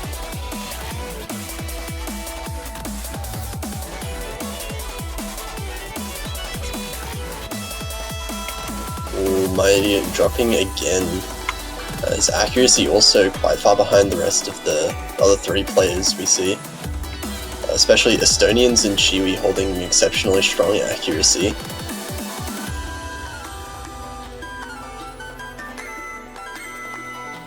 Yeah, both of them with a really great 99 so far. And a full combo as well. Yeah, it is just Estonians with the full combo because Chiwi did drop at the very start of the map. Oh yeah, true. Yeah. But I mean, that early on you might as well call it a full combo. Close enough. Oh, we see as it gets into the denser sections, my idiot dropping again.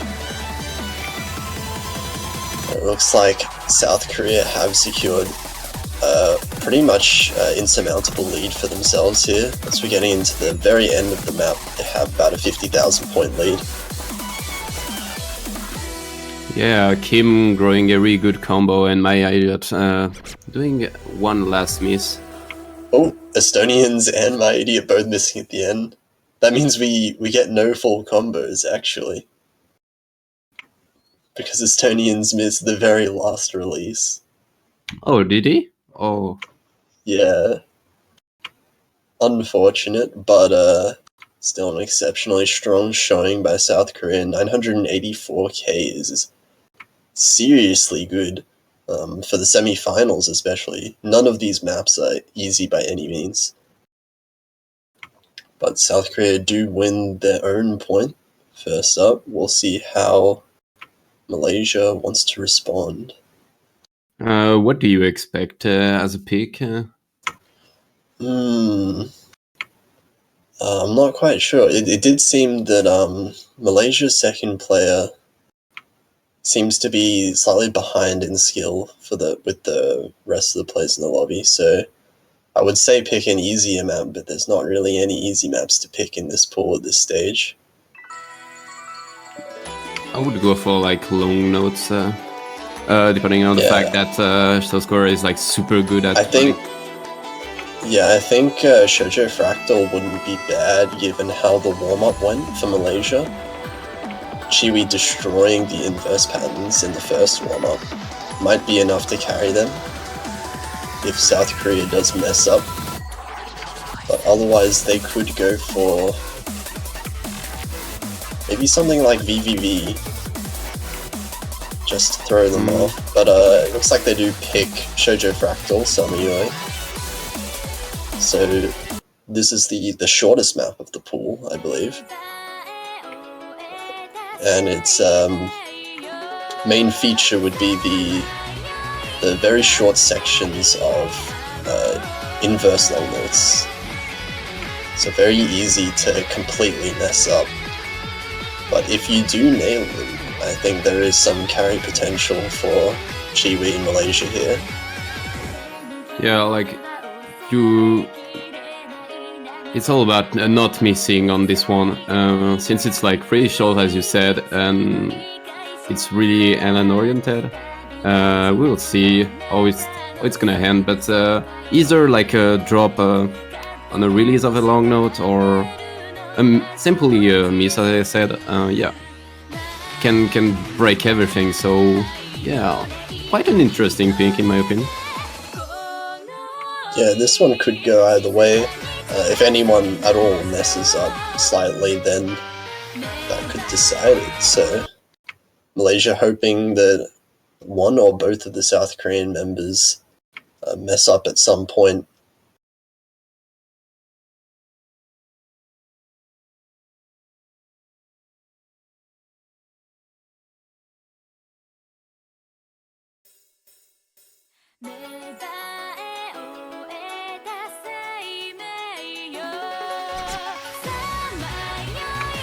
See Cryolian dropping a lot of accuracy and combo at the very start. It just gives over about a 20,000 point lead over to South Korea at the very start of the map. So as they'll we be said, yeah, as we said, Yeah. it's gonna be like super short, so it's not a good thing to drop even at the start. But yeah, it's not the end of all. Yeah, we are already a third of the way into the map. So there definitely needs to be a drop from the South Korean side if Malaysia wants to bring it back. We're gonna have a few harder sections, so it might get Yeah, we'll be getting into the harder sections about now. There we go. But Cryolian, the one to drop again, isn't good for Malaysia at all.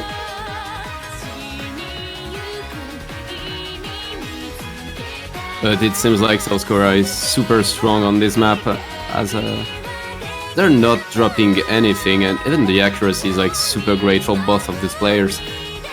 Only Chewy trying to hold the combo and actually the accuracy, but this is not gonna be enough, I believe. Yeah, already the end of the map. And South Korea showing no signs at all of weakness, even on Malaysia's own pick. And that is insane accuracy and ratio from Estonians. Only A 7. 99.7. Oh my god, only 7 is like really, really good. And the 1 to 10 ratio as well with the Rainbow 300s.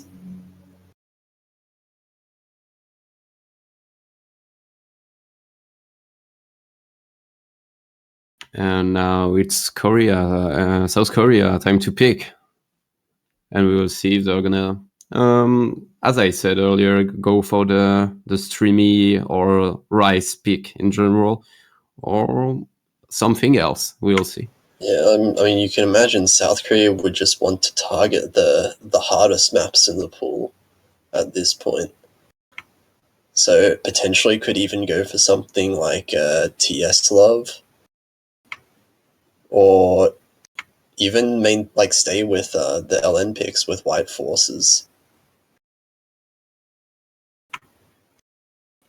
It I looks would like love they to do see go VVV as well. It looks like they do go for TS Love. Oh yeah, I want to see Burnt Rice actually. That'll be exciting to see. SV map's always fun to watch on stream.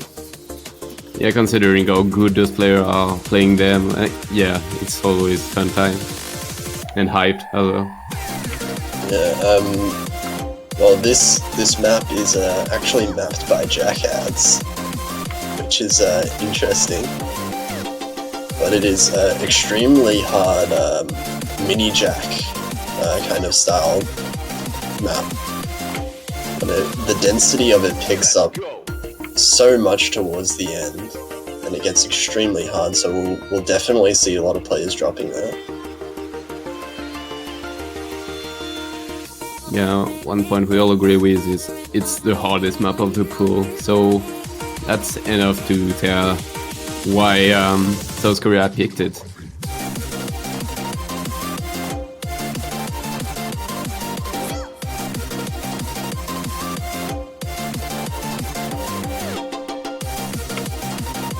Flashlight hype.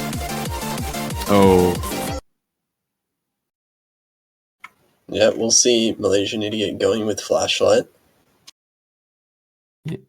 interesting, I guess. Yeah, well, he is a Flashlight player, so understandable. He would Oh, that's why. expect him to play better with more. I guess the denser kind of stuff is kind of easier to play with Flashlight if you are a Flashlight player. Just kind of waiting for Chiwi to get in the map.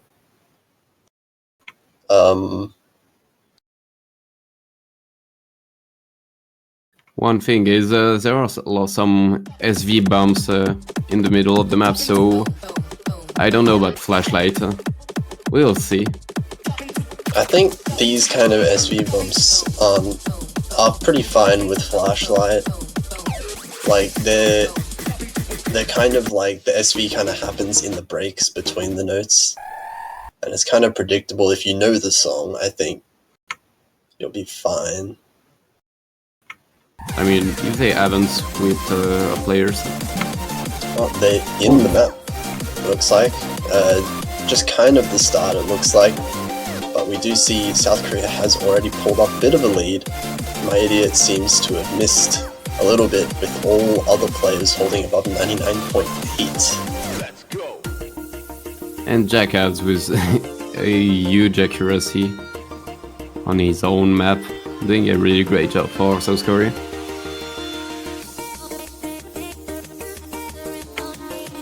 Yeah, we'll see how these players fare towards the end of the map, where it really does pick up in difficulty.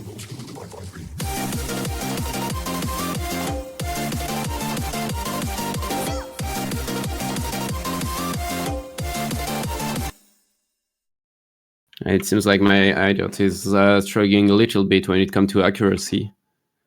Dropping a little bit. Yeah, you can see Chiwi is definitely keeping up with the South Korean players, but it just seems like Malaysian Idiot isn't quite maintaining the same accuracy as them.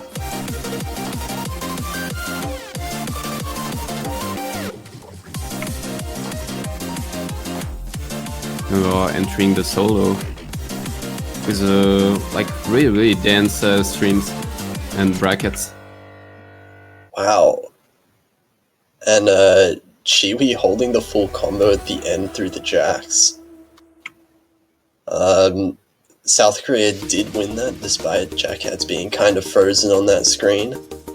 Jackheads ended up getting 990,000 points, which is absolutely ridiculous.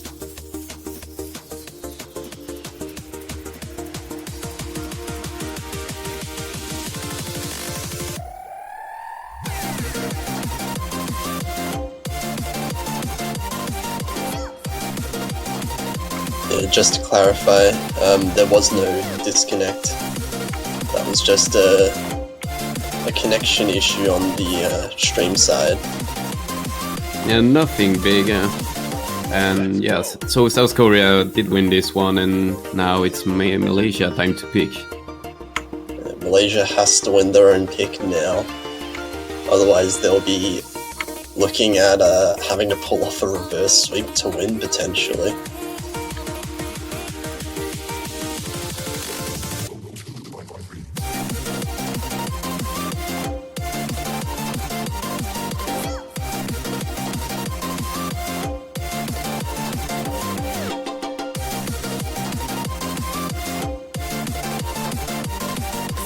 I would honestly go for... oh, okay.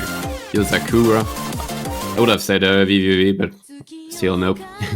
Yeah, we all want to see VVV, but for now we will get Yozakura, which is Stream! Delay streams.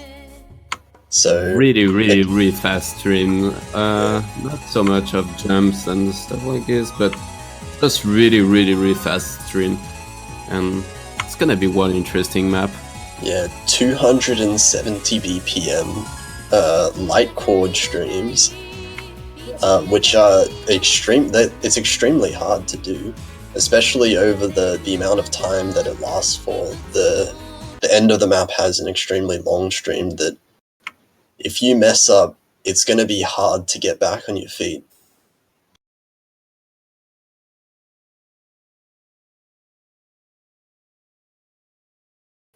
Yeah, we will see Idiot going with the flashlight again. He does read better with it, so understandable.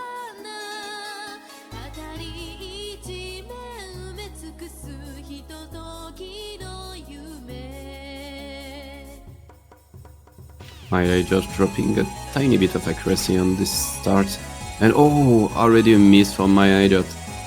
He doesn't drop his accuracy much though, which is good. Drops a little bit now, but he's not too far behind Estonians for now, so the point difference is still quite close. We can still expect maybe a drop from the South Korean side, but we'll see on the next stream, I believe. Oh, my idiot dropping on the easier stream section.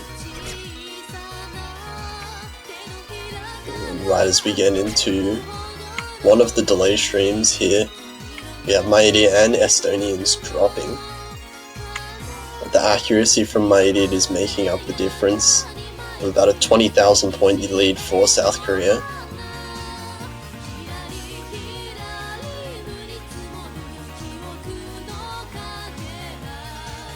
And Jackass just and Chewie just having like the best time playing this, holding what I believe is a full combo and a really good accuracy.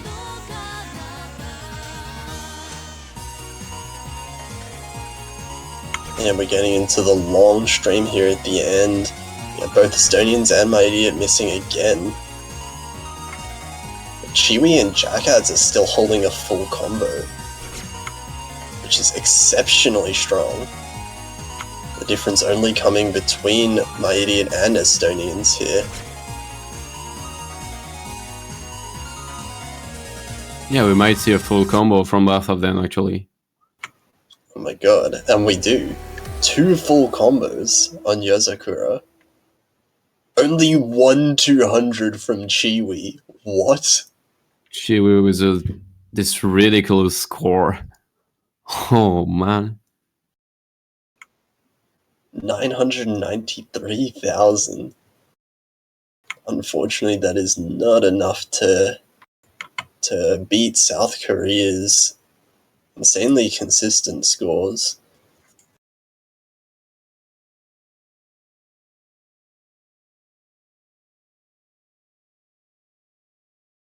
And now it's South Korea time to pick, and let's see if they continue with the actually really hard picks or just go for something else like maybe more accuracy or long note.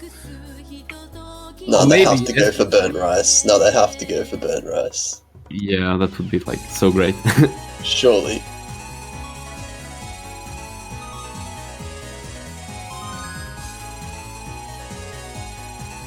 Yeah, but speaking seriously, there is still Delightness, Brightness, White Forces, Celestial Stinger. All of those are very good picks for South Korea at the moment.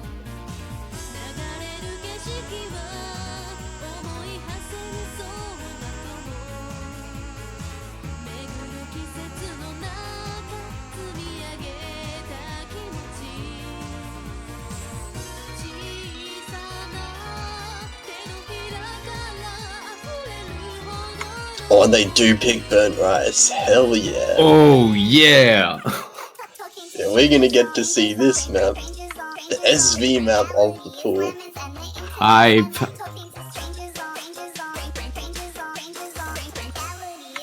We're gonna see some wacky stuff right here. plenty of teleports and stutters everywhere.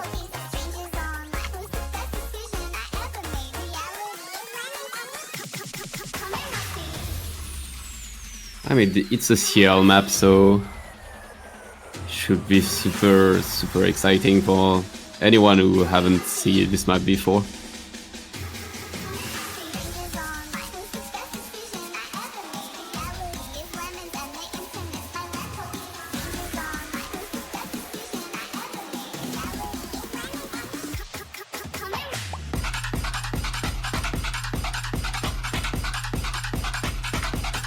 This will be interesting, because I think we do see Malaysian Idiot staying on. Yeah, that was what I was gonna ask. Is my idiot gonna stay? Because like Flashlight and SV is like really hard. Okay, it looks like he's not going to stay, but I was going to say, since I am actually a Flashlight player as well, I know that the map is definitely doable with Flashlight. But it just does take a little bit of practice. But we will be seeing ZU1 instead.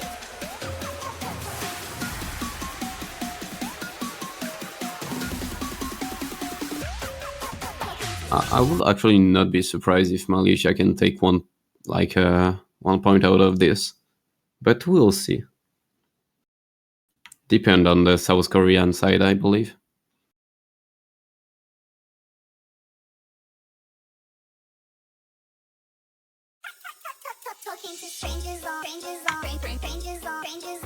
We get the nice teleports and stuff.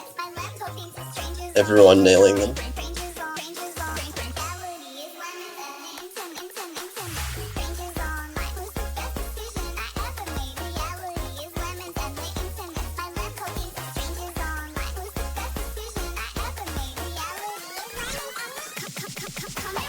Was U1 finding the first miss?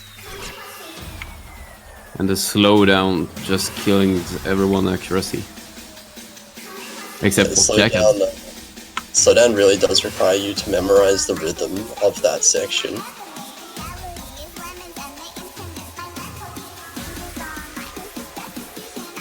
So South Korea is still with a double full combo with really strong accuracies, taking the lead quite strongly at the start here.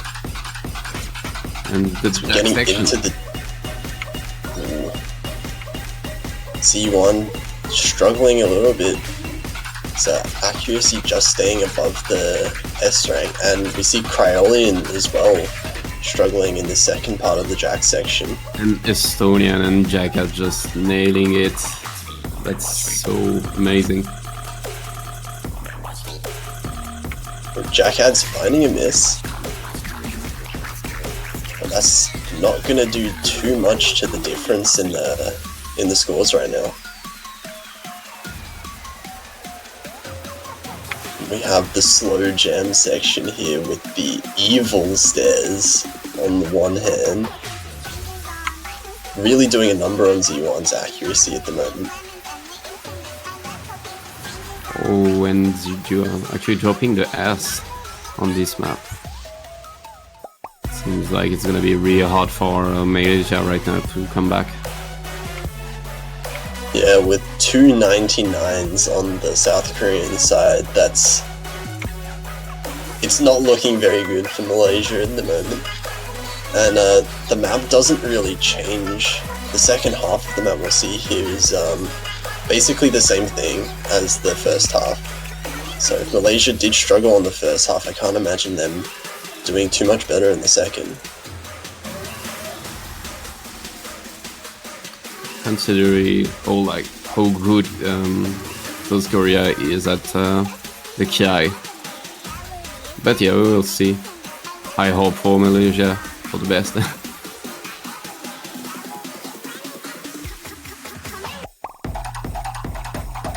It does look like they have brought up their combos now somewhat, but we are getting into the difficult Jack section.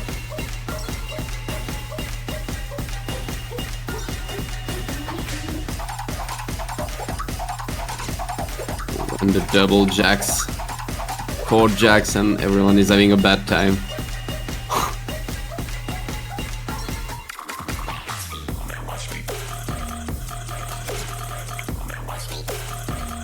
also this combo from Estonia, and I believe he's still in full combo, but I'm not sure.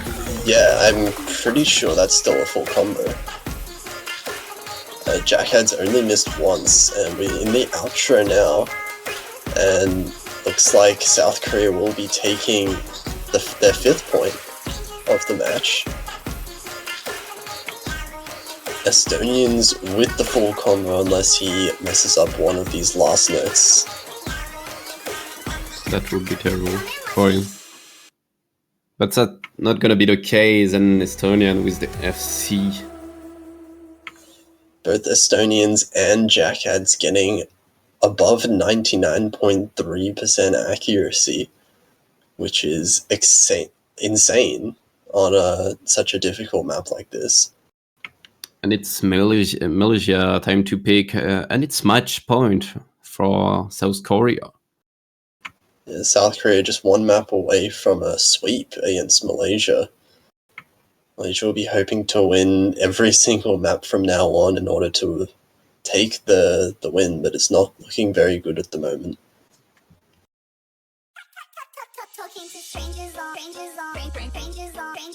reality is lemons and the internet's my lap. Talking to strangers on reality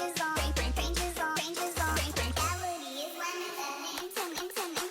Strangers online, who's the best decision I ever made? Reality is lemons and the internet's my lap. Talking to strangers online, who's the best decision I ever made? Reality is lemons and come and watch me. Come and watch me.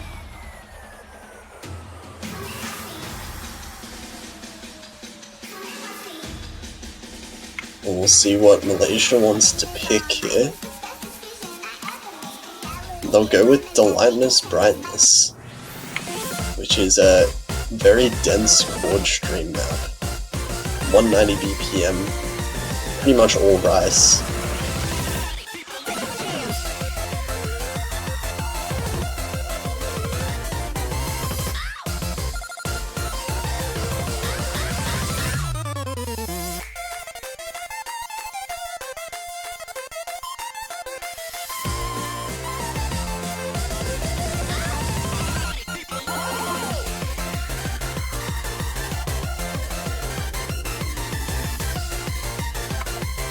We're waiting on all the players to ready up to get into the match.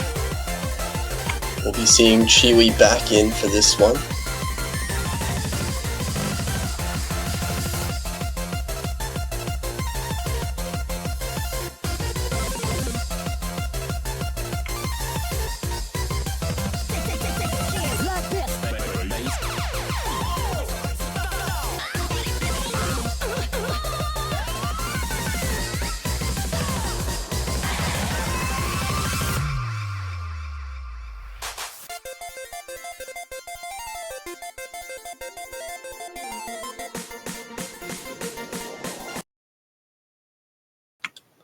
We're getting into the 6th match here. We'll see if South Korea can take it on this match versus Malaysia on this particular map.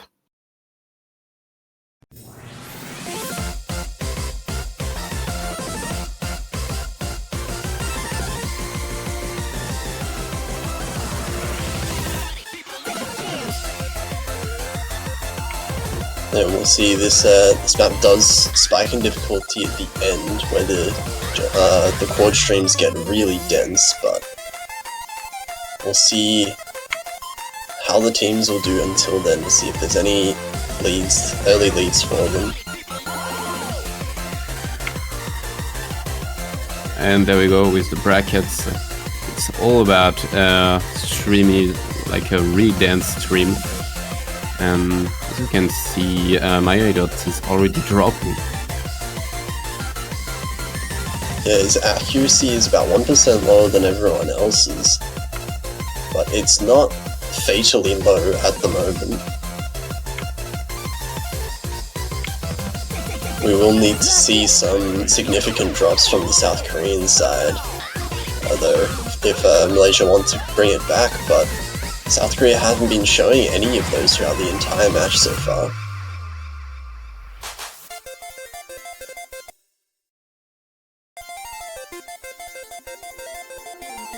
Seems like a really decent pace from South Korea so far.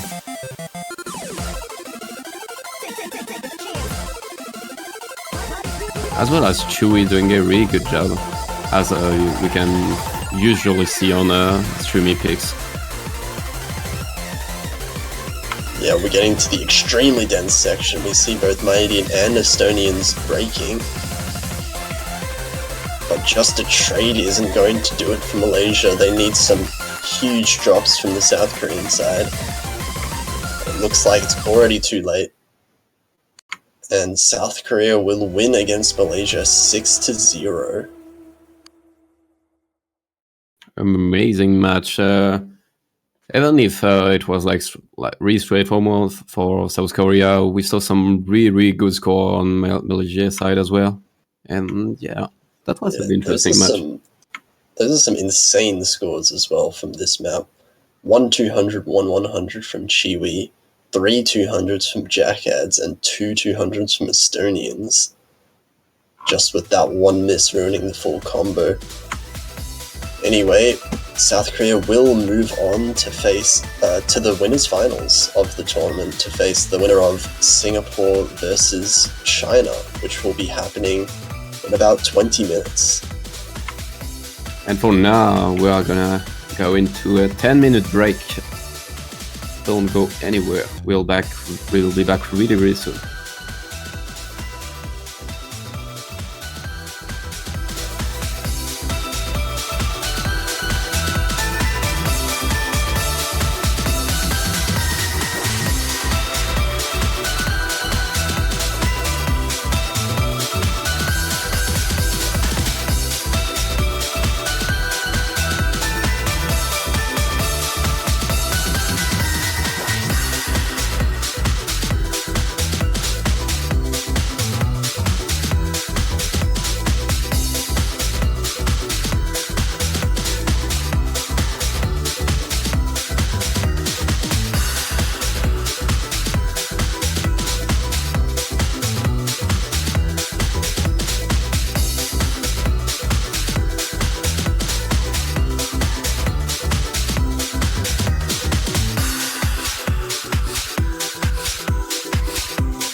Hello everyone and welcome back to the 7K Mania World Cup Semifinals.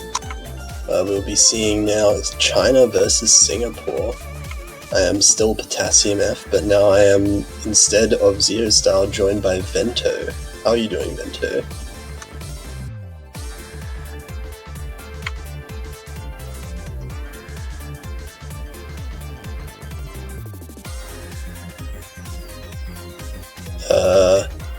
Me too. So then, after a pretty unfortunate sweep of South Korea against Malaysia, we'll hopefully have a closer match between these two teams, China and Singapore, also in the winners bracket. Both of the teams were getting quite similar scores last week in the quarterfinals. So hopefully those do carry across to the much harder maps of this pool.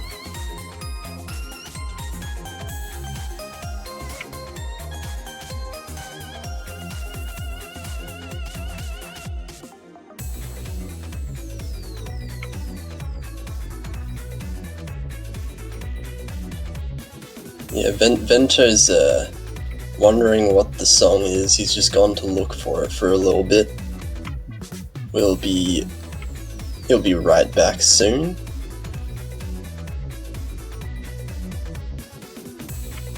Okay. Sure.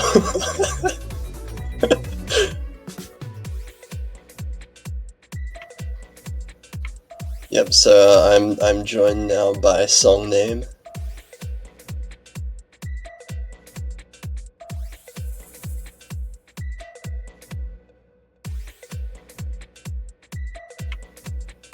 And we're back. Hello, Vento. How are you doing? Hello, I am doing just fine, surprisingly enough. Okay. No, that's okay. Small hiccup, but that's fine. Well, Discord isn't always the most reliable. I've learned. Yeah, well, it happens sometimes. Better now than mid-match. Yeah. So, how are you feeling about this matchup, China versus Singapore? I'm quite interested here, like, to see how this will go. I mean, obviously China's been doing very well in this tournament, but you know, Singapore has like some really strong players, and we could see something interesting happen here.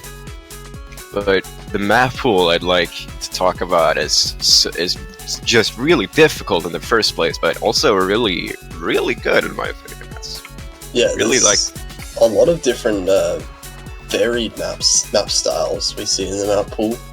Different types of LN, different types of streams. We even have delay streams coming in. Slow jam, SV, you know, everything you can name is basically showing up in some form in the map pool.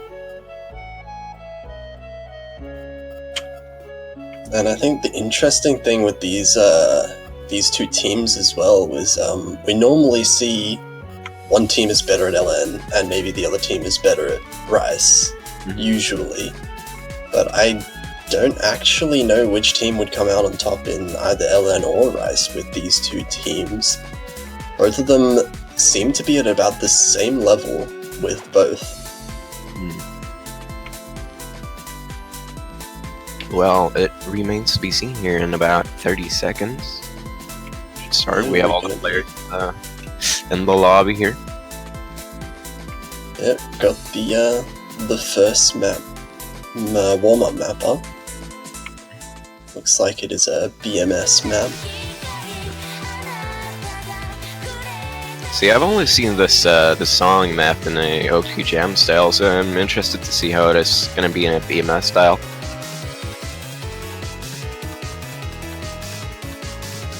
I also really like the song, so that's a bonus. Oh yeah, this is a nice song.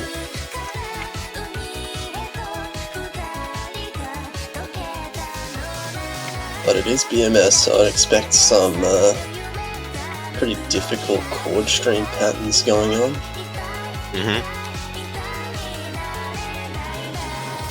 So potentially a bit of a scout out. Yeah. See how good each team would do it. Perhaps Delinus, Brightness, or something of the like. Hmm.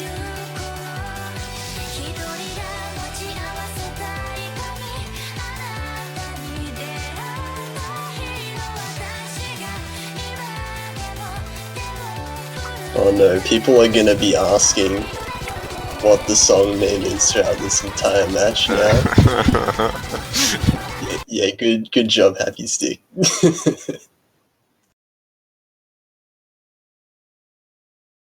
All right, well, we should be going into it here. The first warm up. There are definitely notes. We can confirm that. There We're are going into indeed. the street.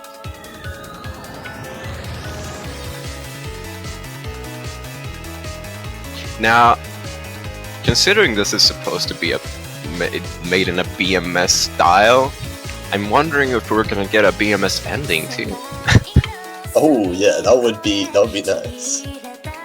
For those who don't, The good old gigantic difficulty spike at the end, right? yeah, So we do actually have quite a few of those style endings in the map pool as well. I've noticed from trying to play them myself and Yeah. failing miserably. Trying is the key word there. For me as well, yeah. You know, it's bad when one of my best maps is the CLSV map. I can pass it at least because I practiced it. But as for the more difficult rise and long node based ones, tank. Yep. It's just so difficult to be able to play any of these maps at all. Yeah, but luckily the players in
obviously Singapore and China will be mixing and matching their players. They do both have some, more than just 2-player rosters, so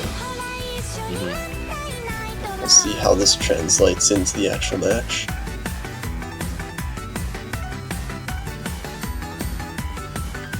Bit of a break section right here. I mean, break as in as much of a break as you get in Mania maps, I suppose. Yeah, real breaks are a real treasure to come by.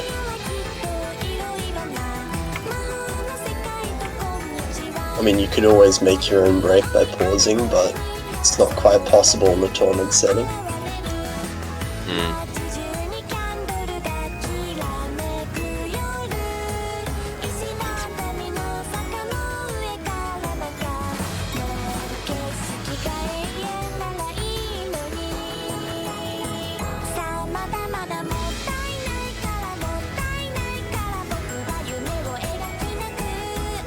This song is like my guilty pleasure. Quiere Pamia Pamia is my guilty pleasure. Guilty pressure. That sounds like a fucking... Oh, excuse me. Sounds like an anime title is what I was gonna say. Because it was really out there and strange. You know, maybe I should just stop speaking. Maybe I should just leave and let Potassium do the whole thing. No, don't leave me. Oh, boy. I'm so sorry. No, it's fine, it's fine.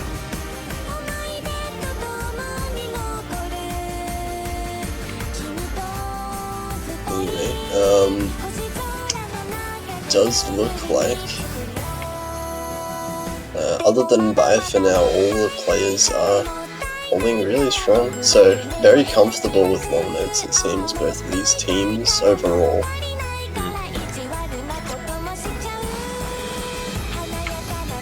Just to not actually have a cup of coffee with me, but it's not nearly enough. Need the double strength.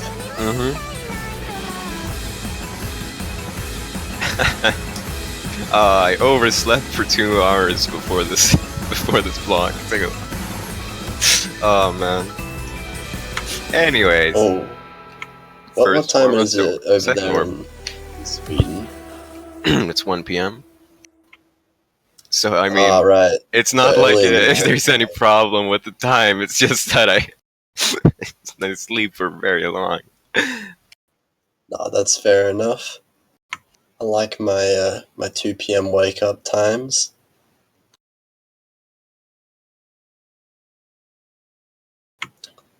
Well, warm-up's out of the way now. We should be getting into the rolls now. China rolling a 44. So, Singapore wanting to roll a bit more than that. It's doable, I believe. Makes it sound like I root for Singapore. Oh, I roll half of what China rolled. See, that's not gonna be doing the trick right here, but that means that Singapore bans first and China bans second and picks first. Yep. Singapore with the second roll, rolling a 90. I don't know which one counts. The first one, you would think. I think it's the captain's roll, but I can't remember. I think Paralit is the... I don't know.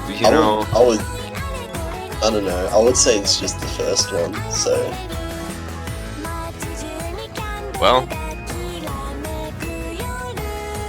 I have no clue. Well, that is up to the ref. The captain roll is the one that counts. I told you. Oh, okay, so it is actually the captain.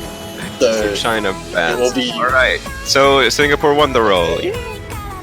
So Singapore did win the roll with the 90 roll in the end.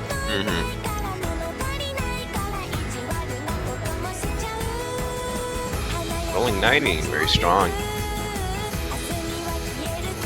So we'll see what which maps these teams want to ban.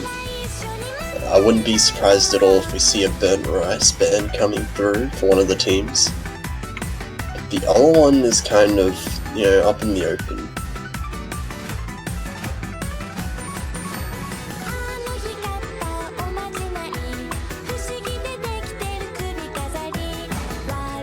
Alright, so China bans CL's SV, also known as Burned Rice, also known as I totally understand why. Yep. The SB map of the pool is always the one that will get banned.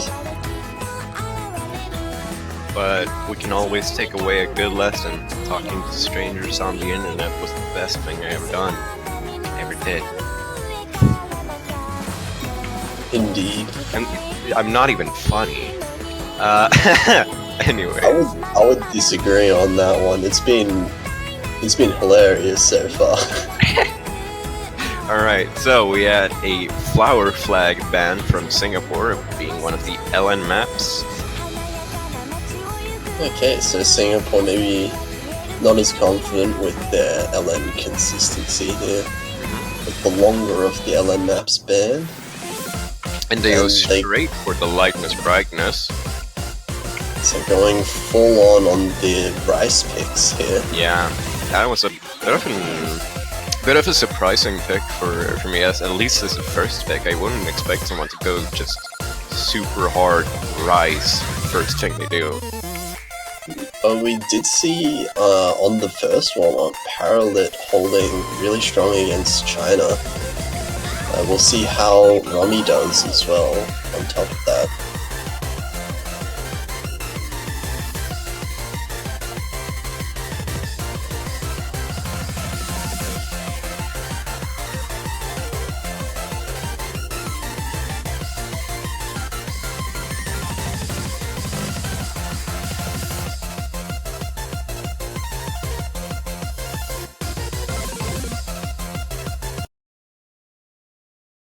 So we get right into it. We'll have QX and Zhangfan for China.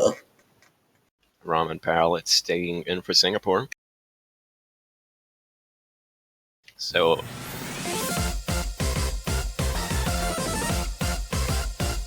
Yeah, this could be anyone's game, and it won't be decided until the very end because there is quite a large density and difficulty spike right at the end of this map.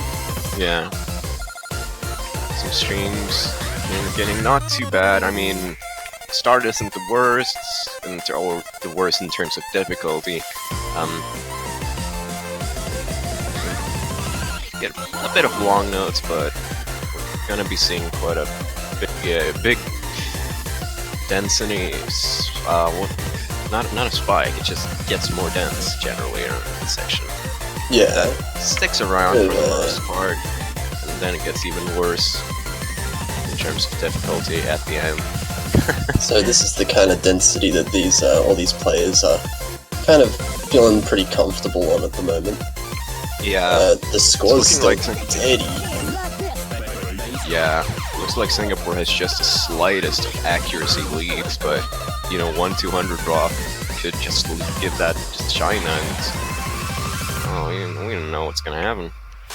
Yeah, they it's have entirely one up to- less than 1,000 points lead to Singapore for now. Yeah, it will just come down entirely to the end section where it does get much harder. We'll see if Yeah. anyone finds any drops there.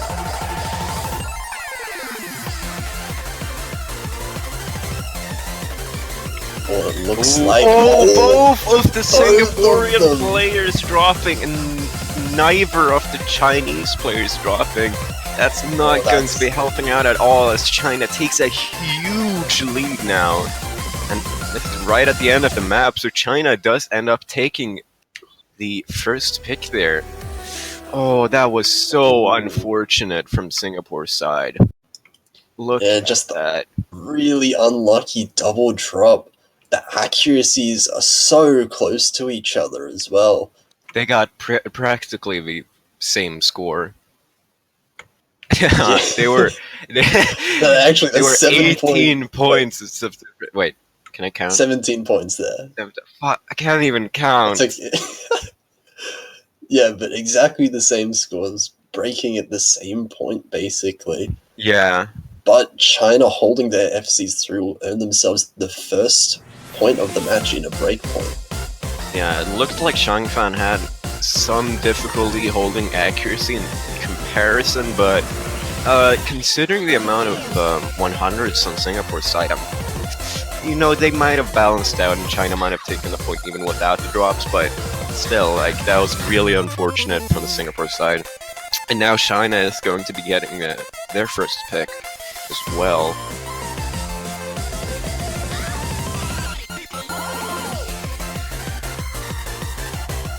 Yeah, now with China's pick, they have a big opportunity to end up 2-0 above Singapore at the start of this match. Yeah.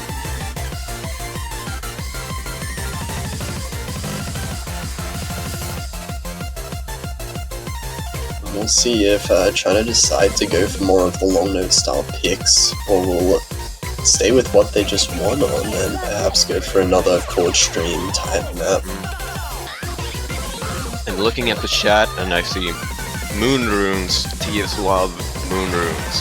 I don't know if that means anything, but you never know. Yeah, maybe that does mean they'll pick TS Love. Maybe they're just discussing it at the moment, but I see level 16 as well. I think that's that would be Yozakura. I think The so. delayed. The late stream one. There's also 32-bit. Is that any of the maps? I have no clue. It's something. Actually. Doesn't ring a bell.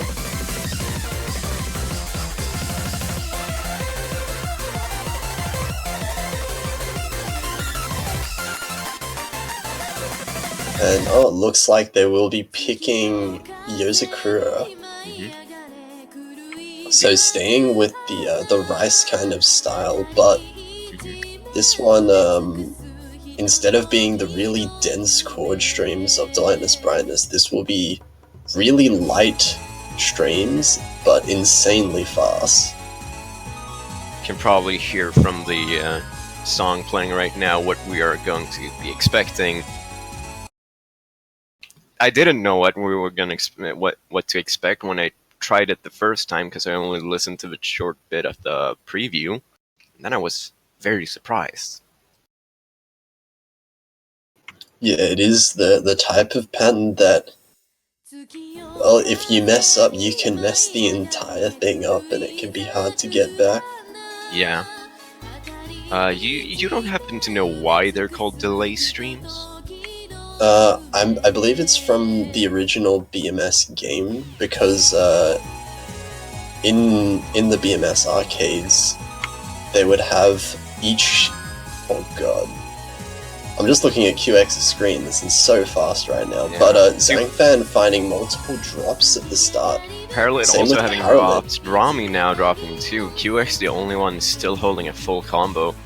But it's looking like every player on both players on Singapore's side seems to be holding about the same accuracy Zhangfan is doing right now. QX though is a bit ahead of the pack, so that is going to be giving them an early lead. Yeah, the entire lead coming at the moment from QX. Holding a very strong FC. That said, the lead is not that much at the moment, so China will still need to perform in the rest of the map. Yeah, ooh, Rami dropping twice. That's going to be giving a lot of points back to over to China. Why? What am I even saying? Yeah, China will extend their lead by quite a decent margin here.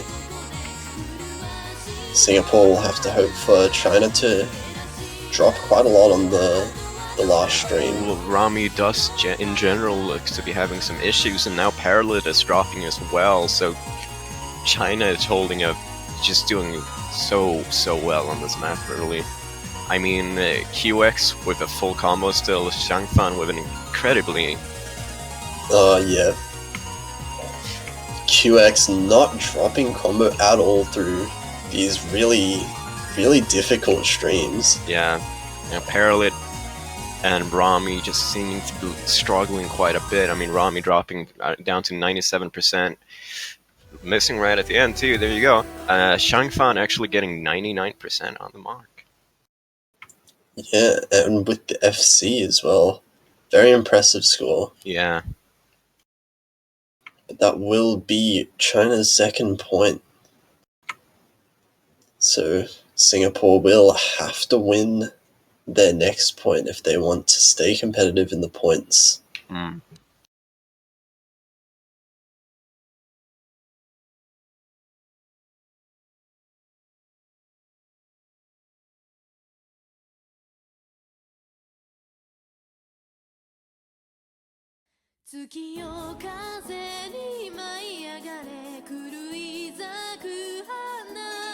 Want to go for the nature of dying. Being the stamina pick of the pool, I'd say. Yeah, so not the hardest patterns of the rice picks, definitely.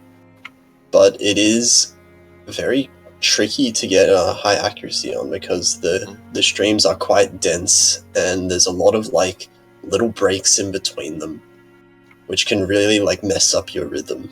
Yeah. Oh yeah, and let's not forget it's OD 9.5, so actually getting good judgments is incredibly hard, especially on Score V2, as this tournament is being played. Yeah, Score V2 will make the judgments for the max 300s exceptionally difficult on OD 9.5. Mm.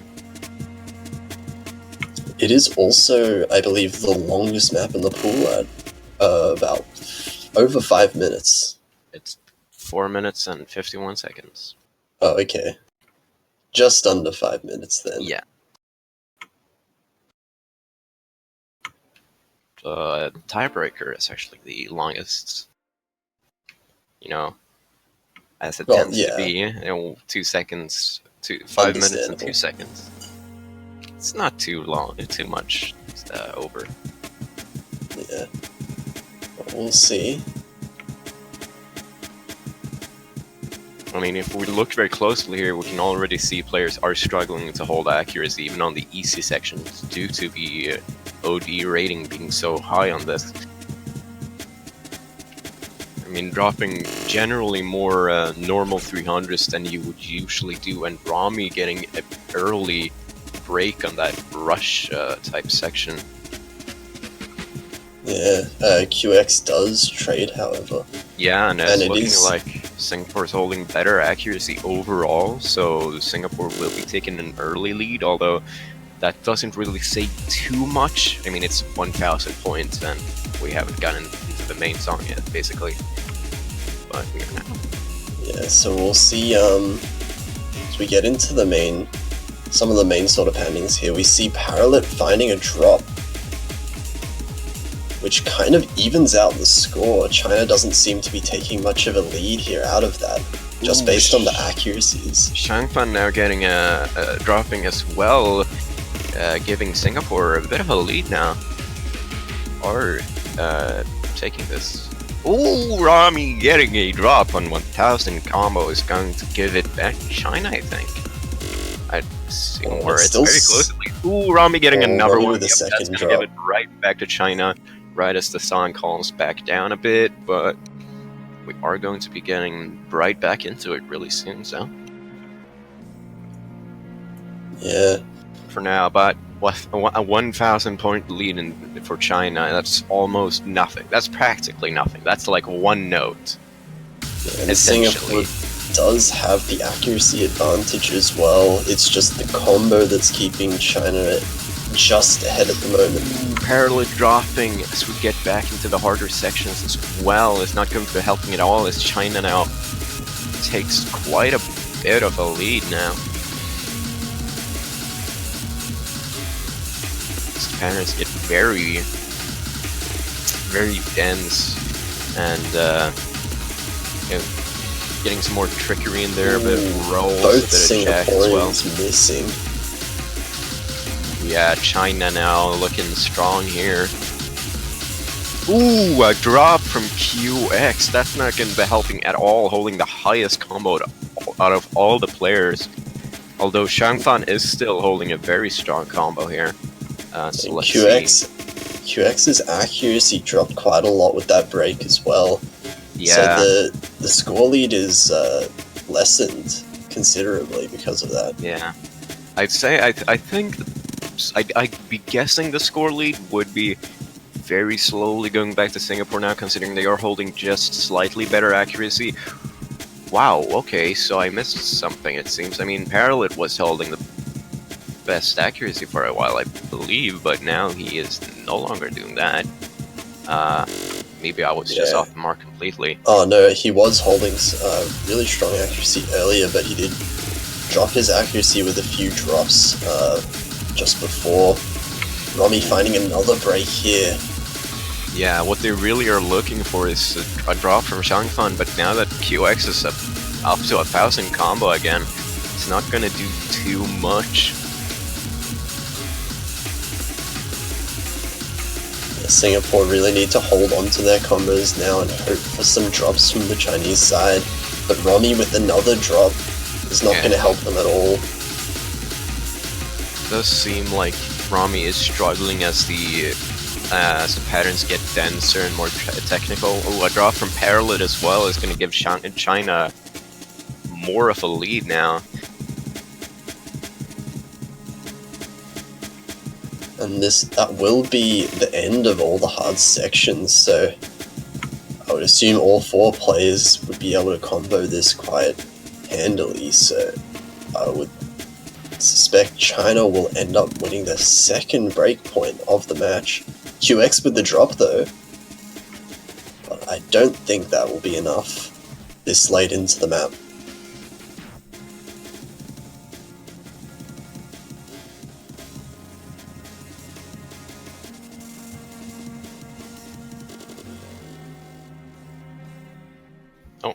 Small drop from Shangfan right at the ending, but China taking that point handily as well. Shangfan just generally performing extremely well there, getting at the lowest over 20,000 points over the second best player. Yeah, both the highest accuracy and the least amount of drops. Yeah, very, very impressive score. And now Singapore's in a bit of a tight situation because that was their own pick. And now China has the opportunity to bring it to 4-0 on their own pick. Hmm.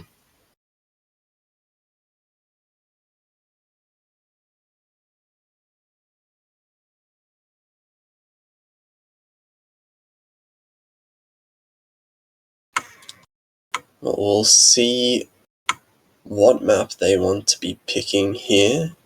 I see Satori. Go, go, go, whatever that means. I don't know. Is Satori some map in pool? Satoru's one of the Chinese players. Ah, see. That would explain things. Wow, what am I doing? What am I doing? Okay. Well, So maybe we'll see something else come out of them. yeah. If we're seeing a swap away from QX, maybe something more LN oriented. That is definitely a potential. And bad news, everyone. I've run out of coffee.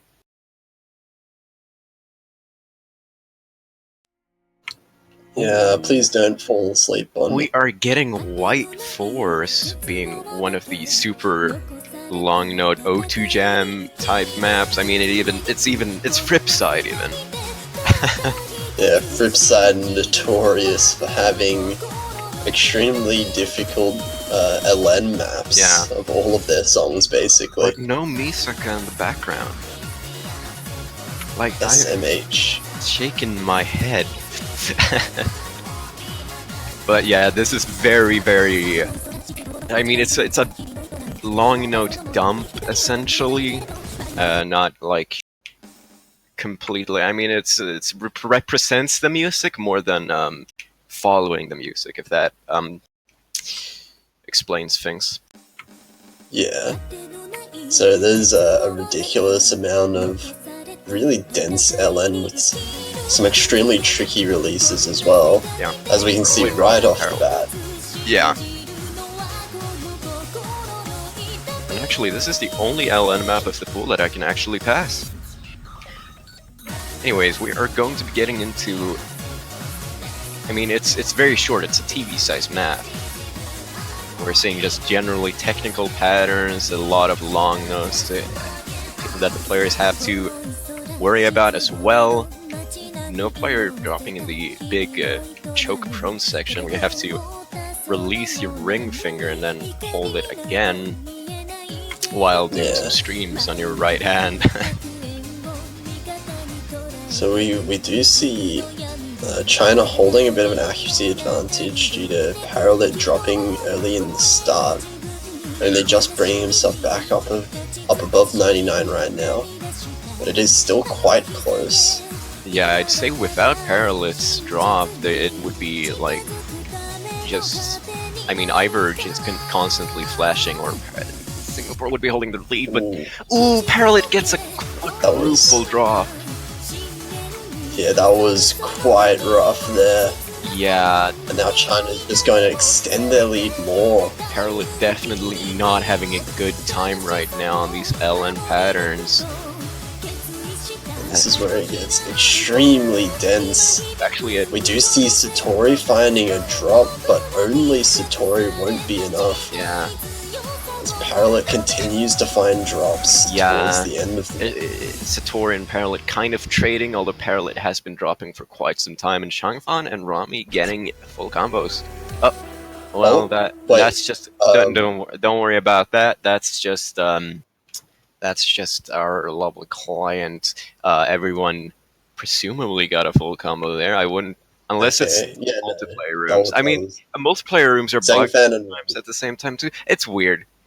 Anyways, they practically got full combos. Sometimes. That happens. But yeah, Zhangfan and Rami did get full combos, both of them. Yes. And China up 4-0 points.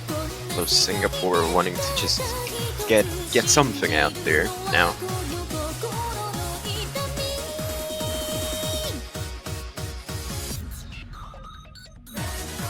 So Singapore, be interesting to see what they want to go for next, because that's there's been a lot of different maps covered that have been picked so far, and China have managed to come out on top of all of them.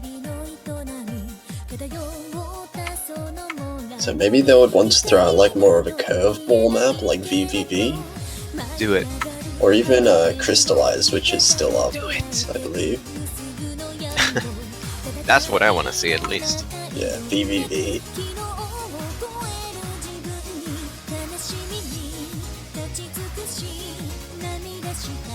Oh, and they go for TS Love.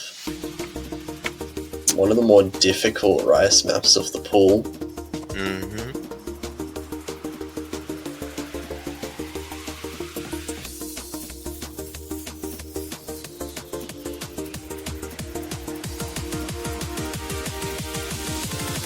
For my testing, I felt like this had a bit of everything, a bit of long nose, a bit of jacks, mini jacks in particular, and rice. Yeah, quite a lot of mini jacks throughout the map, especially towards the end where it gets extremely dense. Well, there'll be quite a lot of drops, I would imagine, from everyone. Well, you see, I never did really get to the ending. Yeah, fair enough. That's why no fail exists.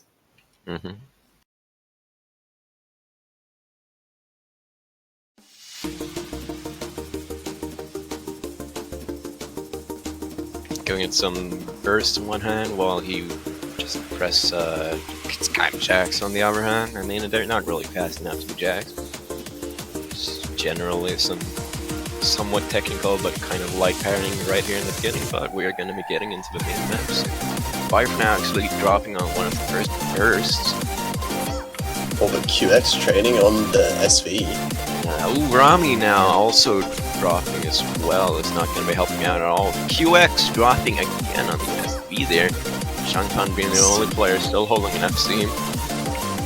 And that will give an advantage over to China slowly but surely. Yeah, by for now getting a double drop.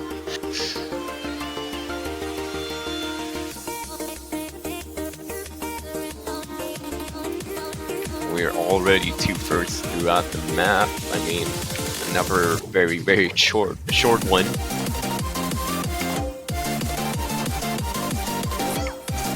Here we'll see if there are any major drops from either side as it gets into the hard section here.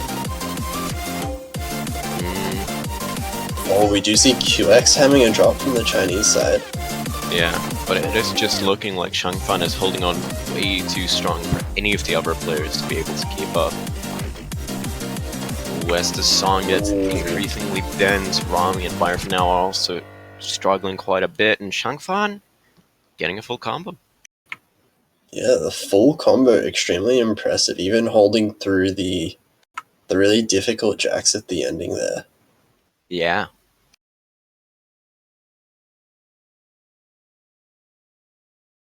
So that will be China's 5th point. They're on match point right now, and it is their own pick as well. Yeah, it isn't looking good for Singapore right now.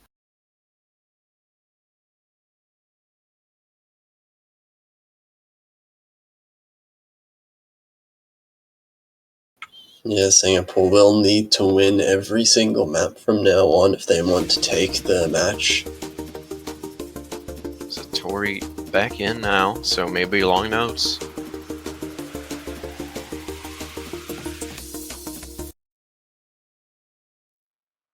Going for crystallized. Yeah, interesting pick. Did I say that correctly? Because I feel like I didn't. Crystallized? Crystallized. Crystallized. I felt like I said something like completely off. No, I thought you said it pretty well. Huh. Either way, this map gets quite chaotic with a lot of different aspects kind of mixed together. It's got some SV, it's got some LN, got some slow jam as well in some of the quieter sections. Yeah. And also interesting though, it is HP 9, so And hey, I don't suspect anyone would fail, but you know, always a possibility.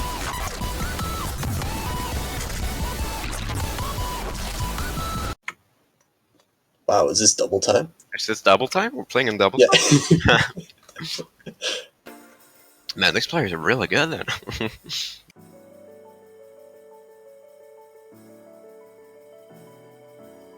I hope everyone likes Camellia. Oh yes, always. Gotta have the Camellia song every single map pool. If you don't, then what are you even doing? Anyways, early on, a bit of a lead towards China, although only in accuracy. I mean, it's gone back and forth, but it was looking like China's the one winning in the accuracy department. I mean, there's not even a lot to call out here. We haven't gotten into any of the hard stuff yet. Now it's getting a bit more tricky, and long notes and SVs. And we do see Bai for now with the first drop. Give a very small advantage over to China. But the Singaporean accuracy is still quite high overall. Ooh, they do find quite a lot of 200s with those releases.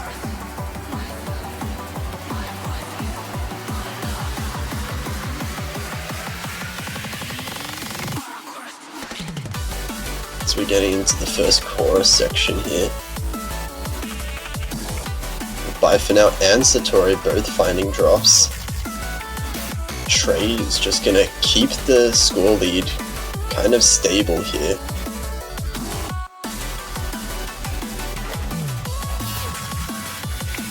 Another drop. Fire for now.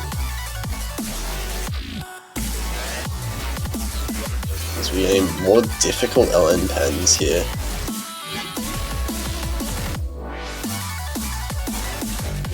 Bai for now not having a good time. Yeah, Rami now also getting a drop as well. Shangfan again being the only player holding a full combo. Spy for now really is struggling here. Now, China has a notable lead in about 40,000 points, and we're about halfway through the map.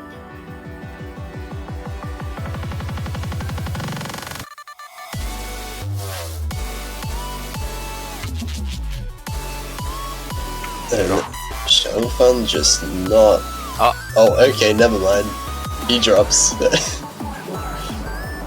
But giant falls. the commentator curse, you know, that always works, but it won't be quite enough for Commentators, Singapore to be able to make up the lead. yeah, the commentator curse is actually strong enough to kill anything. Absolutely anything, no matter how strong the player. Yeah, it's true.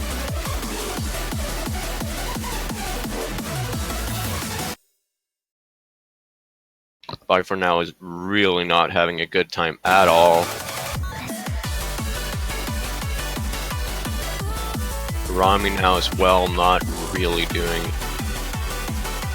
super the hot accuracy, comparing to the rest of the map. Accuracy lead also pretty overwhelmingly in China's favor at the moment. Yeah, Satori and Shangfan doing extremely well. As Bye for now is just holding right above the S mark, and Rami right below 98, while on China's side one is closer to 99 and one is right below 98.5. So with that, China will be taking their 5th point of this match, and no, their 6th points even. I can count, and winning this match.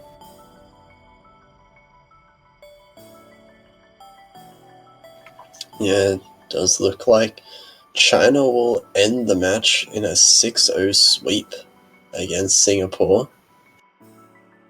meaning that they will go on to verse South Korea, who just swept Malaysia.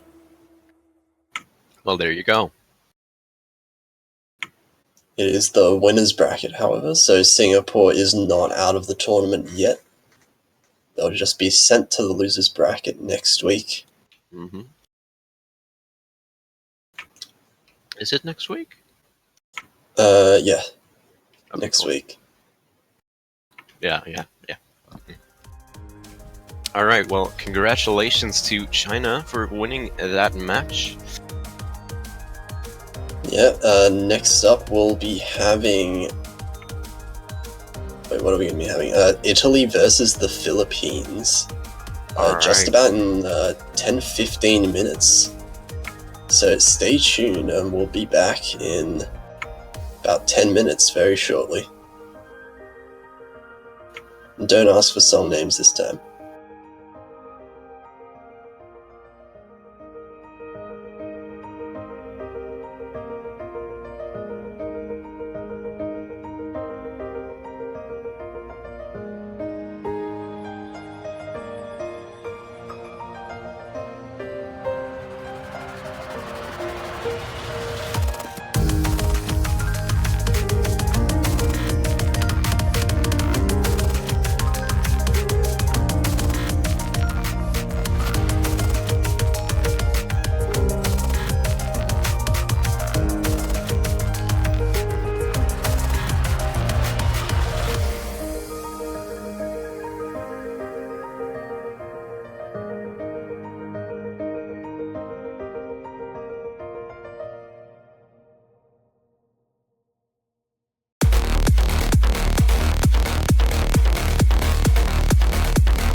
Hello, everyone, and welcome back to the 7K Mania World Cup 2018. After our short break, we're going to be watching the Italy versus Philippines match. I am Nivrat00, and I have with me Vento. Hello, I'm still here. You're gonna have to listen to me for a while. And yes, the match should be starting on the hour in 5 minutes. How are you feeling about this matchup?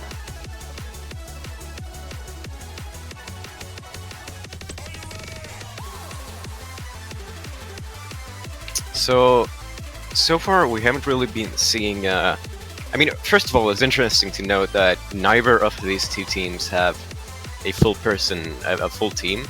Both of them are. I mean, Philippines is a 2-person team, which is the lowest you can have, and Italy is a 3-person team. Do believe we are in losers bracket now, and well, I mean, as for the Philippines, Arquin has been showing up a lot, like doing very, very well. Cielo Day as well has been doing very well in his own right. So Italy, I'm not really sure what to say. I mean, we do have 2 players who are extremely high ranked in their team, but I don't think their performance has been about as high as they would have wanted themselves. And actually, I believe this is a repeat match. I believe Italy and the Philippines met in the group stage. Right, yeah, and Italy, interestingly, hasn't there been win by defaults, kind of messing up their history? In the round of 16, they lost by default against South Korea, and quarterfinals they won by default against Argentina, if I'm not like 100% mistaken. So this is the first time we're gonna see them play in the knockout stages. Hopefully, we'll have 2 full teams here. Remains to be seen.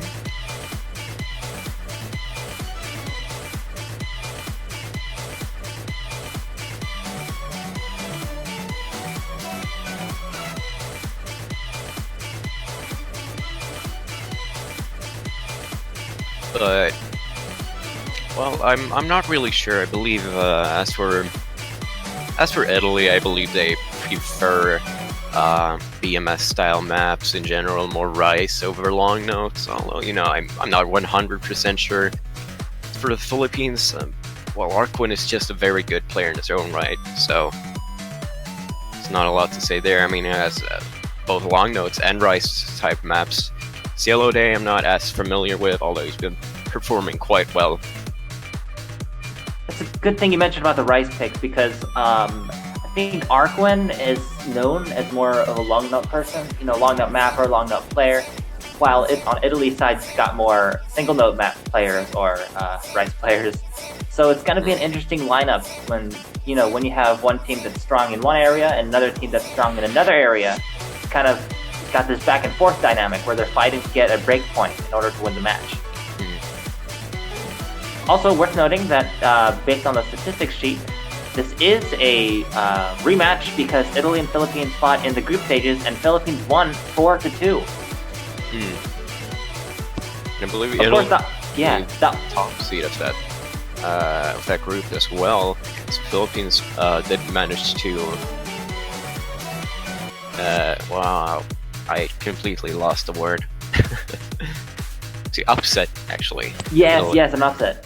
Philippines is one of those teams I think that were stronger than we were expecting from the mid seed in this tournament. But we're gonna see them again because we have 2 players on each side in the match now, and we're going to the match.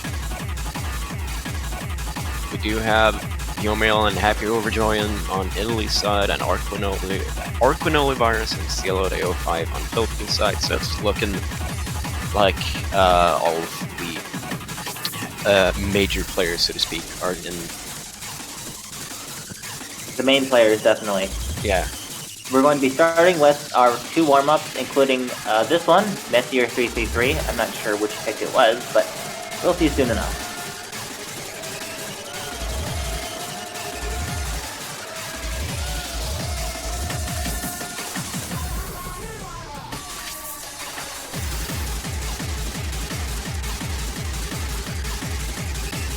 Now this is the losers bracket, as you mentioned, so they're fighting for their place in the tournament right now, right? Whichever team loses will be kicked out. Yeah.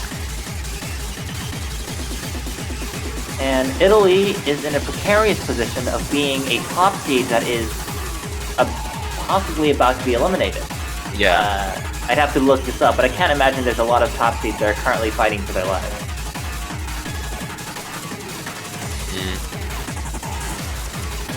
I mean, considering the other top seeds are like China and South Korea, and so like, I mean, they have been doing well in general.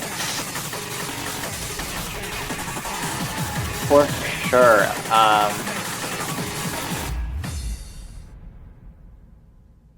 Yeah. But we are going to get started on the warm-ups. No, looks like might be having some problems on the player's side, but should be soon anyway. Oh, there we go. So into the first warm-up here, Messier 333 Semiki Hail Messier arc. But that sounds like an arc win map. Yeah, and right off the bat, it looks like we're having some long notes, which I would expect if it was an Arc 1 map. Ooh, looks like it's some sort of a dense core streaming map, but it's also got some long notes mixed in. It's pretty good practice, actually, for the difficulty of this current map pool. Yeah.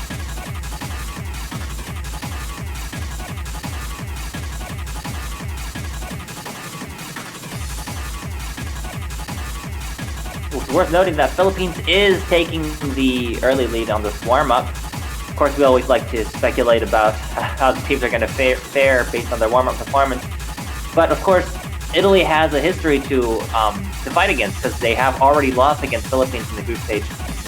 So, despite being a higher seed, I think Italy is kind of coming from a lower position here, kind of the underdog. Yeah.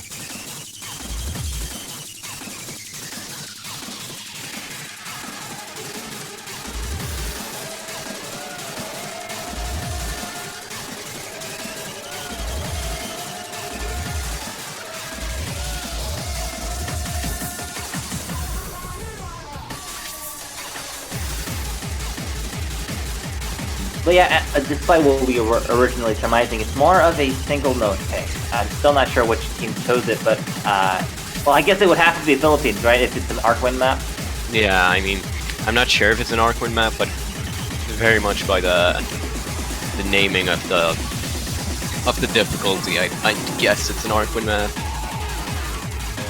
Got a bit of a spike there, but Arkwin is still holding strong through it despite all the other players dropping. Already showing off his impressive plays. And we have confirmation that it's an arc win map.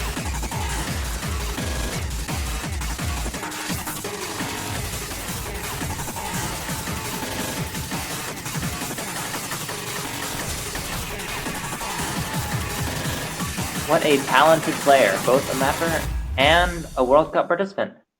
But yeah, that is the first warm-up in Philippines' favor. Not a huge lead, but I mean, I'm thinking it's going to be a pretty close match, because that was not a huge lead at all.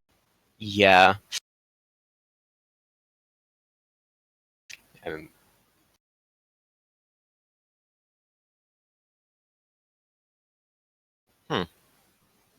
So that leaves us going into Italy's warm-up before we start the match. Plus plus. SHD. Ah, interesting. I'm pretty familiar with this map, because I'm familiar with the song, because I tried to map it a while ago. But you can already hear it's got the crazy streams going on, the 8-bit stream. Yeah.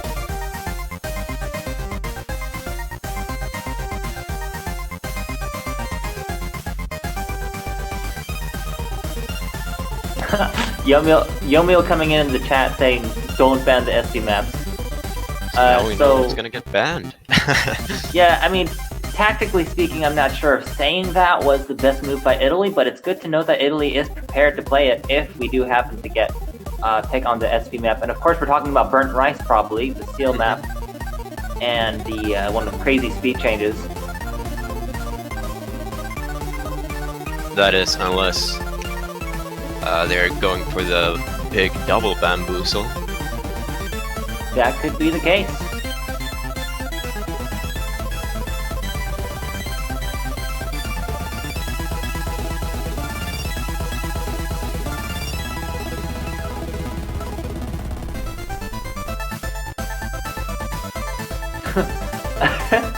I think Yomiel kind of clearing things up in the Twitch chat. Oh, we're not prepared, he says. So, maybe Italy was just here to have some fun. But it's certainly gonna be fun to watch.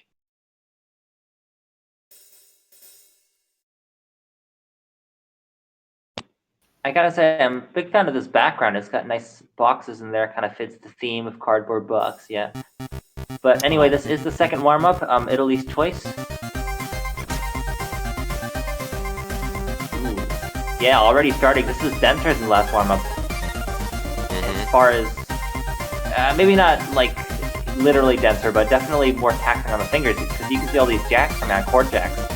What are those, like, bursts? What? Yeah, we got these little roll things, I guess, tiny little stairs. Yep. I guess most players would approximate them by playing them as a normal 3-note chord. Yeah. But this map also has a bit of chord streaming, and Italy is in the lead on their own warm-up. So again, going to show that this is going to be a close match. Yeah. Although it's looking like it's, never mind. I don't know what I'm thinking. Oh, lots of drops coming out from Happy Overjoys now. But every player's trading. Whoa, there's just drops all around, and oh my god, look at the map. It's so intense. I don't know what's going on, but it's looking like Italy is winning. Kinda, I suppose. I saw the score flicker there for a moment, going over to Philippine side, but then coming back to Italy side. This is a lot harder than I was expecting. Cielo de almost losing out. No player holding an S still. Cielo de definitely bringing up the rear as, let's say, the lower ranked player on the Philippine side. But I think we knew already that Italy was preferred in this. Oh well, looks like Cielo de has just given up. It seems to me like he's just sitting around the nose at this point. Yeah, no stamina left. I mean, to be fair, I think on warm-ups, a lot of players, their mentality is you don't want to get tired out, right? Yeah. But I was saying, I think we knew that Italy had the speed advantage, let's say. C. C for Cielo de. There you go. A for Orquinolivirus.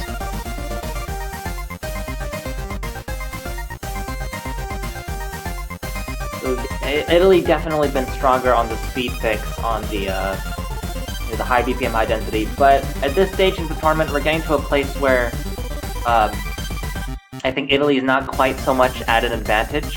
Alright, well, seems like Happy Overjoy rolled about 50 or something. I don't know who rolled. I mean, it should be the cap for Italy. Either way, in either way, I mean, Arquin rolled a 5. So, the Philippines 5, wow. Banning first, and Italy will be banning second and picking first.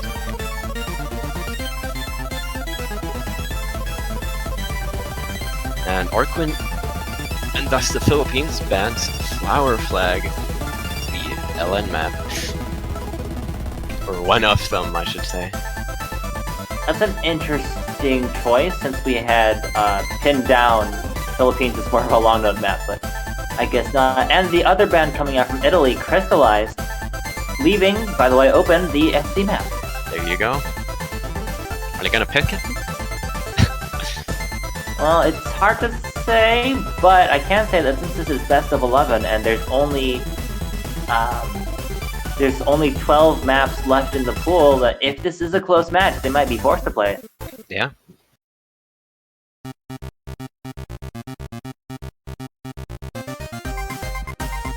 To analyze the bands a bit closer, I would say, I think Flower is one of those maps where you can it's like mind blockable, right? And that's all long node maps. But even though it's considered the easier long node pick, I can understand why some of the Philippines might have problems with it. But what do you think of crystallized ban? Not a big fan of long nodes and SVs, basically. They That's are fair. going I mean, for Celestial Stinger.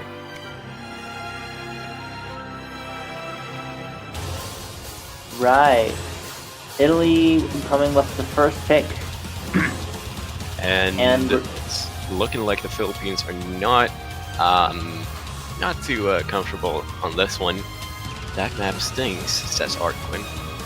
Thanks. That's a good one. Is it though? But Cielo, they crying. Oh no, why this? this is, of course, like our 259 BPM song in the pool. I'm gonna see maybe Italy speed winning out here. Maybe that's what they're planning on. We'll have to see.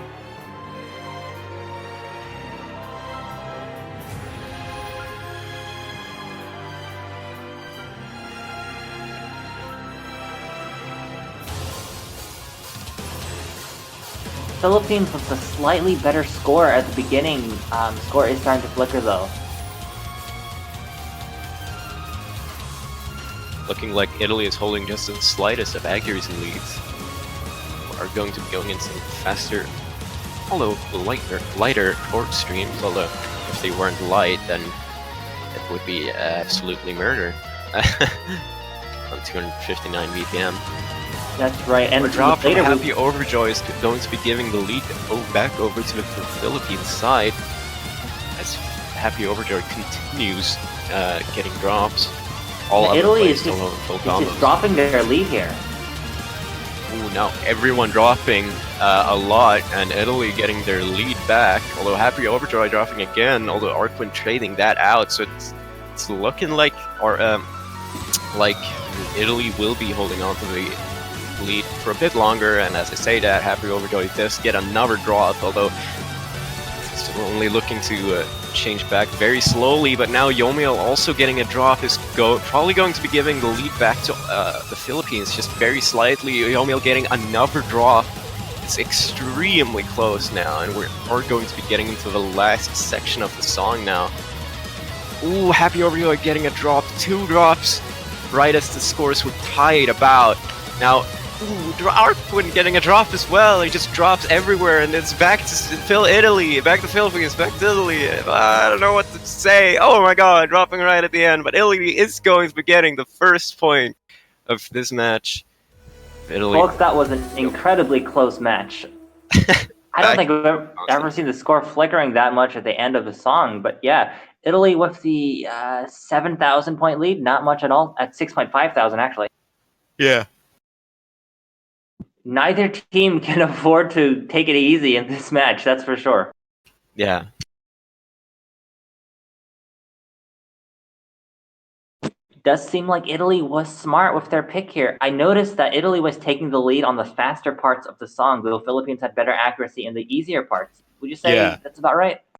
Yeah, that does sound about right. So perhaps good strategy coming out. Seems like Philippines might be discussing their next pick.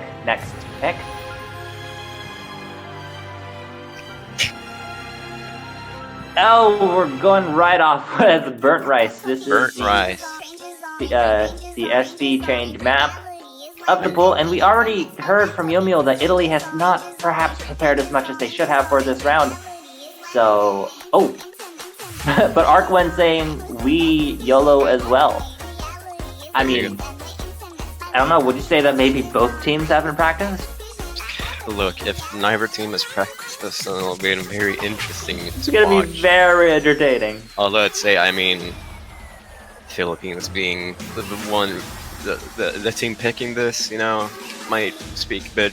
I mean, Yomiel did say, we still hate the SV maps. We're picking Celestial Stingers, though. Oh, it looks like we're having a proposal in the chat right now. How There you sweet.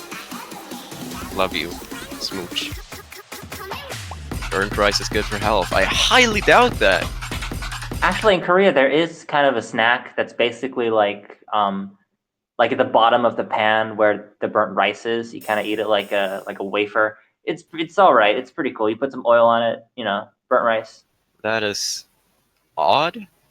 It's a little weird. I mean, I think where that comes from is because, back when all the Koreans were poor on the countryside, we wouldn't want to waste any of the rice, right? So we found a way to make the burnt rice tasty. But anyway, we're getting started on the map, burnt rice, map by Seal, of course. Philippines pick. Let's see what happens. Well, it does seem like the players have been practicing the right. A bit at least. Getting the first. Oh god, Happy Overjoy having a big drop on the first slow jam. Not having a good time there. Arcoin also not having a good time with the slow jams. Although Happy Overjoy dropping a lot of accuracy. If I had to say, that looks like someone who was not expecting the slow jam. Because I saw him continue pressing really fast even when the slow jam started. But Yomiel, despite his words of hatred towards the map, is still holding the highest... Oh, hold on. Okay, he just dropped, but we are going into the first course, the hardest SV part. We're having a lot of 200s coming up from Happy Overjoy and from the Philippines side. But Happy Overjoy's score is just so low, and only 90 accuracy, that it is definitely going in Philippines' favor. Happy Overjoy now dropping below the A mark. I'm not sure if he's sight reading this, but I mean, I can't imagine he's played this more than a couple times for this match. Yeah, no, I don't think he's sight reading because then he would be dead by now. I know from experience. Although that's true. That's fair. Yeah.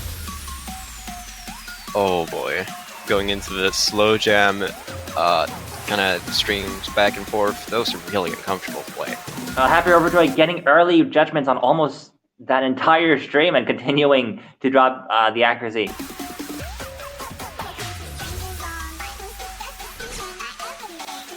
Yeah, the score is now over 100,000 in Philippines' favor. It's gonna be... I'm not sure if Stas will come back to that one.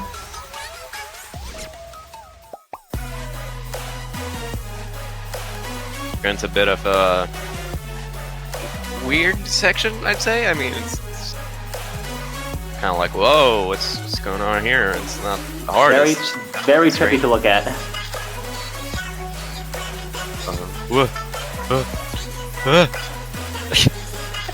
Yeah, this part just doesn't let up.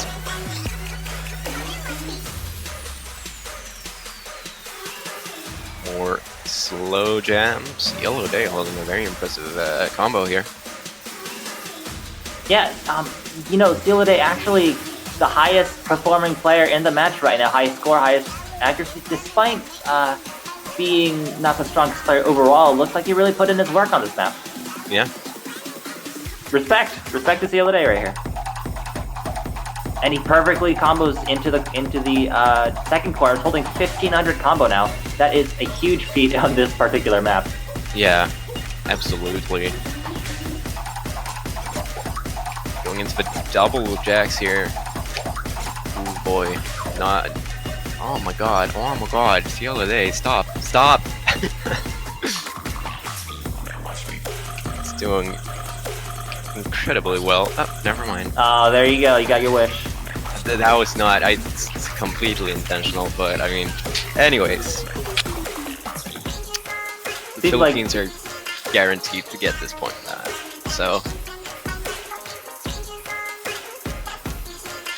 I'm just checking the statistics to see how often we've seen this map, and this is only the second pick of the tournament. So yeah, it's not as actually bad as some of the previous FC maps and previous pools, but I just noticed the Twitch chat was really, let's say, surprised by this pick, and it is very surprising to see.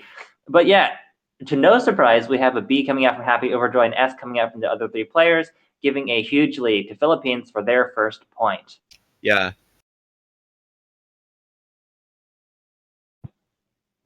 I gotta say there, I think that this did come down to preparation. Philippines didn't feel super strong on it, but they still had the edge when it came to predicting these SV changes. Yeah.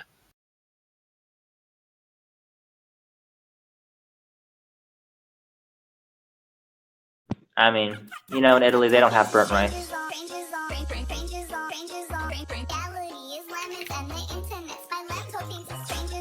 But now we are.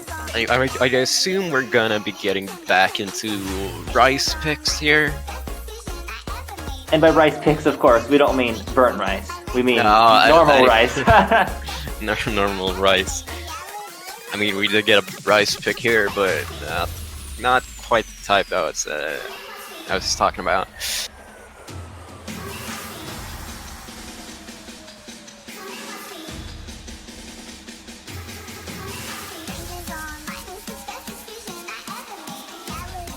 QODT Junior map. I do not know which one that is. The lightness, brightness, Yomil.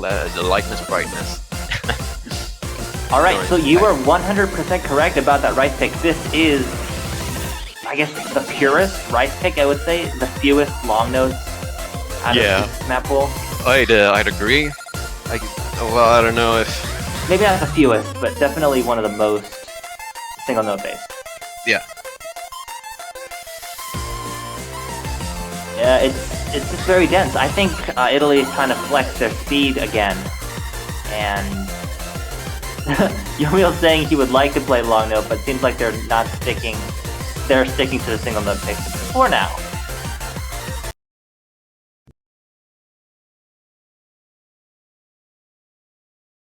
So, going into the third map of this match, being the lightness brightness. I've never really thought about that title. That doesn't really make sense. No, it doesn't. I was expecting The delightful brightness. I don't think the lightness is a word. But in any, I don't think so either. But it is certainly a delightful match to watch. And right at the beginning, the scores are flickering, but we haven't gone to the dense part yet.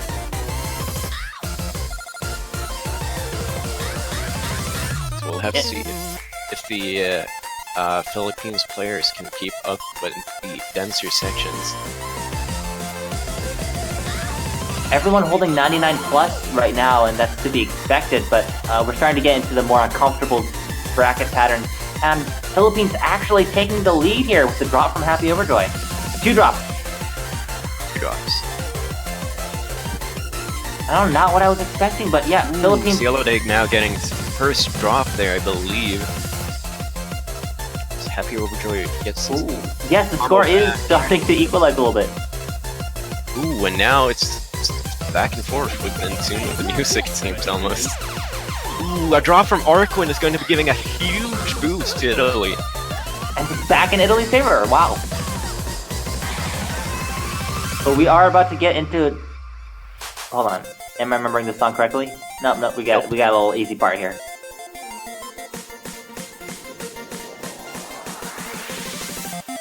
Ooh, and... Ooh, another drop from Arquin in the easier section right before the densest part of the map. That is a choke right there, that is a choke. And Yomil's the only one holding full combo. Very impressive, but what we'd expect... Now here we are, the densest section of the map, I believe. Overjoy struggling a bit. Arquin, though, just trading out. Ooh, Cielo Day now actually getting a drop is not going to be helping out at all, although Happy Overjoy does seem to be struggling quite a bit, and Yomil actually now dropping a full combo, although I don't believe there's enough time. So with that, Italy will be getting their second point. I mean, I gotta say, first off, great pick by Italy, but second off, I'm so sad to see Yomil drop at the very end of the dense part, because that was a full combo on this map would have been incredible. Yeah. But I mean... His accuracy, though, 15 200s, 5 100s, very, very impressive. It's crazy. It's great. It's insane. Yeah, but I think this is definitely one of the maps that Yomil is most comfortable on. If I were Yomil, I'd be most comfortable on it, because coming from a BMS background, this is basically a BMS map, right? I mean, I think it's got a little bit of Osu sensibilities in there, but for the most part, the dense parts, they're just 100% BMS type bracketing pattern. Yeah. And now we are going to be getting Samayoi no Mei, which I do believe is a long out map. Yep.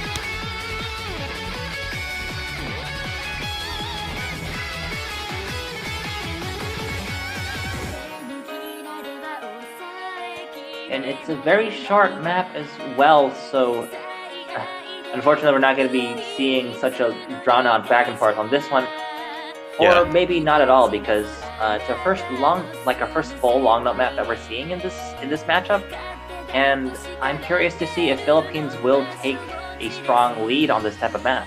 Yeah, I'd assume Arquin would be comfortable here, and I mean, it seems like Yomiel wants to play long notes. I don't know if that means he'll be able to perform at the same level as Arquin. I'm not sure. Like, I don't really know what to expect here, but we'll see.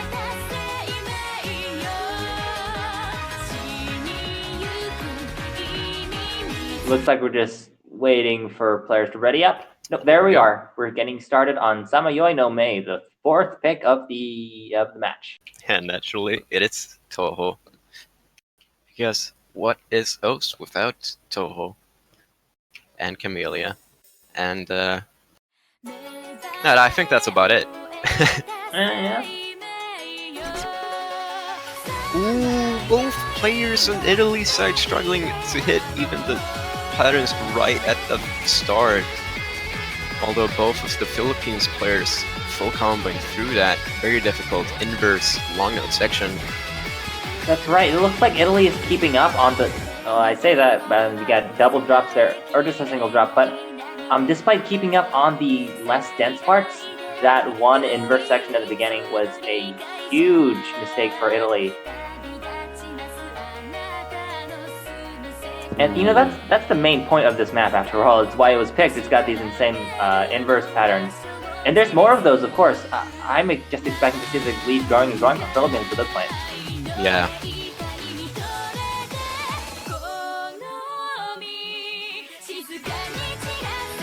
Ooh, a drop from Arquin actually, although Happy Overjoy more than trading over for that.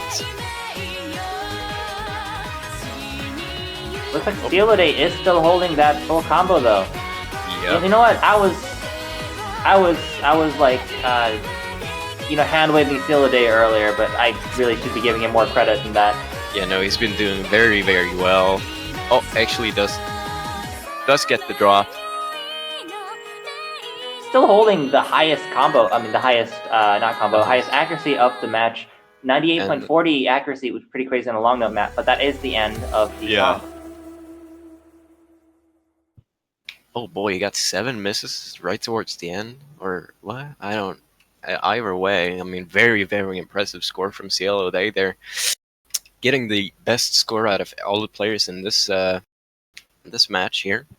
I think interesting to note, Yomiel with the highest Rainbow 300 count, and Oh yeah. but still the 3rd highest score in the match, with Happy Overdrive the 4th highest. Philippines having beating both players on Italy, so a very convincing lead for sure. Yeah. But we're getting TS Love. There you go. Another rice-based map, especially at the very end of the song, is where it gets really heated, and you got all these jack patterns. You know, I think we saw a full combo on this map, like just before this from China. See if they can hold up that sort of standard. Yeah.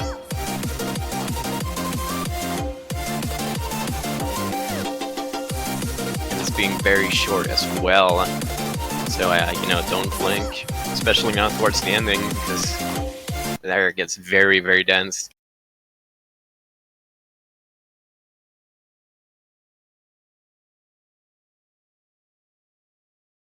But we're going to be getting into it, the 5th map of this match. Both teams actually, on 2 points so far. Now, it's worth mentioning that up till now, both teams have been winning their own picks, kind of what we predicted actually. So whoever gets the first breakpoint is going to be at a huge advantage. Breakpoint, winning the pick of the other team, of course. And once again, the scores are flickering.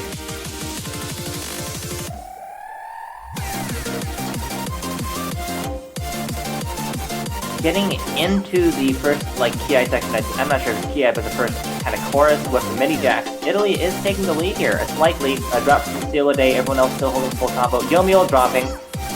The lead is flickering now, but still favoring Italy. Let's go.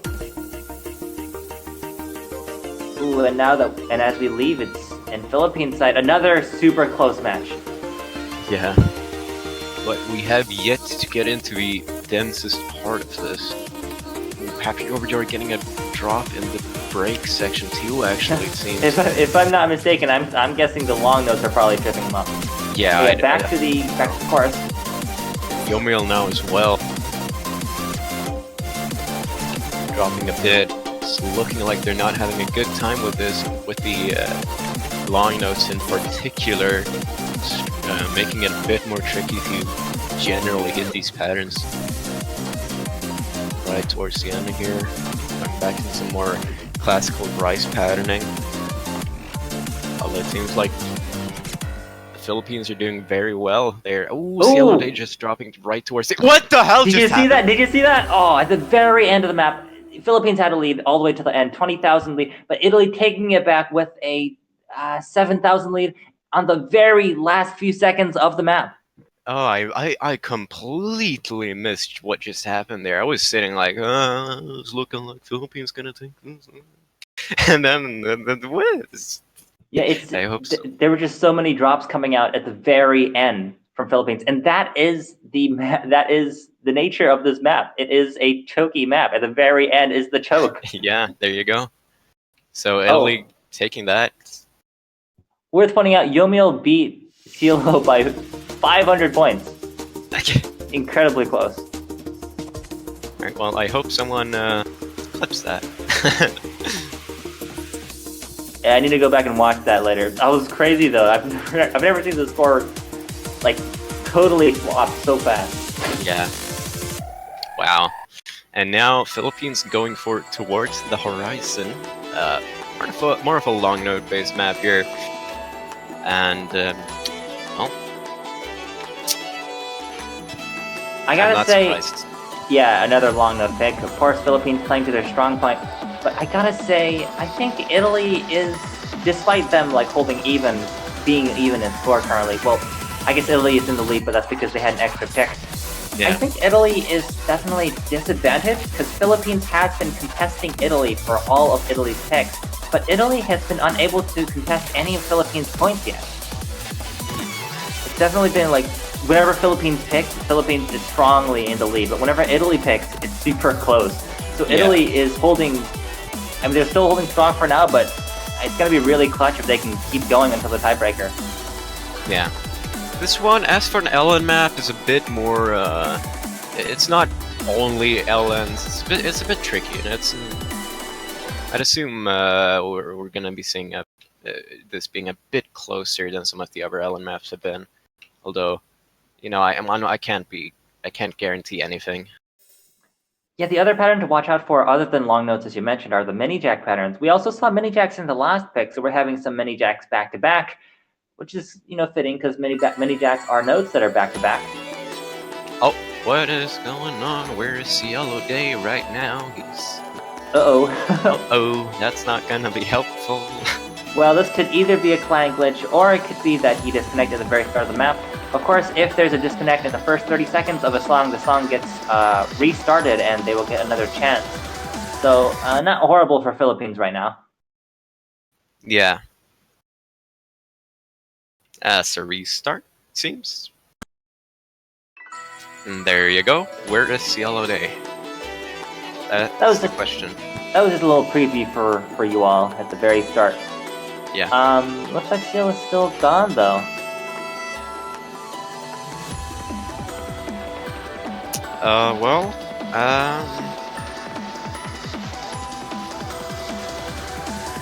Yeah, I might take this time to explain a little bit of the terminology I've been using. I see a question in the chat. We were talking about mini jacks. That's two notes that are in the same column, very close to each other. So you have to hit it like a jackhammer, you know, bum bum, right? And it's a mini jack because it's just two notes instead of more. We've also been talking about long note maps. I think that's pretty self-explanatory. It's just a map that's had a high density of long notes. What we're especially looking out for is the long note releases, because unlike in, say, a different game like BMS, Mania, the ending of the long note is very important and also you have to time it very precisely, and timing the end of a long note is harder than timing the start of a normal note. yeah. So that's just where the problems come from.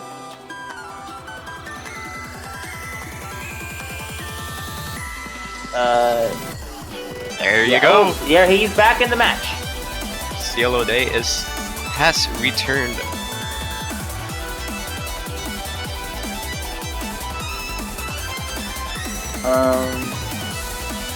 And with that, we are ready to get back into it, I assume, towards Horizon. Horizon difficulty, I must say, whoever made this was very creative with the difficulty name. I mean, that's just kind of that's the first thing you think of. Like, what should I name my extra disc? Well, of course, Horizon.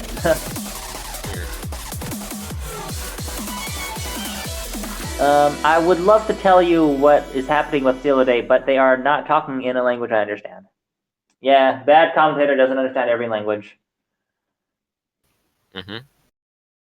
But we are getting started again. Seems like the problems have been resolved. Yep. Right, unless I don't want to get ahead of myself here, but Hope everyone likes ninja girls in bikinis. Anyways. Yeah, something tells me that's not traditional Japanese garb. No, you know. Alright, Happy Overture already dropping on these shield patterns. Shields, those are like single notes and long notes right back to back. Not looking good for Italy. Philippines already taking a lead very early in the map. Happy Overjoy not having a good time at all with these long note patterns. They did all hit that burst. Very impressive. Getting to the chorus. The lead is not as huge as it was on the last map, I would say. A drop from Yomiel, a drop from Happy Overjoy. The Italian side not doing super strong right now, as the Philippines are running away with their pick here. I think it's worth... Oh, hold on. Super far into the map yet. Ooh, a drop from Arquin. I think it's worth mentioning that Yomiel is holding the highest accuracy in the match, if I'm looking correctly. So Yomiel is pulling his own weight, but unfortunately the combined scores of the Italy team is still about like 40,000 less than Philippines. Happy Overjoy struggling a lot on these releases, as we can see. Cielo Day actually managing to get his first drop a bit earlier back though, so... Well, okay, considering we're going into more dense long notes, I'm not quite sure how this will pan out. Although it's looking like the Philippines are holding on quite strongly. Happy Overjoy dropping quite a bit now as well. Even beyond the drops, we also the dropping notes, like having misses. You'll see a lot of 200s coming up from Happy Overjoy. That's really affecting the team because he's sitting down at 96%, while the other players are up at 98%, 97.8%. That's pretty good. Yeah. But with that, the Philippines will be taking their third point. 2,000 points difference between Cielo Day and Yomiel, actually. Italy and Philippines are still going neck to neck. Yep. Now, as we get further into the match, as I said, there's only 12 unbanned maps in the pool, and we're doing best of 11, of course, and one of them is a tiebreaker. So as we go on and on, Italy, I think, is going to start struggling to find picks that they are so strong on, right? Because yeah, there's only so many pure single note maps in the pool. Yeah. I wouldn't be surprised if we're seeing Yosakura. I was about to say Yosakura. It's not. Well, I mean, it's a delay map. That's kind of a thing that we got directly from BMS. Oh, I wanna. No, wait. See, I asked Potassium earlier, but I'm confused about the term delay stream. Like, why? Oh yeah. Now the way I always understood it is a delay stream is a stream that, well, first of all, in LR2 and BMS in Mania, all the notes are key sounded. So every time you hit a key, you hit a note, you hear a part of the song. Like you hear a note from the song, right? So a delay stream is kind of these streams have a particular like echoey sound. It's because every key sound is being played twice. Oh. Yeah. So like, and it doesn't make as much sense on Osu because like the MP3 itself has these delay stream noises in it. But if you were playing on an actual BMS map, what you would do is you would take your entire stream, you'd map it normally first, just like a 1/4 subdivision, 16th note subdivision, you'd map it normally. And then you take all those notes and copy them and move them slightly upward so that you have twice as fast streams, and then you get that interesting audio effect. Well, And that's what a delay stream is. But we have our next pick from Italy, Gorshit, The Nature of Dying. This is, another core streaming map. there you go. This being, I think Italy could do very well on this. It's looking like it's right up their alley. Although it's not, the chord streams aren't the densest here, so the Philippines might be able to do, quite strongly here as well. Although, especially with the bursts and the chord jacks and such, it could be very tricky. It's very easy to choke those bursts for sure. Yeah, and also the OD being very high, OD 9.5, and the HP being 9.2 means if you have one bit drop that's a bit too big, you will die. Also, good point about the OD because we've already seen that Philippines' accuracy can be very scary. Their accuracy might carry them in this match. Also worth mentioning, it's a 4 minutes 50 second map. So we're definitely going to see stamina play a part, both mental and physical stamina. Yeah. Ooh, Yomiel getting an early drop in the burst. Well, it's back and forth due to Italy holding a better accuracy. Yeah. Cielo Day not holding as strong accuracy as he has been before. Although we aren't really quite into the hard sections of this map, so. Here's the first core streaming part. It's still on the lighter side. There's not as many, but we still got the jacks and the rolls in there, of course. Rolls, just staircase-like patterns. And Italy is taking the lead now that we're in the denser section. Very slightly, though.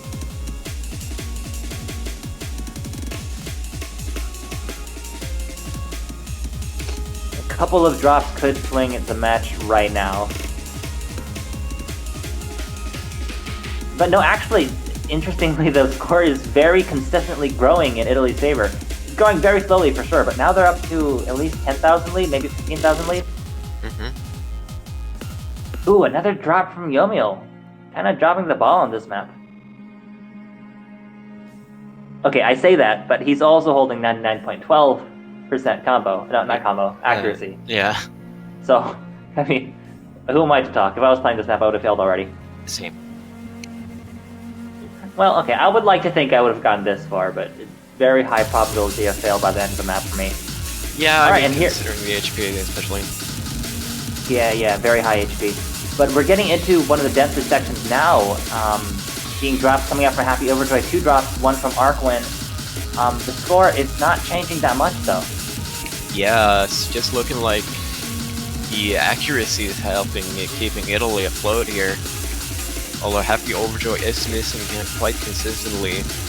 Although Cielo Day just seems to not be able to hold accuracy at this type of speed.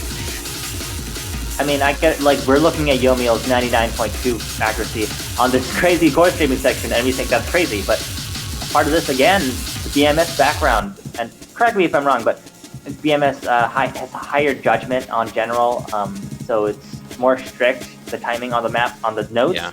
There's a lot of BMS players out there, you watch them, and they've got crazy accuracy. Just 1 drop coming out from that jack there, but again, it's actually the score, I don't know, it looks like it's shrinking, the score lead is. Yeah. I mean, again, we talked about Yomiel's accuracy being very good, and then remember that it's OD 9.5 on score B2. Yes, so that's very, why very it's so good. crazy. It's not just very good, it's very good. Capital V, very. Capital V, capital very. And despite some early misses, Getting a drop from Yomiel, no. Well, it's a good thing I didn't finish that sentence. And, I mean, his accuracy is still only growing though. Now at 99.25%. Yeah, 26%. Cielo there now he's at 3 going down a bounce and combo. Although struggling with accuracy still, being able to hit all these notes so consistently and now get a double drop out from Philippines. Well, Happy Overjoy is still struggling to hold his combo. I'm actually considering Happy Overjoy's quite consistent drops. I'm surprised they're holding on so strongly as they are. It's the accuracy, I think, is really... Yeah, it really is.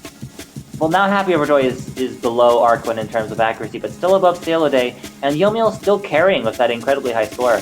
Yeah.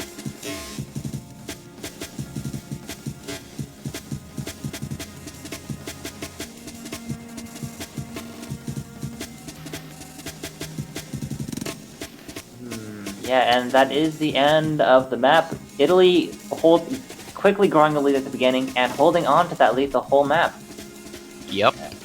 And okay, well, it looks like it's almost done, but it's such a long map that the pie graph is not necessarily a good indication of how much is left. But should be any second now. Any second now. There you go.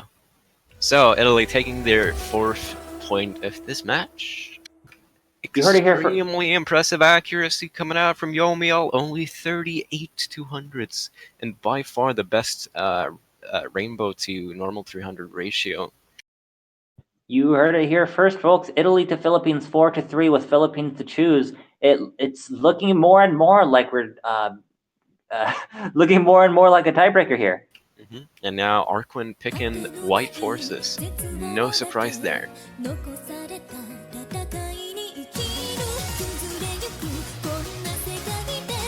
I think we might. Well, okay. After this one, what's left? We got VVV, right? This is more of a technical map, more of a single note map, but also kind of hard to get access on because the BPM keeps changing. What haven't we seen? We haven't seen Yosakura. Yozakura, right? Another single note map. We saw Samoyoi, right? Yes. And we saw Nature of Dying, Celestial Stinger, TS Love, Crystallized. We haven't seen Hypernova. This one is simple long notes, I'd say. Definitely more of a right stick. And that's all the maps we have left in the pool after this. I think Philippines might be running out of long note picks. Yeah. Okay, now I know I was just saying the previous songs that Italy's at a disadvantage because they're going to run out of picks, and because Philippines and Italy are so close on all of Italy's picks. But if Philippines runs out of long note maps that they have such a huge advantage on, then it might be close every single song. Yeah.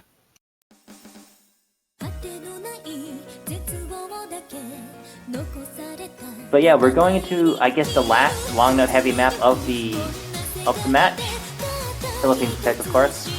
And they're already taking an early lead on this one. Ooh, it's both Happy Overjoy and Yomiel struggle.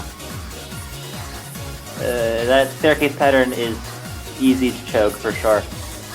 Going into more of a long note section, more drops coming out from Happy Overjoy as we've been seeing, the lead growing in Philippines' favor. Not choking on the choke prone section.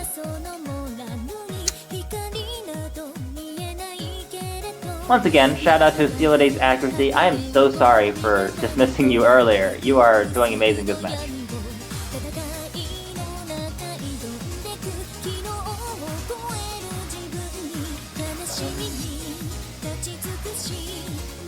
Yomiel is keeping up neck to neck with Cielo Day as far as accuracy. Slightly behind in score. I think Happy Overjoy's score here is really what's dragging Italy down. Because now dropping below 98%. I mean, Yomiel, Arquin Olivares, and Cielo Day are doing very similarly well here, I'd say.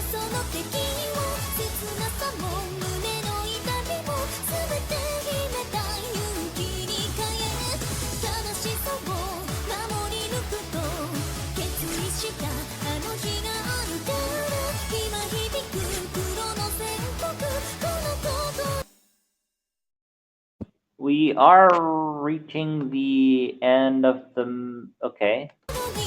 Yeah. The bat was... we had a little bit of internet problems there, but... Yeah, it's... But if you guys can still hear us, if Philippines did win that one. Yep.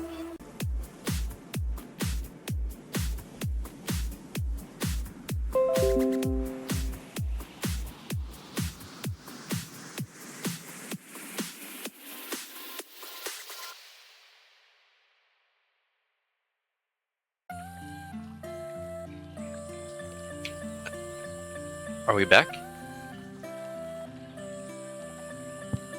I believe we're back. All right, everyone, welcome back. It's a couple of unexpected technical difficulties there, but the World Cup does not stop. Nope. And currently the points are 4 to 4? Are they 4 to 4? I think it's 4 to 4. It is 4-4, and I think it looks like the next pick has already been made, one that we've been predicting for a while. Italy with Yozakura, the delay streams. Yeah.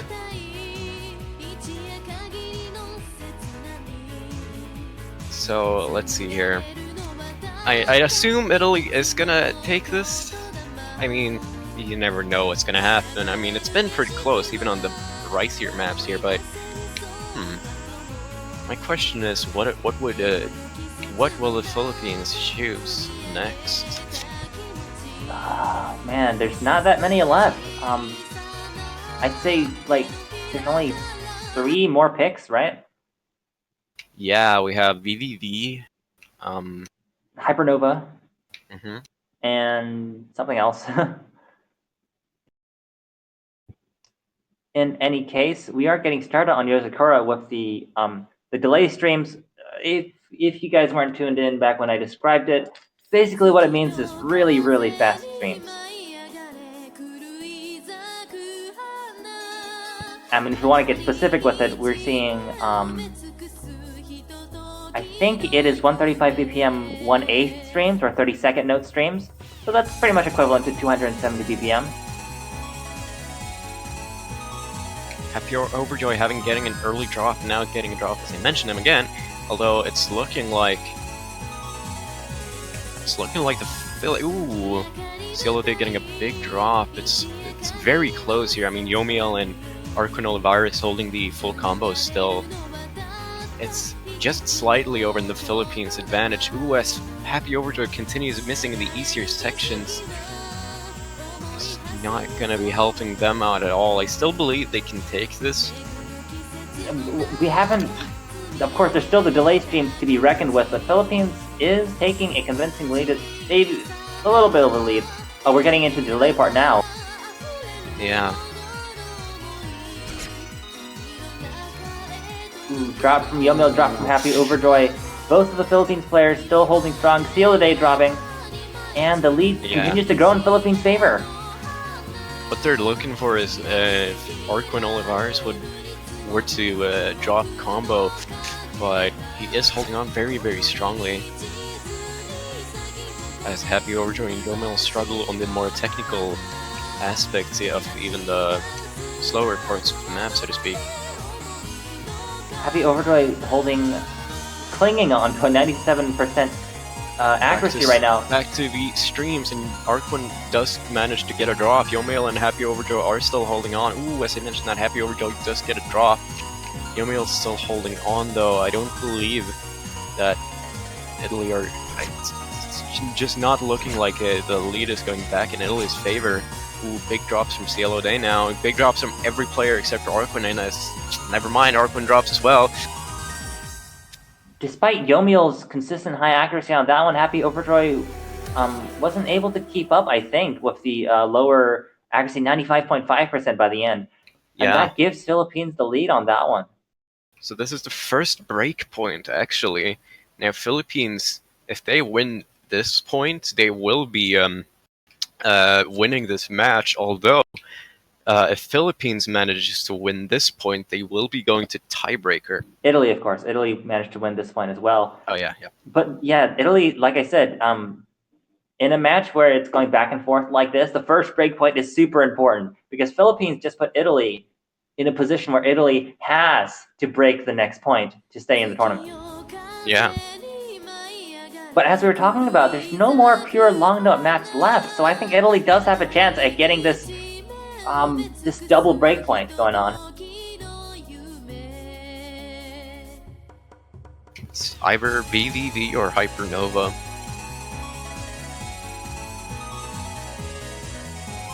I think if I were Philippines, I would go with VVV. Because we saw that Italy perhaps didn't prepare so much for the CL map for Burnt Rice. VVV, I think a map that requires a little more preparation than usual, just because of the interesting BPM changes. Yeah. Could be wrong though. Might be something to be said for Hypernova. Because that one also has some short long notes.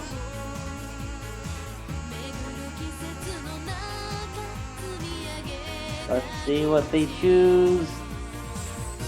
Oh, they're keeping us in suspense here.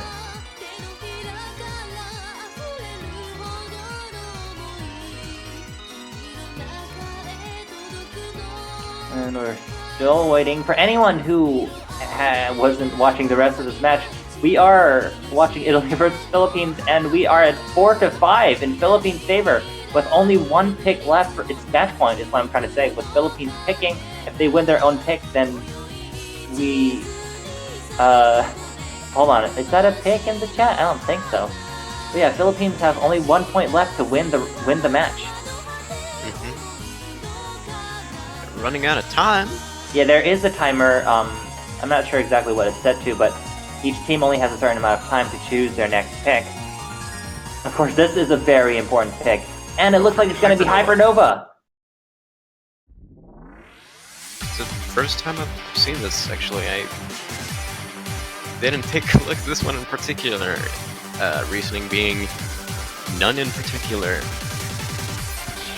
Hypernova actually has been played only once. So yeah, not a very popular map. But it is more of a speed pick, I think, than a long note pick, but, well, maybe not speed, I'd say. Let's see. Maybe more technical, because it has some bursts in there, but it also has some simple long notes. Shouldn't be that hard, but we haven't seen Italy do so well on what we'd be considering simple long note patterns, so I think this could be either team's point. Yep. I hope you all are ready, guys. It's match point in Philippines' favor, and we are going into the 10th pick of the match.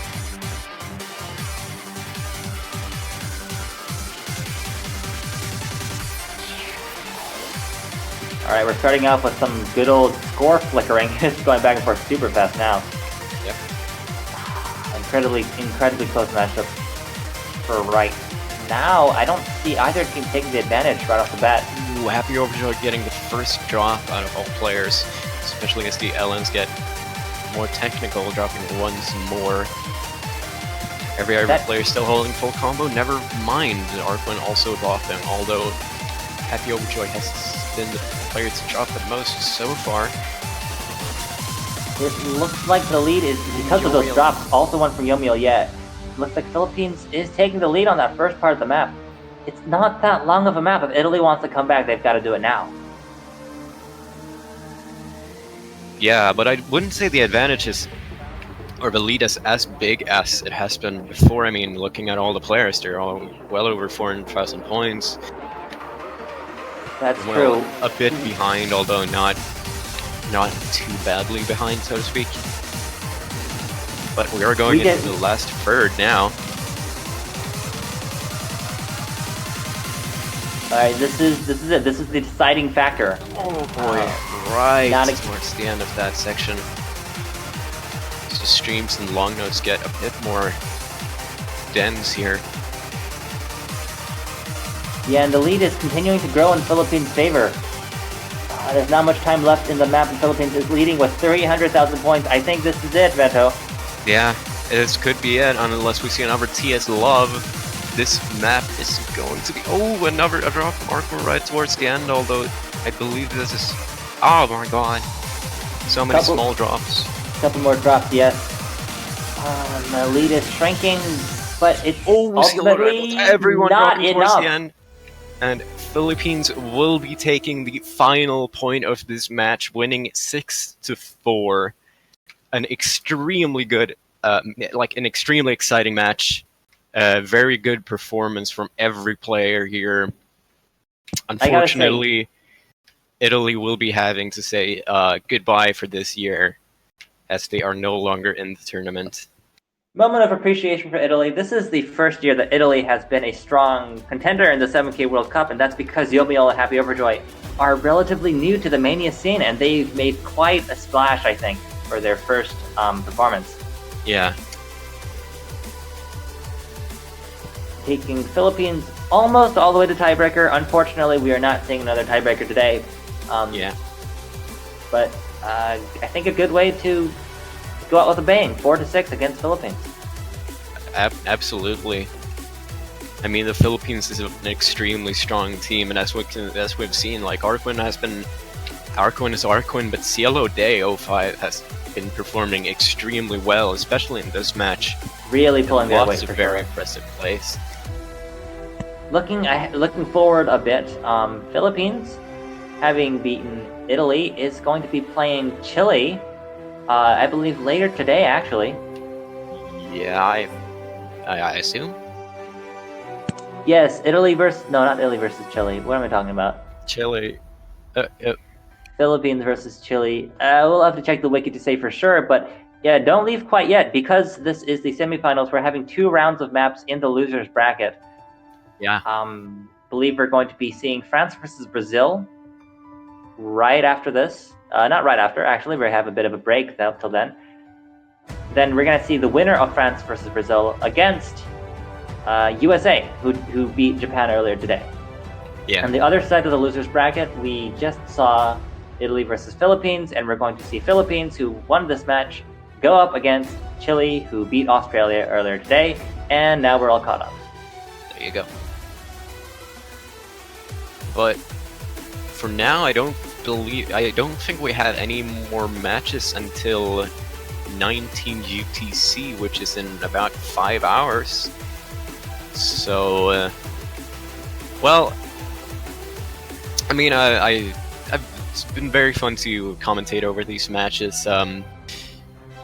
Also, don't forget, you can buy banners to support your team on the O store.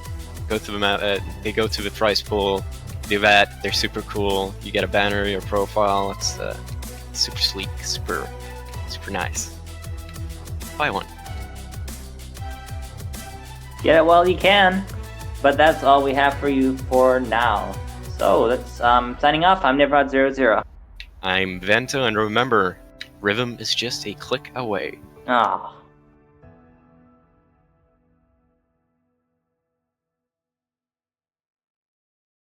Alright, hello everybody, and welcome to the Oceania 7Key World Cup 2018, yet again, back with more semifinals action.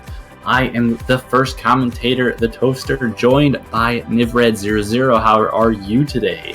Hello, I'm doing alright. And how are you? I am alright as well. This first match we are going to be looking at will be France versus Brazil. This is a losers bracket match. The first round of the losers bracket match we have, I believe. But regardless, these next 2 matches are going to be pretty interesting, I think, because this first one is France versus Brazil, and then the winner of this match will immediately follow up by facing the United States. Now that's not going to be an easy matchup, so I don't envy whoever it is that wins. But I think if Brazil wins, Brazil being a top seed has a pretty good chance against the US. That should be a pretty good lineup. France, I think, is kind of the underdog in this matchup because Brazil is just such a strong team. France is going to have a hard time. Their work cut out for them. Yeah, I mean, we've already seen earlier on in the tournament that Brazil has been showing off extremely good accuracy. I haven't really seen a whole lot of France, but that kind of accuracy that the players like Lothis and Ursa Manso and Lazarento, and actually all of the Brazilian players, have just been showing off, it's going to be a task to handle.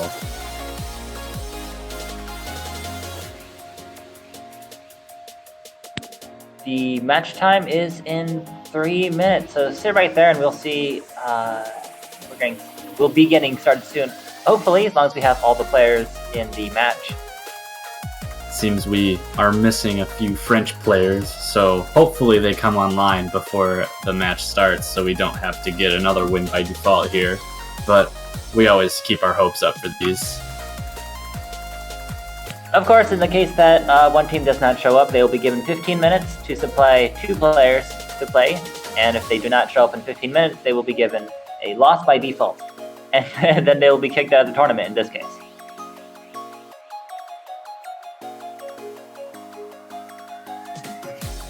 And if we're going to talk a little bit about the whole win by default thing, I not specifically related to this match, but this next the match after this, like I said, is going to be the winner of France versus Brazil versus the United States. There's a bit of a weird dynamic in that situation. It's like, say Brazil does take the win by default here, that means the United States has literally no idea of what Brazil's game plan is going to be, what Brazil's strong points on some of these semifinals maps are, which puts the US at kind of a huge disadvantage in terms of just strategy and gameplay. So that might, if that does end up happening, that'll definitely be something we have to watch out for, because the US might be a little bit clueless when it comes to how they're going to tackle that match. That's true. And it's worth mentioning that Brazil hasn't played before, of course, so United States will have a disadvantage. But the United States has played before against Japan. That was a really exciting match, but Brazil, if they were tuned into that, had got to see all of US's strategies for the semifinals map pool. Yeah, not only the strategies, but they got to see their performances on each map. Yeah. And having an idea of how well your opponent's going to do on maps, and while your opponent has no idea how you are going to do, is a massive advantage. It gives you picking strategy that the opposing team doesn't have. Looks like we have hit match time. It is 19 UTC, which means that we have 15 minutes left to wait. So you guys just hang in there.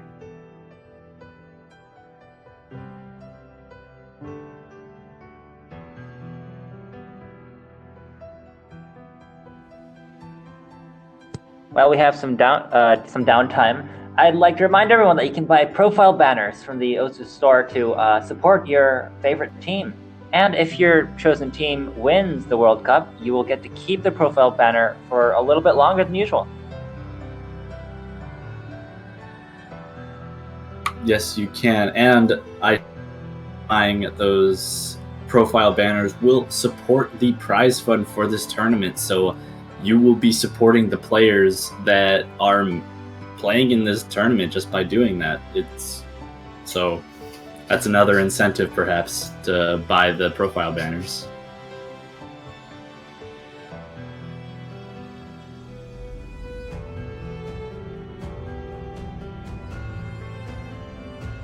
And for anyone who is just now tuning in, the match was supposed to actually start a minute ago.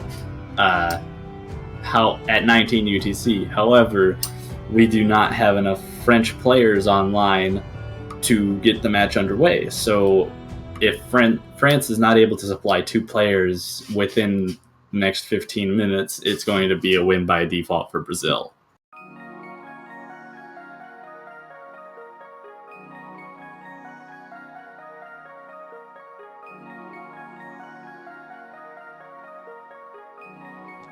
If you guys in the chat have any questions other than when will the match start, because, well, we don't know. But we're hoping it starts in the next 15 minutes. But if you have any other questions, we have some downtime now that we have to fill, so feel free to ask away.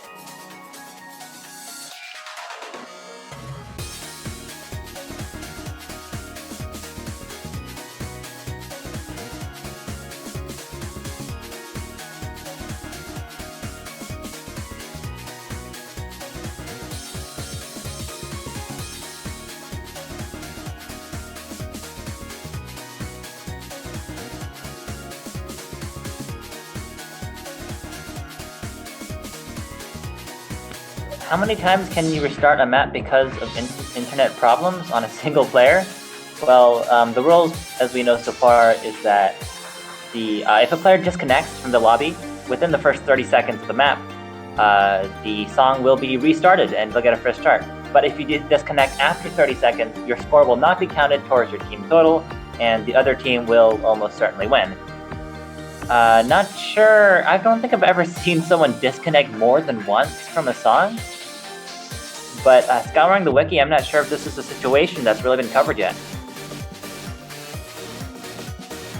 Yes, I am looking at the rule. There is something regarding that. Yeah, so after 30 minutes or 30 seconds, it would just stop. But I believe if a player disconnects once in the 30 seconds and they do the restart, if they disconnect again, they will not get the restart. They'll just keep playing the map as if that player didn't disconnect. So you only get one restart per map at least. Alright.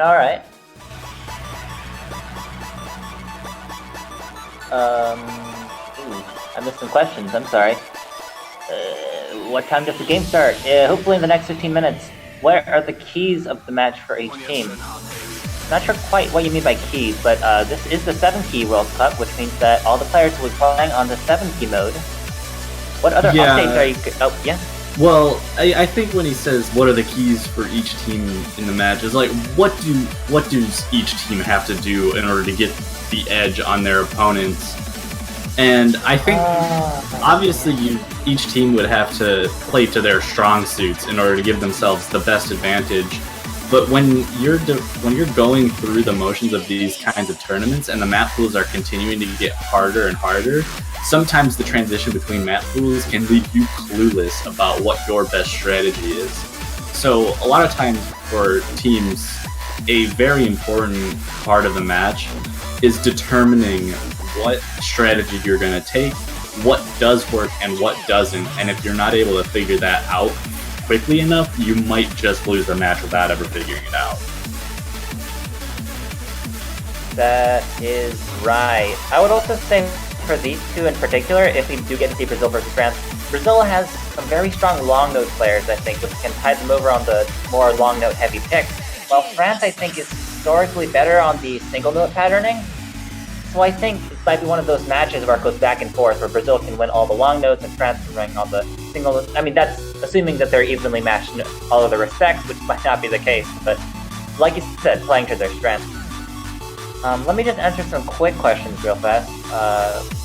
How many countries are playing? There was 24 in the group stage, but it's down to 16 in the KO stages, and I think right now there's about 7 or 8 teams left that have been eliminated. For semifinals, we started at 12. Once this match is either determined win by default or just finishes normally, we will be down to the top 8 teams left in the tournament. And then we will have 2 more matches left in semifinals losers bracket, which will, at least I believe that's where we're going, but there will be 2 matches, and once those finish, we will be at top 6 and ready for the weekend. That is right. We still have people coming in, because since the start, I just saw the viewer count pop up by like 50. So we are waiting for France to show up for this match. We are giving them 15 minutes past the hour to show up with their team, and if they do not show up, it will be a win by default for Brazil, and we'll have to take a little break for about 45 minutes before the next one. So here's hoping France shows up. Do you know anything about updates, Toaster? In general, for Osu? Personally, I am not sure about any updates. Obviously, there's been a lot of talk lasers relatively soon, but I don't exactly know when that will be finished developing or will be put in, like, directly implemented into the game. But as for general updates, I am totally clueless. I think for sure we've got the modding V2 kind of rolling out, and that's been taken into effect. That affects how the mapping community works, how the ranking process works. Score V2, we're also making the transition to Score V2. Of course, the tournament is being played on Score V2. It has the most notable change in the scores is that the long note judgment is harder, but currently in the Osu client, playing on V2 is optional. Yeah, at least for Mania, the long note release timings are much more difficult to hit properly. where the heads and tails of LNs are two separate judgments instead of pretty traditionally when they were Wonder. That's right. And as far as Laser, I mean, release dates is always hard to predict, but I haven't heard much about Mania development, if this is what we're interested in, of course, as Mania players. But, you know, I think a lot of times Osu being an indie game and being supported a lot by the community, it really comes down to someone, like, putting in the work to, like, develop the new Mania, right? Because Mania is full of bugs, and they need to get fixed eventually, but, you know, who's gonna do it? I mean, could be one of you in the chat. Could be anyone, really.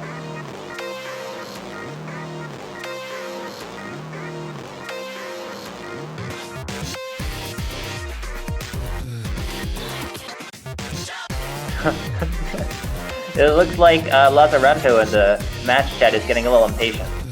I am really sorry to everyone who showed up for this match if we don't get to see it, but don't despair. In an hour, we're going to be seeing the winner of this match against the US, so you're going to get your fill of 7K either way.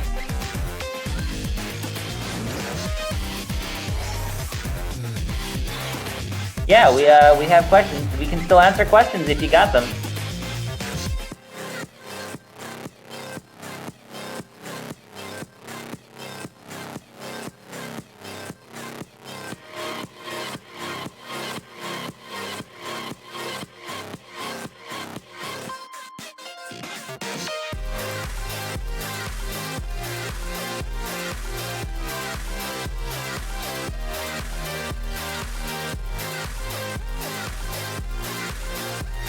I think win by defaults are always kind of tricky issues. Sometimes it comes down to poor, like, schedulement. What am I saying? Poor scheduling / management. Like, say a team captain gets the timing wrong and it tells everyone on the team, show up at 3 p.m. But actually the match is at 4 p.m. so they never show up. Brazil isn't in the room, but I believe the Brazil team is here. They're just not currently in the lobby, so don't worry about that. How do I think the match will go if France makes it, though? Topster, what do you think?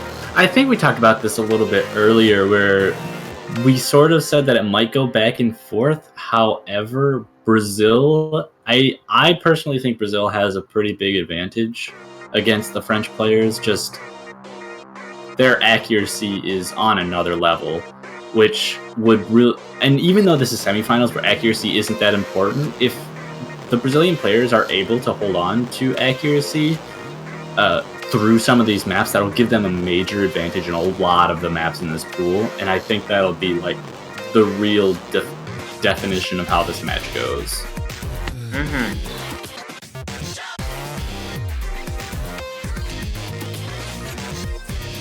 It's worth mentioning now that we've got everyone listening, France is the 10th seeded team, while Brazil is the 6th. So also Brazil is top seed and France is mid seed. They're not too far away from each other, so it's not like I'm not predicting a full sweep here, even though we've had our full share of full sweeps, of course, in this tournament. But I do think France will be able to keep up, to make a good fight, especially if they play to their strengths, as we were talking about before. Yeah, and I mean, we've already seen a lot of extremely close matches between high seeds and mid seeds, such as the match we saw between the United States and Japan earlier today, I believe. Yeah, and not to mention Italy versus the Philippines, I believe. Yes, I totally blanked on that. Italy versus the Philippines, which was the last match we saw. Very close match, 6-4. Very exciting. Missed a question earlier. 1v2 or 1v1 isn't allowed? No, unfortunately, if you do not show up with 2 players to play, with 2 players on your roster, then you can't win. That's just the rules. Yeah, and in the case of if you wanted to do a 1 versus 2, you'd probably end up losing in Mania anyways. It's pretty much impossible to win a 1 versus 2 scenario. The way scoring works in Mania, and actually I believe the scoring works this way in V2 in all the modes, is that 1 million is the highest possible no-mod score. So all the scores we're going to be seeing are going to be pretty close to 1 million. Maybe 900,000, 800,000 if it's a particularly hard map. But yeah, so a team of 2 players is going to be reaching near 2 million, while a team of 1 player is only going to be able to get up to about 1 million. So it's not. There's not really a point. We got a lot of respect coming out from the chat.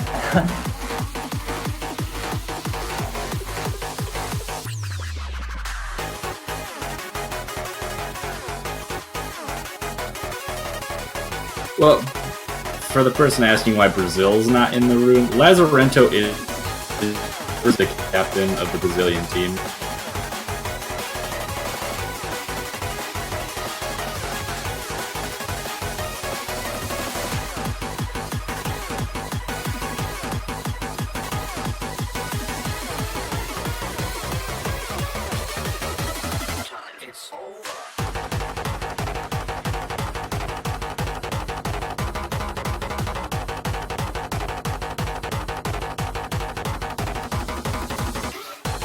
Oh, what year did Osu come out, Toaster? Do you know this? Mid 2000s? Let me look this up really fast. Let me try to guess. I know Mania came about around 2013, 2012. Osu's newest game mode, of course. If I had to guess for normal Osu, I'd say 2007. You would be exactly correct. Released No in way. 2007. Oh, yes! That's me, Osu Trivia Master.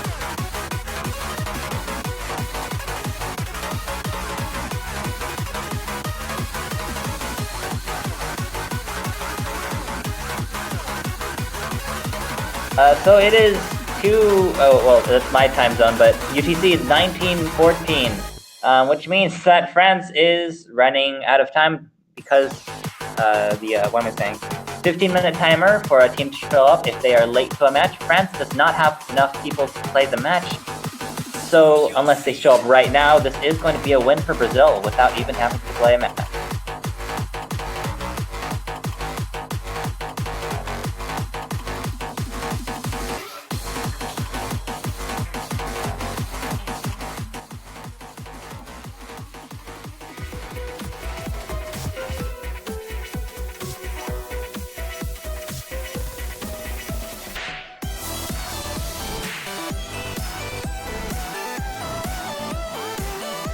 All right, yeah. Sorry, I'm a little bit late here, but we have confirmation that Brazil has won against France. So congratulations to Brazil. France is knocked out of the tournament for now, and Brazil is moving on to the second stage of the semifinals to face against the USA in the losers bracket. Yep. Yeah, and that match will be happening in 45 minutes. So, and that kind of brings up the point I brought up earlier, that with the win by default, the United States has no idea how Brazil is going to do on this map pool. They have no idea what their strategies are going to be, and they're overall just going in blind, despite, the fact that they were supposed to have seen a match from Brazil before they faced off against them. So it's kind of a tricky situation that I'm sure the United States players do not want to be in. Yeah, I mean, Brazil, it sucks that Brazil had to waste their time showing up for this one and they didn't even get to play, but at least as kind of like a consolation, they do get the advantage against the US. For those people asking to keep the stream up, it's an option, but we also have 45 minutes until the next match. It's a lot of time to fill. So we might stick around for a few more minutes. If you have any questions, if you have anything to talk about. But yeah, after that, we're just going to be taking a little break until USA versus Brazil.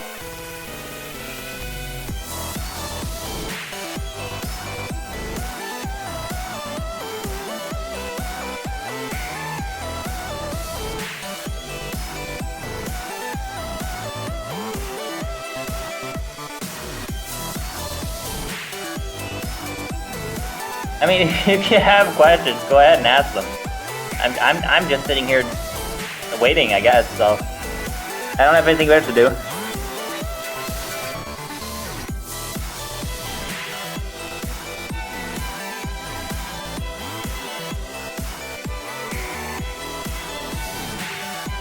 My favorite ice cream flavor is That's a hard question. I like to like branch out. I like to try different flavors every time. But I do like mint chocolate chip. See, I'm basic. Mine is so. Yeah. What was I that? don't know if.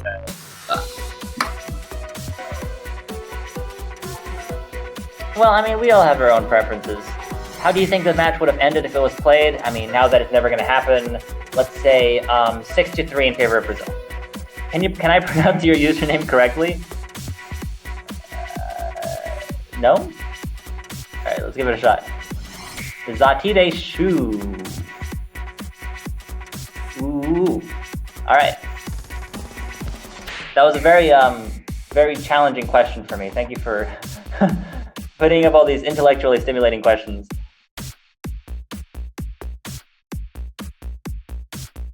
I don't need your sass, Oso Live. We have a hard enough time trying to pronounce all the song names. Come on, he gave you an 8 out of 10. That's pretty good. That's a B minus. Okay. It's like a B minus.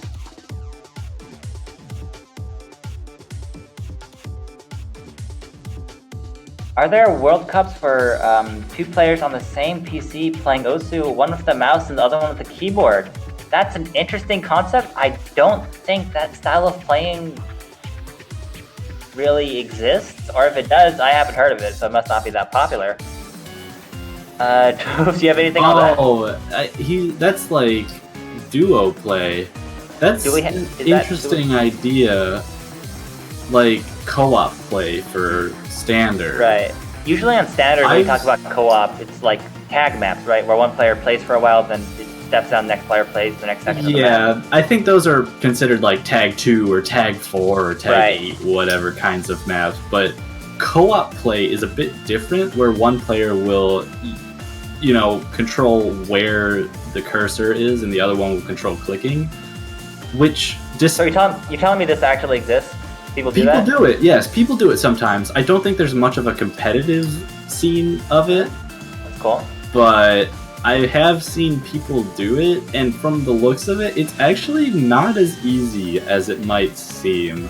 I mean, I'm sure it's not. I mean, like, co-op, when I think about the 2 players playing the same game, on the same PC, when it comes to Mania, makes the game almost easier to some extent, at least as the key mode gets larger. Like once you get to 7 key and 8 key, having 2 different players can make it so much easier to play.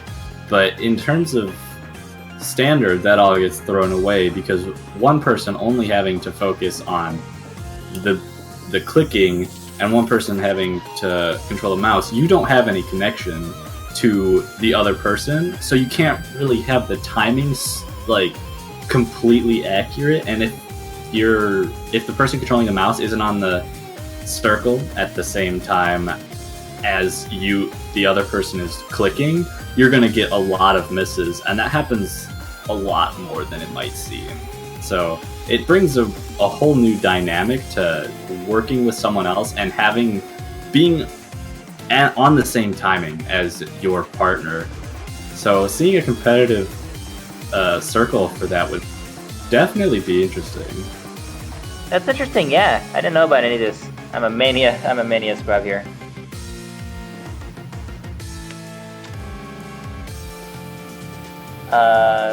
We have another question. Where are the commentators from? And do you have a favorite team? I'm from North Carolina, United States. So I was born in Korea. Now you guys know that. I don't know if you're interested in knowing that, but now you do. I am also from the United States, but I live in Michigan. So, I think it's safe to say my favorite team is the United States. Though what can I say? I live there, and I really like the people on the team. Fair. Personally, I've been rooting for Brazil a lot because I have some friends in Brazil. But I've also been really impressed by... I'm really impressed by Chiwi on Malaysia. I think that's a lot of people's favorite player because an unexpected standout performance. So yeah, that's really, been on my radar, I guess.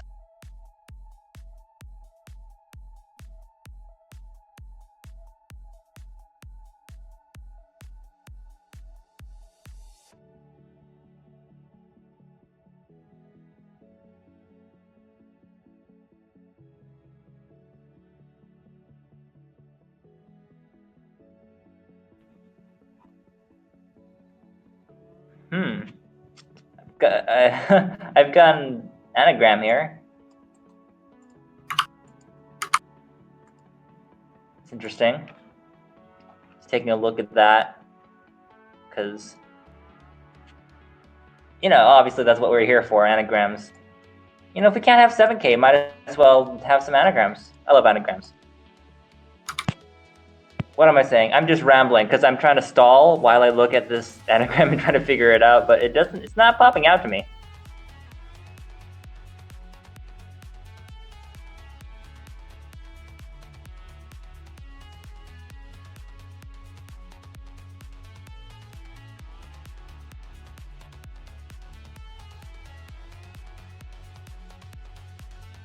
But yeah, we've been hanging around for a while. The next match is in about 35 minutes, or we'll be back live in another 30 minutes. But we're going to be taking a break until USA versus Brazil. So I hope you guys come back for that.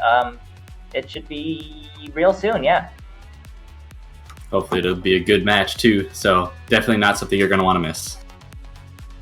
See you soon.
Alright, hello everybody, and welcome back yet again to the semifinals of the Oceania 7 Key World Cup. I am still the Toaster, still joined by Nibred00, getting ready for this next match after an unfortunate happenstance from the last match with Brazil winning by default against France. But I can assure you, this match, Brazil versus United States, will not be win by default because we have enough players from both teams to make it through.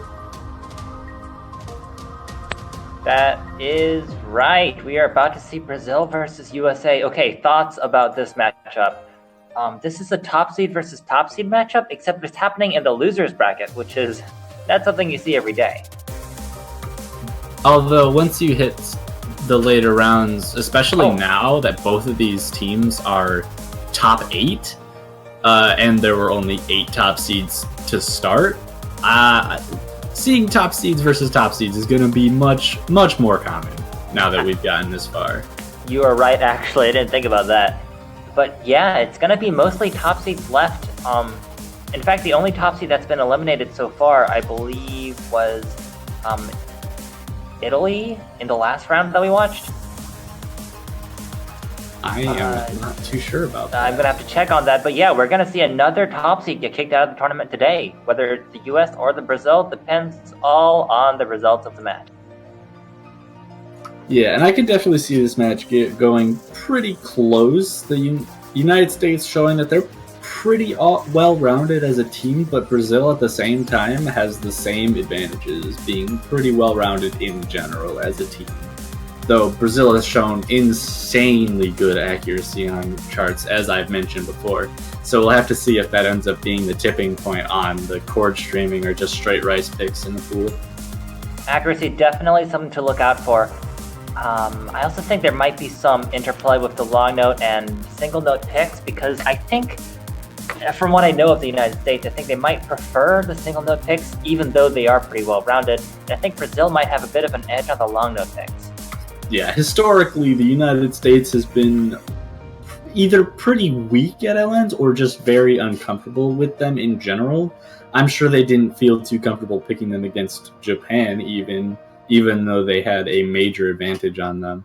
And now that they're against Brazil, a team that is likely pretty strong at LNs, they might feel even less comfortable with something like that. I definitely remember watching them kind of struggle with the long note picks in some of the earlier rounds, like the quarterfinals against Malaysia, but I might be remembering this wrong, so don't take my word for it. I mean, I'm pretty sure every single one of their bans has been a long note chart. Like, group stage, they banned Kiko and Masaka. Round of 16, I don't remember what they banned in round of 16, but I'm pretty sure it was another long note chart. It looks like they banned Agni. Yeah, that's a long note chart. Arguably one of the easier long note charts, but a long note chart nonetheless. Yeah, and of course, not to mention, banned on April 14th in the quarterfinals. So, seems like your statistic there holds up with the data.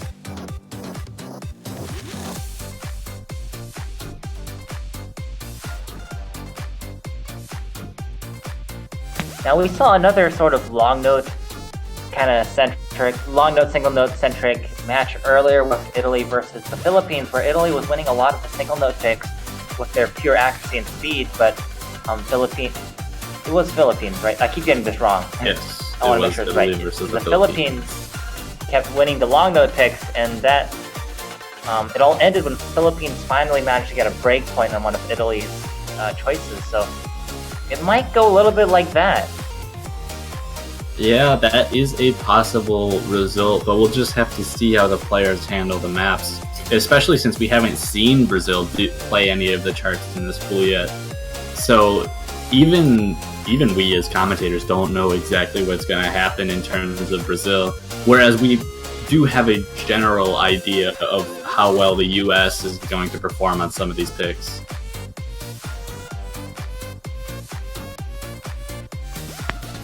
It is now just a minute until match time. It's worth mentioning, I suppose, that this is the second round of the semifinals. So whoever wins this match will go on to the finals in the loser's bracket. Of course, the loser will be kicked out. And I'm trying to see who they're going to play next round if they do win.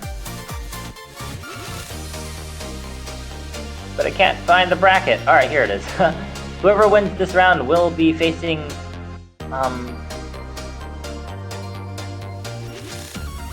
Singapore, I believe. So yeah, lots of tough matchups for these teams.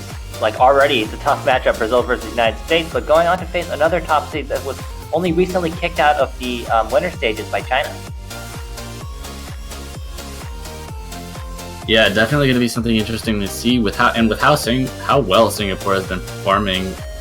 Both of these teams are going to have a fight to handle. We'll get to the finals.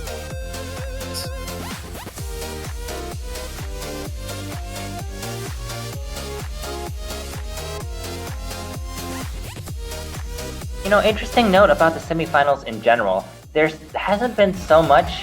Well, round of 16 and quarterfinals, there were these two maps that got banned almost every single map. And we had Phantasmagoria and Gum in round of 16, one day in April in the quarterfinals, but despite sort of a distaste for Flower Flag, I guess, because it's been banned 4 times already, there's not exactly the kind of a set bans, right? Not exactly some maps that you have to ban because no one wants to play them.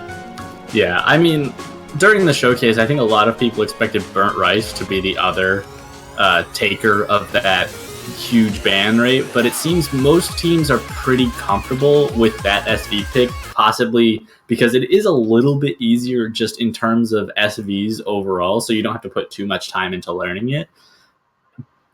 The main difficulty of it coming from really harsh patterning, so a lot of teams were able to learn it pretty well and didn't feel like it was necessary to ban. I agree. I think Burnt Rice is more... It's not just an SV pick. Like, say, One Day, which was 1 point something stars, so, you know, basically no pattern challenge, but a lot of SV challenge. Well, Burnt Rice has a little bit of both.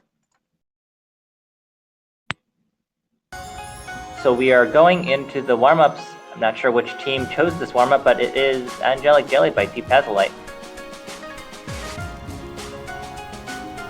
So far, I'm not too sure of what to expect. It seems like it's pretty simple patterning in general. Maybe one of the teams is just looking to get a general feel of playing rather than really trying to warm up. So that might... Okay, yeah. Got a little bit more dense here. Yeah, this is definitely looking... it's reminding me a lot of... Oh, jeez, it's escaping my mind. Yozakura from this map pool. I'd say a little denser than that, but this is definitely the sort of performance you'd expect to see out of these players on that particular map. But speaking of performance, it is Stupid Man bringing up the front with the 99.4 accuracy on this extremely dense map. And I think the other players kind of averaging around similar accuracies.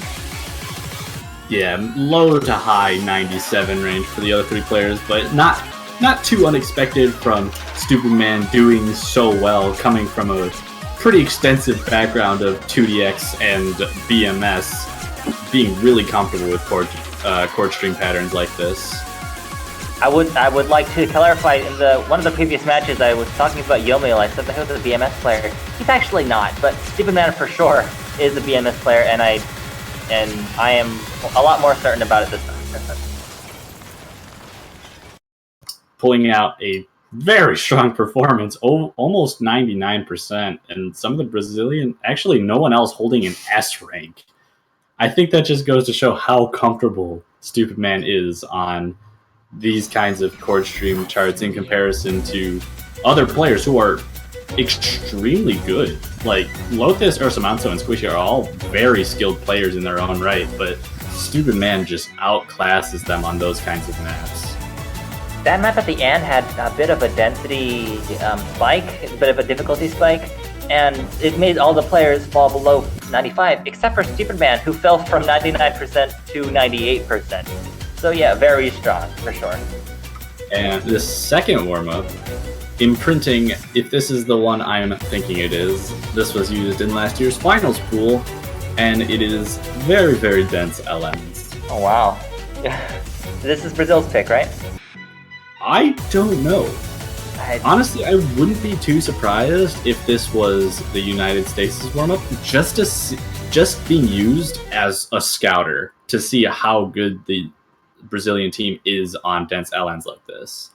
That is assuming this is the chart I'm thinking of. That's a good point. I didn't see in the chat who said this map name, but I did see the Brazil team saying that they didn't find the first warm-up very fun, while Stupid Man saying that it was very fun. So I'm gonna guess maybe Stupid Man's choice on the first one. But in either case, we're gonna see all of them play this one now, Imprinting as a warm-up. And yes, this is the map I thought it was. Finals tier LN play gets a little bit denser towards the end, so this is Brazil's warm-up. It might actually be a way just to have some fun, like they said they weren't having on the first chart, but it also might, like I said, be a bit of a scouter to see how comfortable they are on LNs, though so far it seems the two teams are pretty evenly matched. We have Tegon from the US team confirming that this one is Brazil's warm-up. So, I mean, that's a good response, I'd say. United States pulling out this crazy dense rice map and saying, look at me, I can get a 98% on this, right? And then Brazil coming right back and saying, oh yeah, well look at what we can do on this map. And Brazil is holding the lead on this one. Not quite as large as the lead that US had on the previous map, but definitely a strong lead. I'd say about 20,000, 30,000 points. Yeah, it's good to note here that this is a little bit harder than the LN picks that we'll be seeing in the semifinals pool, though it is a pretty close measure, I think, to how these two teams might be performing overall when it comes to LNs. And now that we're getting into some dense stuff, that score lead is actually getting a little bit smaller, though Stupid Man with the choke does keep it right around the same area. I would say that I think the scores are probably going to be closer because, of course, this is a finals level map. It's extremely dense, extremely difficult. I'd see on the SV they're tripping up a couple of people. Brazil's still in the lead.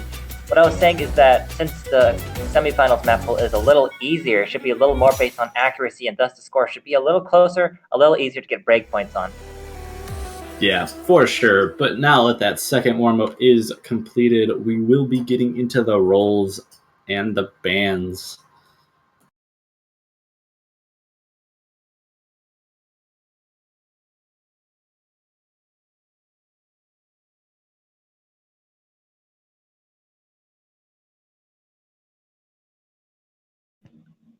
Oh, I think something happened, but I missed it. I was looking away.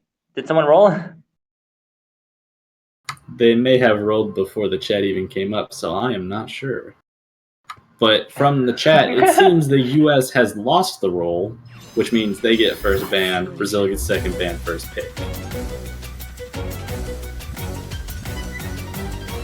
Oh, it looks like Stupid Man's coming to our rescue.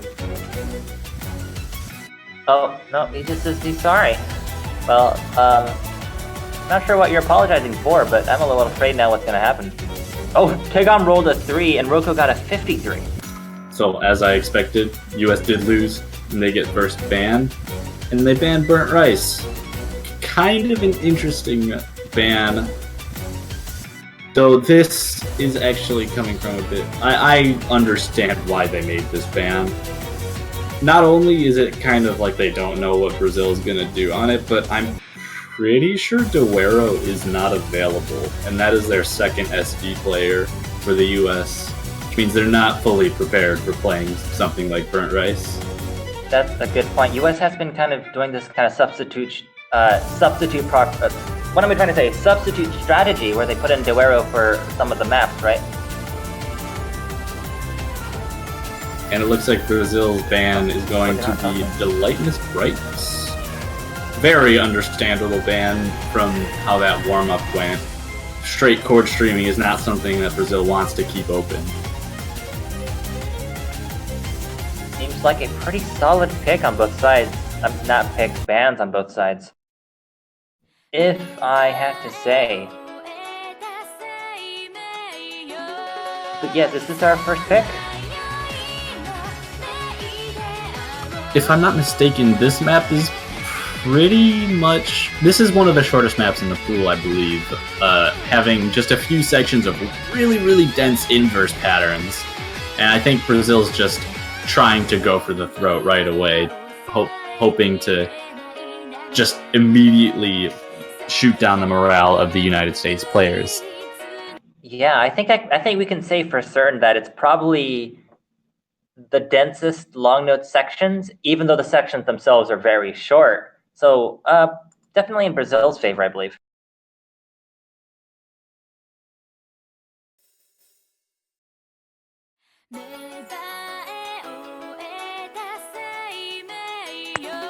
Alright, getting started on the easier part of the map.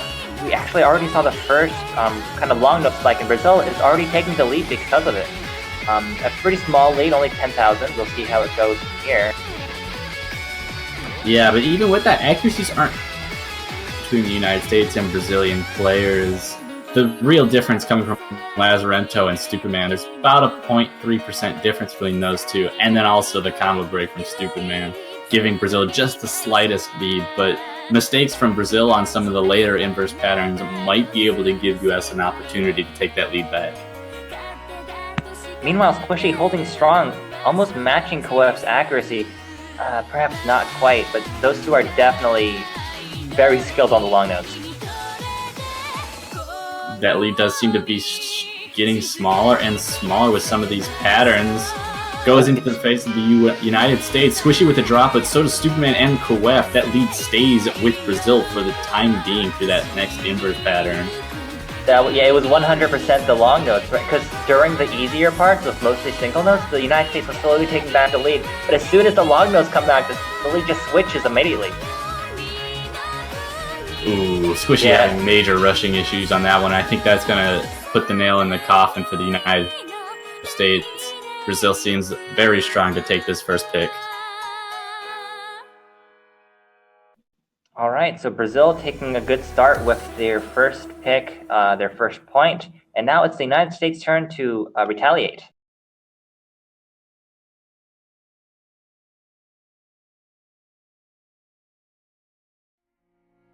I mean, obviously, I'd assume they're going to be going for a rice-based pick, something with chord streaming or bursts, possibly even the delay-based map. I'm not exactly sure of the name, but from what I know, Squishy is very, very good at delay charts, and Stupid Man, being just an all-rounded player in general, should be able to perform just fine. So I wouldn't be surprised to see that coming out as a pick from the United States. I think that would be a good pick, but you know, since both teams, it looks like they're pretty closely matched, I have a feeling that we're going to be seeing almost all of the maps in the pool. Because after all, if it goes to tiebreaker, that's just an if. That's 11 maps played, and there's only 12 maps in the map pool that's not banned. Yes, that would be true. But I was wrong. United States goes with Nature of Dying. Probably a more understandable pick, I think. Although this might give Brazil's accuracy a chance to shine, though it also gives the United States the capability of just attacking Brazil from their strong suits. Yeah, I gotcha, because I think the US will be doing well on the bursts in this map, especially the bursts within the dense chord streams, but at the same time, there's a lot of, easier, more consistency-based sections, because it's such a long map, almost 5 minutes long, that could give Brazil a chance. And Brazil already taking the lead at the very beginning, a very small lead, but a lead nonetheless. Pretty much negligible at the moment, since this is just the intro. Pretty easy. We haven't gotten into the real meat of the chart yet, so the mistakes that the players make in those sections are going to be more detrimental than the ones here at the beginning. We already have drops coming out from Lazarento and Squishy. That doesn't matter that much here in this intersection, but still not a good omen for the rest of the map. as we go into the first, I guess, semi-dense section, is not as dense as it will get, but still denser. The lead is staying on Brazil's side. United States right behind, of course, but Brazil continuing to keep up a consistent performance. All it takes is a couple drops on the side of Brazil, though, to give the United States an opportunity to lessen that score lead. And even so, if Squishy's able to improve his accuracy to a higher state than it is right now, that score gap could shrink anyways, just from the accuracy advantage that the US has. Though with a drop right there, that is not going to help them bring it back. Lead during this little slow section, we can see very clearly, is about 10,000.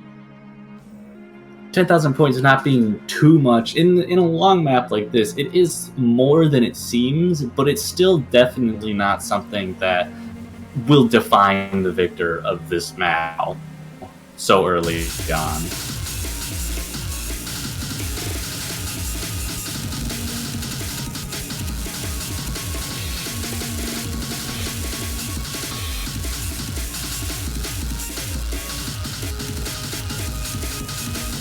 Here we go, more into the denser chord streaming section. Squishy and Lazaranto already having seen breaks, but Lotus, the only full combo for Brazil, also breaks. Stupid Man now holding the only full combo in the room, hoping to carry his team to victory. It looks like that score gap is getting smaller right now, but it does stay on the side of Brazil with more misses coming out from Squishy.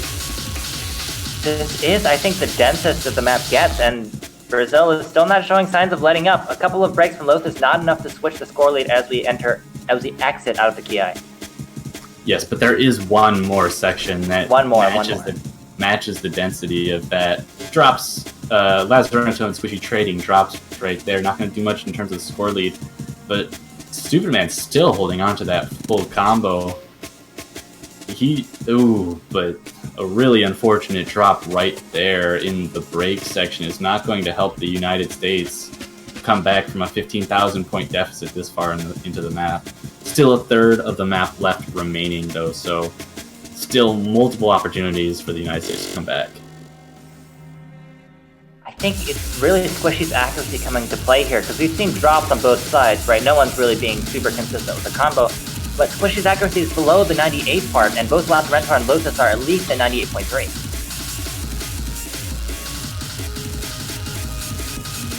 Here's the next dense part, and the score is staying mostly constant.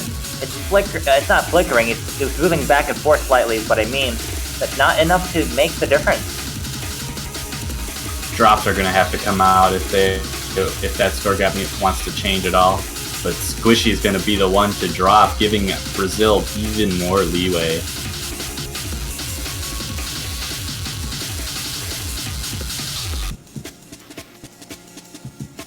And Lazaranto and Lotus perfecting that section, keeping combos through it. Looks like that will secure a second point for Brazil as long as nothing catastrophic happens. And this, despite being only the second pick of the match, this is really important. Maybe because of morale reasons, just as predictions for the future, because Brazil has shown they can break USA's point, unless something crazy happens at the end.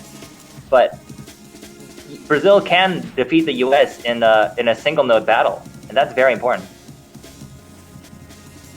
I think a lot of what this map came down to in particular was that it wasn't hard enough in terms of density and speed of chord streaming for Stupid to carry performance like he did in the warm-up. That is a good point. A very good point. Yes, this is despite being super long, it's straightforward. The map is straightforward. The patterns, classic Blocko patterns, they're very comfortable to play. It's just that they happen to be fast.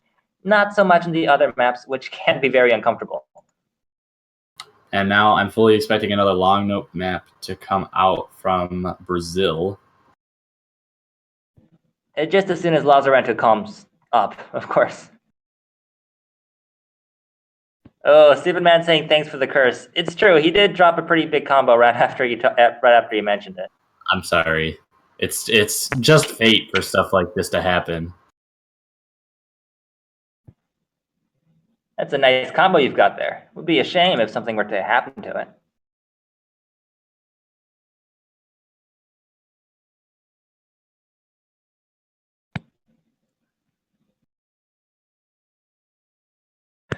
So we have the Brazil team discussing their next pick, I believe. But United States now in the losing position. They're behind. They have to get another break point in order to, well, not another break point. They have to get a break point in order to even out the score. I think I've been talking for too long. I mean, they also have to find what angle they can attack Brazil from, since their first pick didn't work out too well for them, and obviously that seems to be what they would be most confident in. So they're going to have to either tackle it from a different angle or hope that they're able to perform better on the next picks. But the next pick does come out, Flower Flag, which is another LN pick, as we expected. This is very cool, actually. This is the map that's been banned 4 times already in the semifinals. Only been played once in Australia versus Chile, but now we're gonna get to see it again. I'm not sure exactly what it is about these patterns that make it so bannable, because by all from my sources, it's not that hard of a long note map. Definitely the easier one. But there's just something about it, I guess, that causes people to choke. If I'm not mistaken, this is kind of like a consistency-based LN pick, and from my experience when it comes to long notes, keeping yourself consistent with releases and holding down the long notes is a lot more mentally taxing than dense LNs. So a lot of players might just be not too confident in their capability to hold on through a map that's completely based around whether or not you can keep notes held down for extremely extended periods of time at the same time as you are just pushing through a long chart like this. That is a good point. When we say easier long note map, just because it has like less long notes doesn't mean that it's easier to get a high score on. But as we get started, again, the early lead going to Brazil, maybe I shouldn't even point that out because it's so small. United States definitely keeping up for now. We'll wait to see until the dense parts of the song. Yeah, the only thing that gives Brazil any lead right now was that Squishy did have an unfortunate drop right at the start, but it is a good time to drop. Doesn't have the full combo bonus yet, and shouldn't be losing too much bonus out of it. And it does seem that the US actually has a small accuracy lead overall, but with Stupid Man dropping there, it's not going to give them the lead quite yet.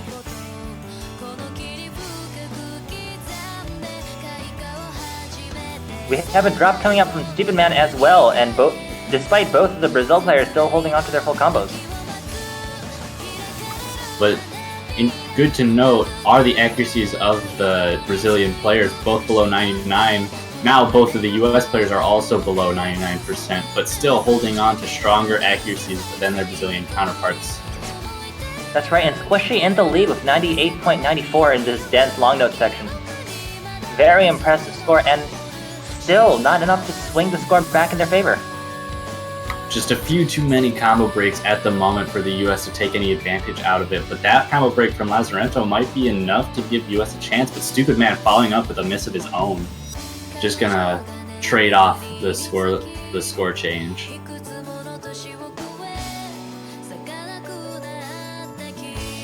And US does have the accuracy advantage, so if it wasn't for all the drops they've been having, they would probably be in the lead. But this is a very long chart, so there is still plenty of time for the scores to switch sides. That's a good point, because in Mania, I think it's usually the team with the higher accuracy. Ooh, we have double drops coming out from the United States. Not looking good for them. But I was saying, usually the team with the higher accuracy. Yes? Right before it, Brazil had a double drop of their own, and some more drops coming from the Brazilian side switches the lead over to the United States side just barely for the time being. And I'd assume you were about to mention that a lot of times in Mania, accuracy is the most important aspect. The team with the higher accuracy does usually have an advantage over the other team, but with Score v2, combo does play a small role, so keeping consistent combos through maps like this is important to getting that score lead against your opponents. That's right. And we did see the United States take the lead back for a moment at the halfway mark, but Brazil now taking it again as we go into the long nose section. Oh, and back to the United States. It's going back and forth, folks.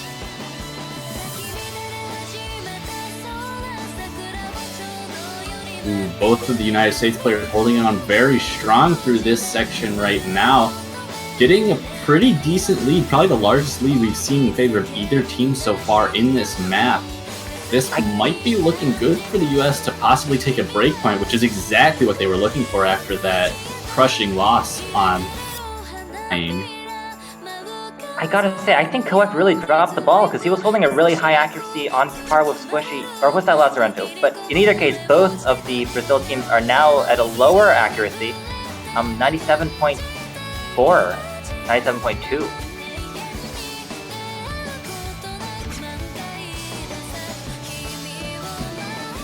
The lead continues to grow in the US's favor for now. Drops coming out from both sides again to the last part of the map with the dense long notes. It doesn't seem like Brazil is taking any back though. What was that? Lead is getting a bit smaller, going a little bit in favor of Brazil.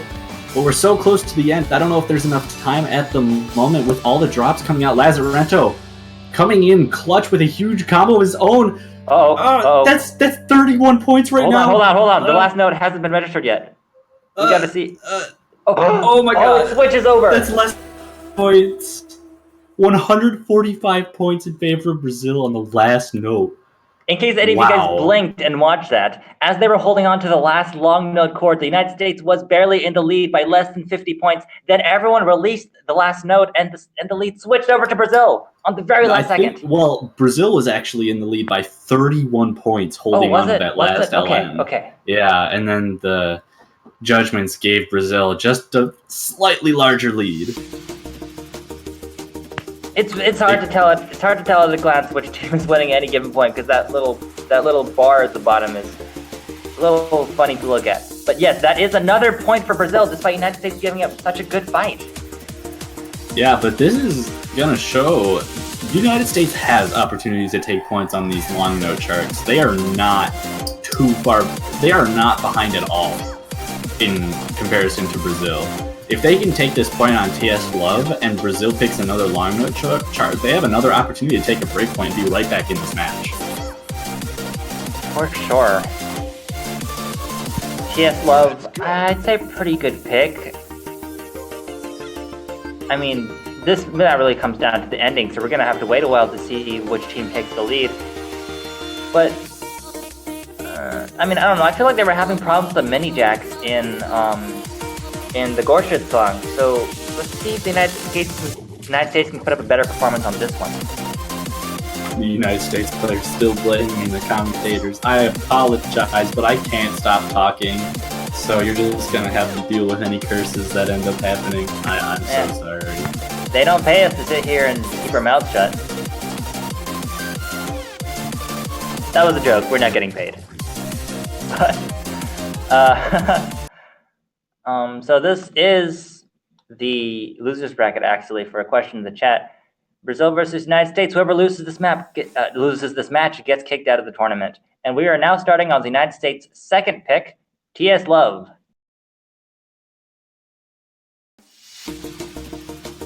This is a map I would be pretty confident in saying that Stupid Man will perform very well on. I'd assume they're banking on that and Squishy just being able to hold his own weight against Brazil, hoping to just take a score lead from Brazil on these kinds of mini jack SVS patterns with a lot of chords. And already taking a small lead, though Squishy also finding a break. Loth is continuing to find drops, but no score lead increasing too much in favor of the US currently. I think this is all going to come down to the ending, because of course this map gets way denser at the ending. Jackass himself, this is Jackass map, said at the end that he wasn't really expecting a lot of people to play this, so he just put a bunch of notes down. And we already saw Stupid Man excelling at the super dense rice maps that we saw in the warm-ups. So maybe at the very end he'll be able to clutch it out. But maybe it's not even necessary actually, because the lead is already going in the United States' favor. And the Brazilian players, Lotus continues to break even before this denser chord with mini jack section. And 2/3 of the way into the map, US has a pretty strong lead, though with the drop from Squishy that lead will shrink.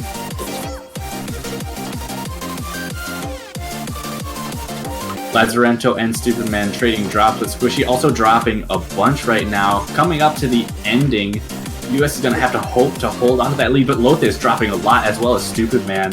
Squishy dropping as well. Coming last burst, US is going to be able to take that point. And there we go, folks. United States' first point of the match, and with a pretty decent lead too, about 23,000. They're definitely not letting Brazil run them over. Yes, no sweeps allowed here. But on to Brazil's next pick. If they go for another LN map, I'm very interested to see how the US is able to perform on one of these other LN maps remaining.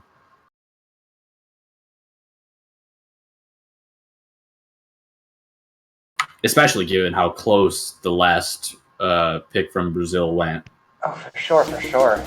That was crazy. On the last note, the teams almost tied, honestly. That was crazy.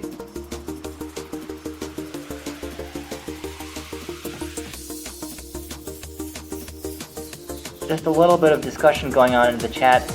There are a few more long note picks that they could go for, I'd say. Possibly White Forces, towards the horizon. Or, they could branch out. They did win on, I can never remember the name of this song. It's the one by Gorshit. They did win on that one, despite it being United States pick, so a single note pick might not be the worst thing in the world. Kueft being moved into the room, so I'd assume this is going to be another long note choice, though, since Kueft and Lazarento has been the lineup for long note picks, and they go with White Force, solidifying that prediction. Yeah, the long note strategy for sure is what they're going for. Though they're running out of the long note picks, as well as getting down to the long note picks that they're less comfortable with, which means that the United States is just going to start getting more and more capable of taking breakpoints on these long note charts. The Brazilians did make a good move in banning one of the prominent single node pattern maps, because that just gives the United States one less map to choose from in their pool of single node maps. So we're getting started on, this is Brazil's third pick, the fifth map of the match. And it is White Forces picked by Brazil. Let's see what happens. And if the United States is able to take a breakpoint here, that will into this match that they seem to be a bit out of from that first breakpoint that was taken by Brazil. And early on, already taking a small lead with Lazarento and Kueft already combo breaking. Ooh, and more breaks coming out, and the accuracy on Lazarento is falling below the 98% mark, the only one to do so. While both of the United States team members are performing at a higher accuracy. Oh, I take that back. It looks like Kueft is now beating Squishy as far as accuracy goes. But Lazarento is still bringing up the rear with only 97.7. Oh, with Stupid Man holding above 99, that is truly making the difference between these two teams. Already stretching themselves out to more than 25,000 points of lead halfway through the map. US just has to keep this up, though it does get a little bit denser towards the end, so we're just going to have to watch out for whether the United States does have issues with those denser patterns. I'm going to say, if they keep performing well on each other's picks, like the other team's picks, they might have to start rethinking their strategy. More drops coming out from the Brazil team on those long notes, giving US an even bigger lead.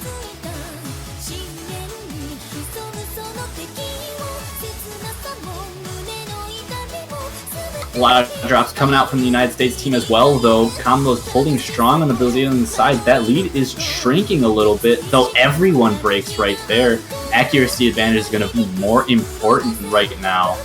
US still holding on to the lead for the time being, though it's very, very close. More drops coming in. That lead is getting really small. Oh. Ooh. And Brazil takes it at the last second yet again. Wow. I was not expecting to see another match where the very last held long note was the deciding factor. But yeah, Brazil taking this one with less, a little more actually than 10,000 point lead. Yeah, this is ridiculously impressive about how often these are just Brazil's coming back in the last seconds of the map. I wouldn't be feeling too comfortable if I was Brazil. Even though they're up 4-1, United States is showing crazy amounts of skill and just getting beaten out at the last seconds of these matches. If they're able to hold their own on these endings, then they would be up 3-2 or 4-1 even right now. Of course, and it is United States pick again. Chat is exploding right now, and I'm not surprised. This might be the closest match we've seen so far in the semifinals. Ooh, next pick is coming up from Brazil. Wait, no, sorry, from the United States. Crystallized by Camellia. Sort of an all-rounder, has some long note play, some SV play, some rice play. Just overall something that really gives advantages to players who are all-rounded. And as we've said, both teams do have very good all-rounded players, though. So I don't really know exactly where I expect this to go, but we'll just have to see.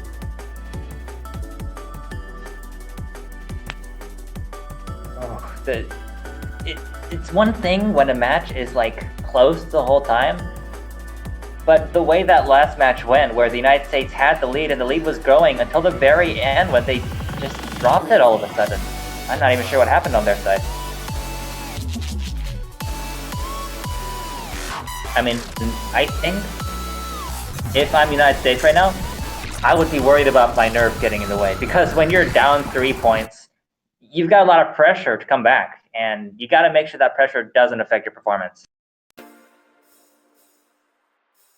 For sure. And also something else to note is that they're in a weird situation where if they lose any more points, they are forced to either lose or go to tiebreaker with Brazil, which they've already gone to tiebreaker once this weekend, having gone to tiebreaker against Japan. And I don't know if they want to have to handle going through that again. That's true. United States having to do a lot of work this round for sure.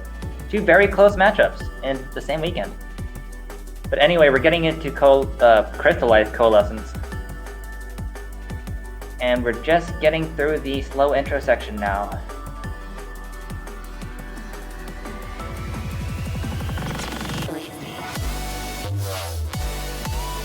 Early drop from Lazarento gives the United States a small lead for the time being, but accuracy advantage is in Brazil's side. Though with a drop from Lopez, that lead is going to stay with the United States.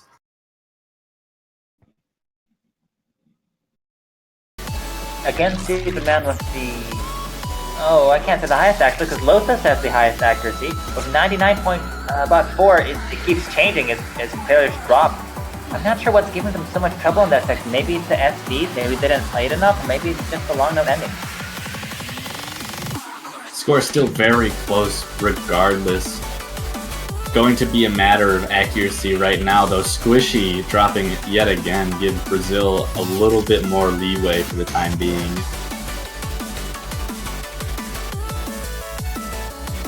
Yeah, Brazil... I'm staring at that little white bar now, seeing if it'll grow or shrink, but it's just kind of staying in place. The United States definitely has a chance to take this back in the later parts of the map.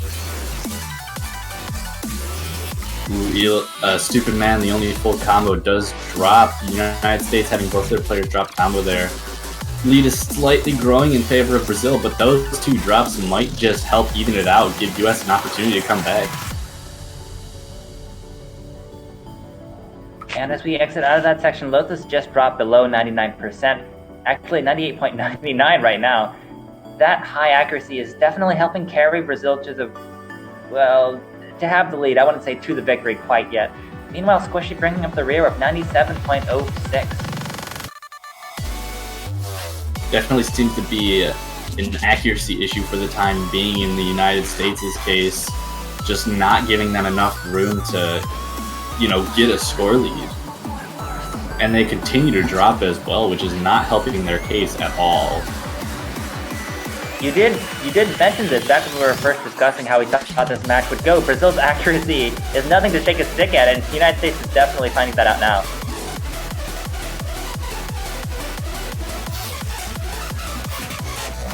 The last dense part of the map, and it doesn't seem like the single notes are... no, the short long notes are giving Brazil much trouble. Meanwhile, seem to be Squishy getting dropping over and over. Yeah.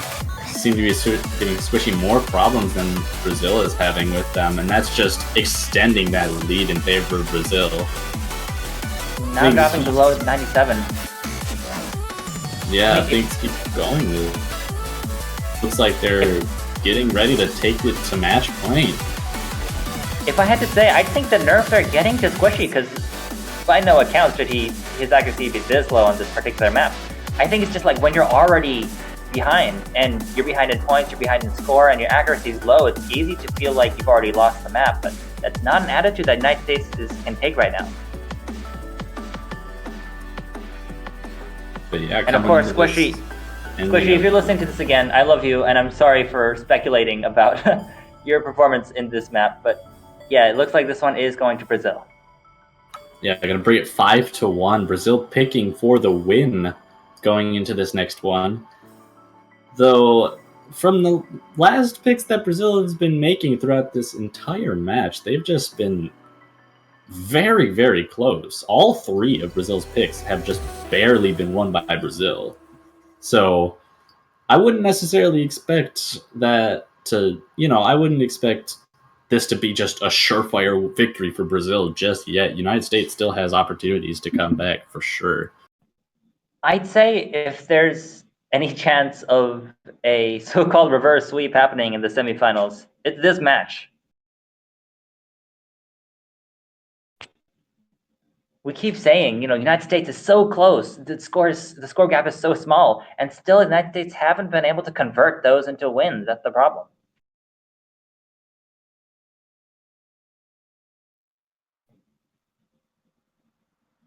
More discussion. I like that Brazil is taking a long time to think about these things. They're really making sure to pick what's best for them.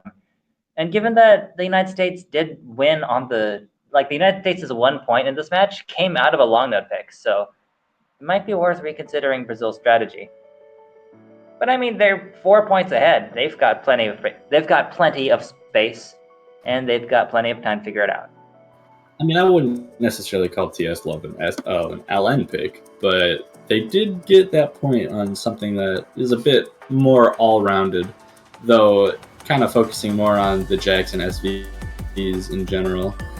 So, kind of a tough choice for Brazil to make here. Oh, was it TS Love they got the pick on? The point on? Yes, it was. Oh. Okay, I was just remembering it wrong. But United States, the point is that they've been doing very well on the long nut picks. Yes, they have been. I believe they still have Towards the Horizon to pick in Brazil's case. So that one I would consider very risky at this point, given how close the other long note picks were and how much more this focuses on skills outside of the long notes. It might just be.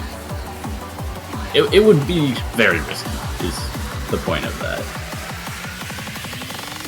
That's for sure. But Brazil can, I think, take a risk at this point, given that they're so far ahead. But I agree, maybe not the best choice.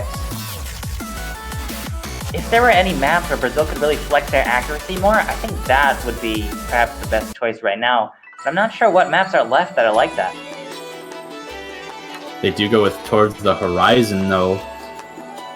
Pretty risky pick, but it matches with their overall strategy for this match, just to go with long notes and see if they're able to hold on to the score lead or just even take it back right at the end. I mean, if it's working, then if it's not broken, don't fix it.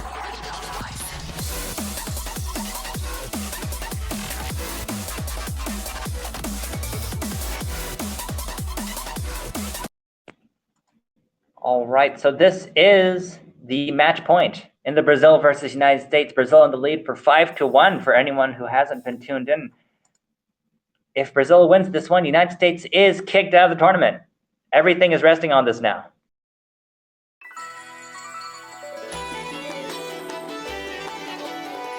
United States playing for their life currently. Brazil just trying to make it to finals. I believe last year they actually got knocked out in groups, so getting through to the finals this year would be huge.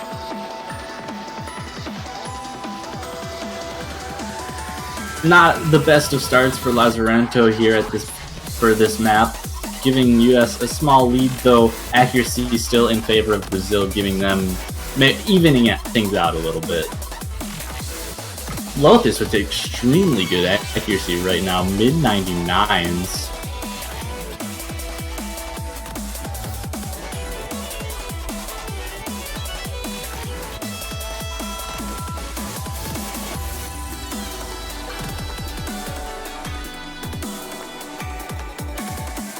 Getting into this halfway mark of this map, Stupid Man holding on to a full combo, Lazarento holding on to a very strong combo as well, but the accuracy lead still holding on in favor of Brazil for the time being. Still an ending left to go though. That can still happen. Especially with how close the scores are right now. Though Stupid Man with dropping that full good for the year attempts to take this back. These longbows just seem to be favoring Brazil more and more, though. Breaks are starting to become more common. Stupid Man holding through them, though the accuracy and combos are holding much more in favor of Brazil right now. Coming into the very ending of the map. I don't know if I really see too much happening in this ending either, unless major drops come out from the Brazilian side. Looks like the US is going to lose, and the Brazilians get to 6-1 match. Wow. That's all I have to say about that one. Just wow, because you know, if you had come up to me before this match and said, "What do you think is going to be the score of Brazil versus United States?" I would have never said 6-1. I mean, there were so many close maps in this. 3 out of the 4 Brazilian picks were extremely close, and at least one of the United States picks was very close as well. This could have easily be 5-2 right now. In favor of the US, I mean. Definitely, So, yeah. On a different day, this could have gone in the opposite direction. We got some good vibes coming out in the MP chat, which is good. But yeah, this is the end of the United States' journey through the 7K World Cup. Another top seed being knocked out.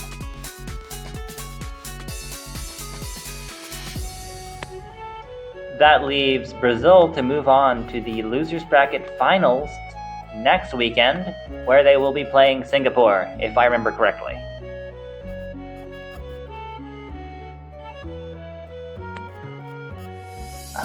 This is, I believe, the last match of the weekend, and I'm gonna wait to get confirmation on that, but I don't think there's anything else left to play.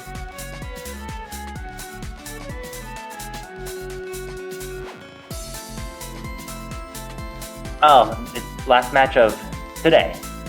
But we do have one more tomorrow.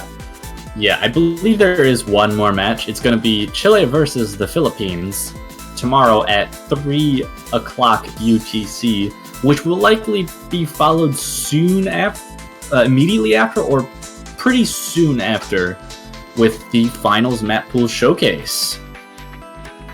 That's going to be an exciting one for sure, especially seeing how crazy the previous map pools have been in this tournament. Yeah, once we get to see this finals map pool, we'll be seeing a whole nother world of difficulty. A lot of people have been saying that these pools are really difficult. That's only gonna be stepped up when the next map pool is shown. But yeah, with that is going to be the end of this block and this stream, with one more match coming at 3 o'clock UTC. I hope you all come back to join us for that match, which is, like we said, Chile versus Philippines. Other than that, you have anything else to add? No, I think that's it. Thank you all for tuning in. And we will see you all in the next match. Hello everyone, and welcome to the Mania 7K World Cup 2018 Semifinals. Today we're going to be covering Chile versus the Philippines. I am Lusty Platypus, and today I am joined with Stupid Man. Hello, and this is the same duo we had cursing the living hell out of Australia and Germany the last weekend. So we'll see how things go this game. I don't know. I'm excited. Yeah, no, me too. And actually, this is a pretty exciting game coming up. I mean, despite it being the very last one of this entire block, and actually a very, very important match as well, since this is in the loser's bracket. Loser of this match being eliminated from the tournament outright. The winner actually moved on to the final stage, so still, I think this can be really close. We got Chile on the left here, Team Red. At least judging from like their past performances, they're a fairly BMS-oriented team, or a BMS like regular charting style, if you want to word it that way, kind of team. While if you look at the Philippines, they're like really oriented towards LNs. So based on like past performances, this is going to be a really back and forth game.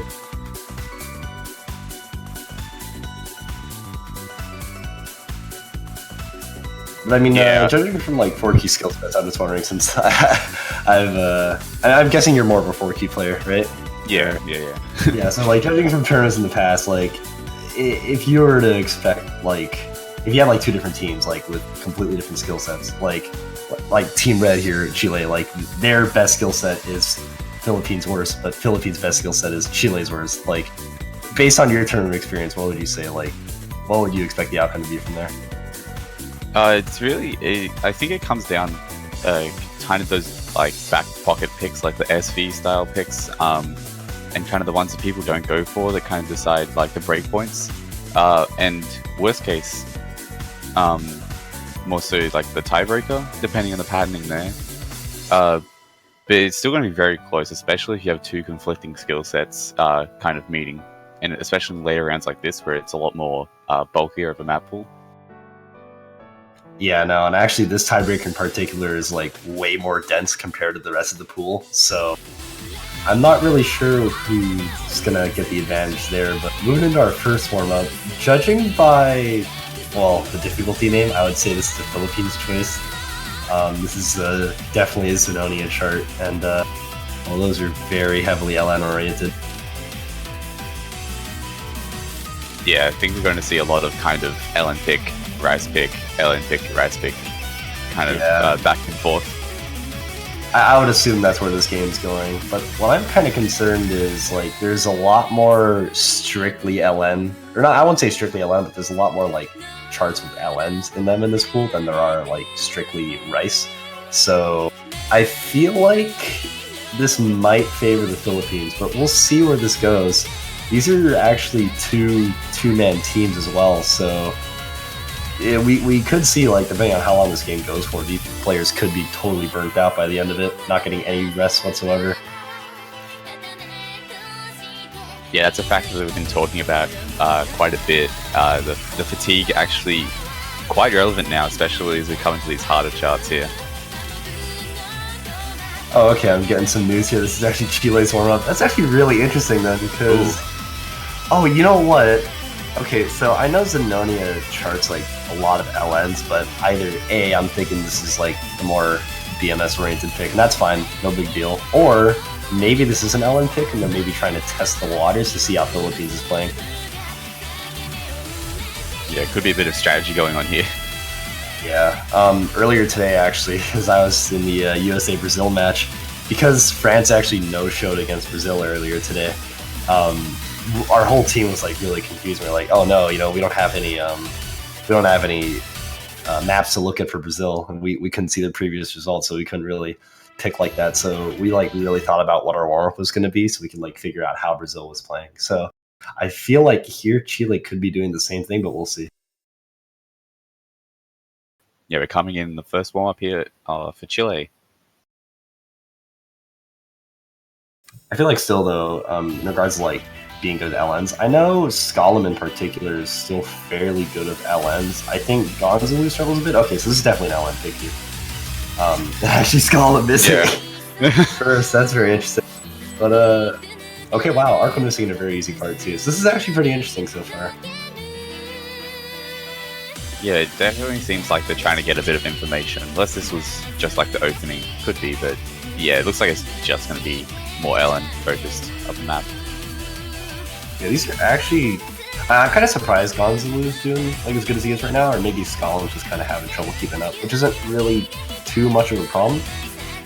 But I think judging from like how this map is mapped, like this could probably give Philippines a couple of reads as to like what Chile's good at, you know, what they're bad at. And, I mean, especially here, if Philippines maybe just even like looked at the scores afterwards, I feel like they'd be able to pretty easily tell that they'd probably have like an inherent advantage on LN stuff.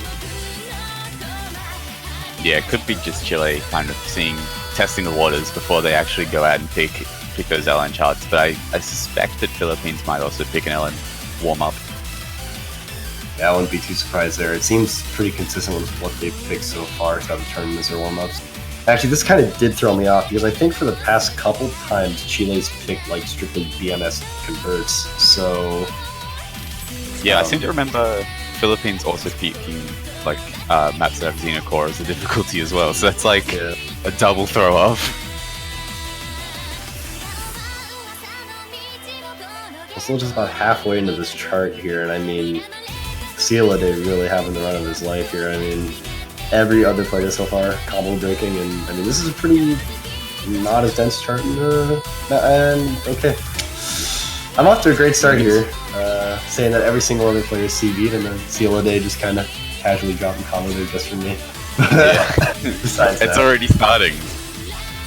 Honestly, I'm like worried about what's gonna happen because I cursed way too many people last week, and I really don't want that to be like the end of the team's run of the tournament here.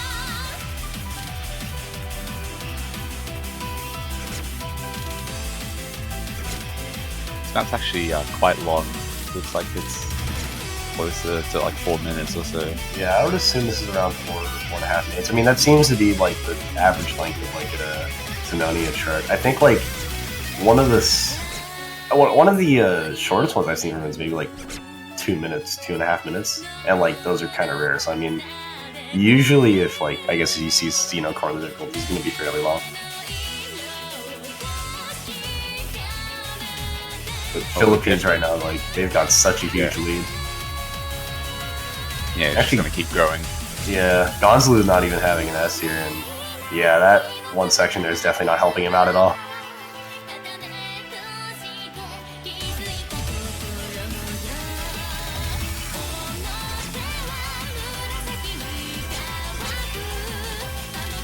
Everyone's having trouble here.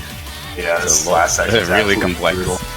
I'm kind of wondering because I'm not sure if this is around what the finals map pool difficulty will be like, but it seems around there.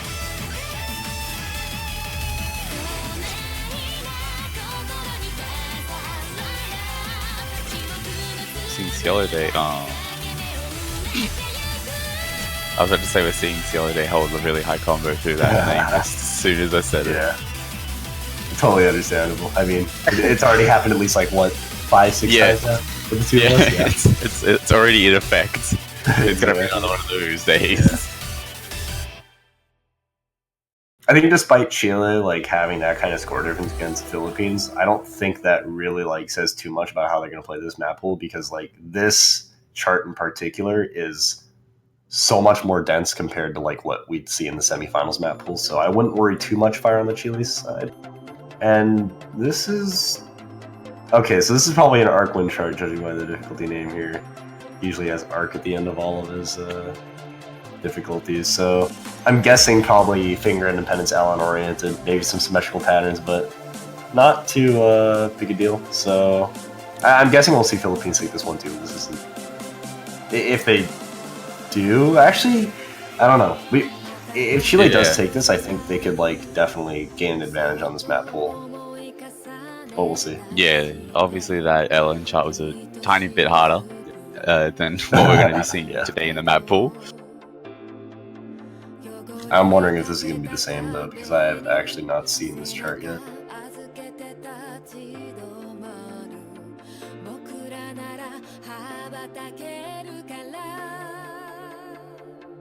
Let's see. Okay, this is about 6 stars. So this, I think, is around semifinals difficulty. So this will probably tell us like a bit more as to like which team's going to do better on certain skill sets.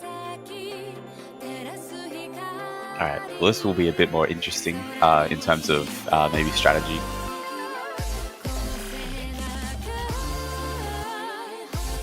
Yeah, definitely. I mean, actually looking at chat too, we see Gonzlu kind of asking CLOD if he's an O2 Jam player or not, because usually those guys are like very well oriented with like LNs and LN patterning, and we saw CLOD have an incredibly good run in the last song there, so definitely a good question to ask, and I mean, I think that answer is not very surprising at all.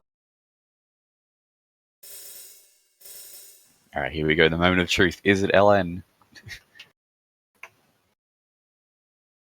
I'd bet quite a fair amount. Oh, yep, there we go. Okay. Yeah, yep, Right there off we the go.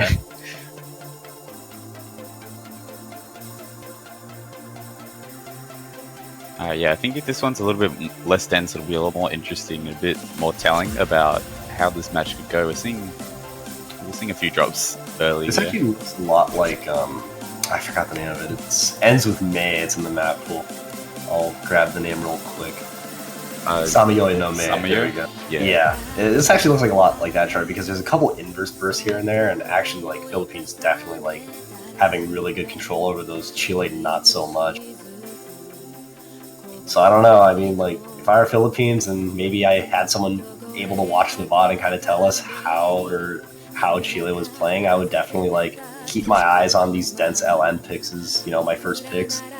And I mean, as for Chile, they've kind of established themselves as like a very Rice-oriented team. So I feel like if they started off with a pick, maybe like I would say the Lightness Brightness or maybe TS Love, the Nature of Dying, one of those three would be like very strong for them.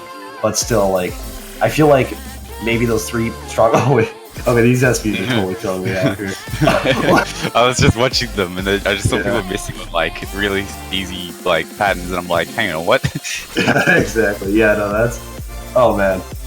Okay, wow, that was actually a total curveball. I didn't expect that out of this chart. But yeah, no, like I feel like those three picks that I mentioned earlier for Chile, like they definitely. I feel like Philippines also has like another couple picks that they can definitely trade those with, and like this is just going to be such a back and forth game, or at least that's what I'm predicting. So we'll see what happens here. I'm not going to call a tiebreaker right away, but this is definitely one of those games that has that like small tiebreaker potential. So if that really happens, like that would be totally crazy. I mean, that tends to happen for teams that are kind of have those conflicting skill sets with LN versus Rice players, especially if the Rice players have the accuracy advantage, so they can win on the easier Rice picks. It tends to go down to the SV pick, and there's kind of a chance, depending on who's practiced more, that goes to the tiebreaker. Uh-oh. Okay. Well, we got a 20 roll from Scala. That's unfortunate. Looks like Chile's going to be banning first. Oh, wait. Okay, yeah, no. They banned first. Got it. Yeah. Arquin said unlucky. I'm like, wait, hold on. That was sense. But, you threw us off. Yeah. If I were Chile, I would just ban whatever, like, LN pick necessary to ban. And I mean, like, that's probably their best bet. Or if they really aren't prepared on SVs, I guess Burnt Rice. But we'll see where this goes. I am kind of interested to see. It's okay, Samiyoi no Mei. That's actually good. That's a good ban, I think. Because like they just played a chart that is basically the equivalent of Samiyoi no Mei. And, well, yeah, Philippines absolutely decimated them. So, and then Philippines banning the Nature of Dying, which I guess is also another good ban, considering Chile is like very, very strong on those BMS style picks. Yeah, I think this is kind of standard and kind of what we were expecting in terms of bans. Yeah. And I feel like... Ooh. Okay. Yeah, this pick is... Yeah, no, definitely a hello reaction.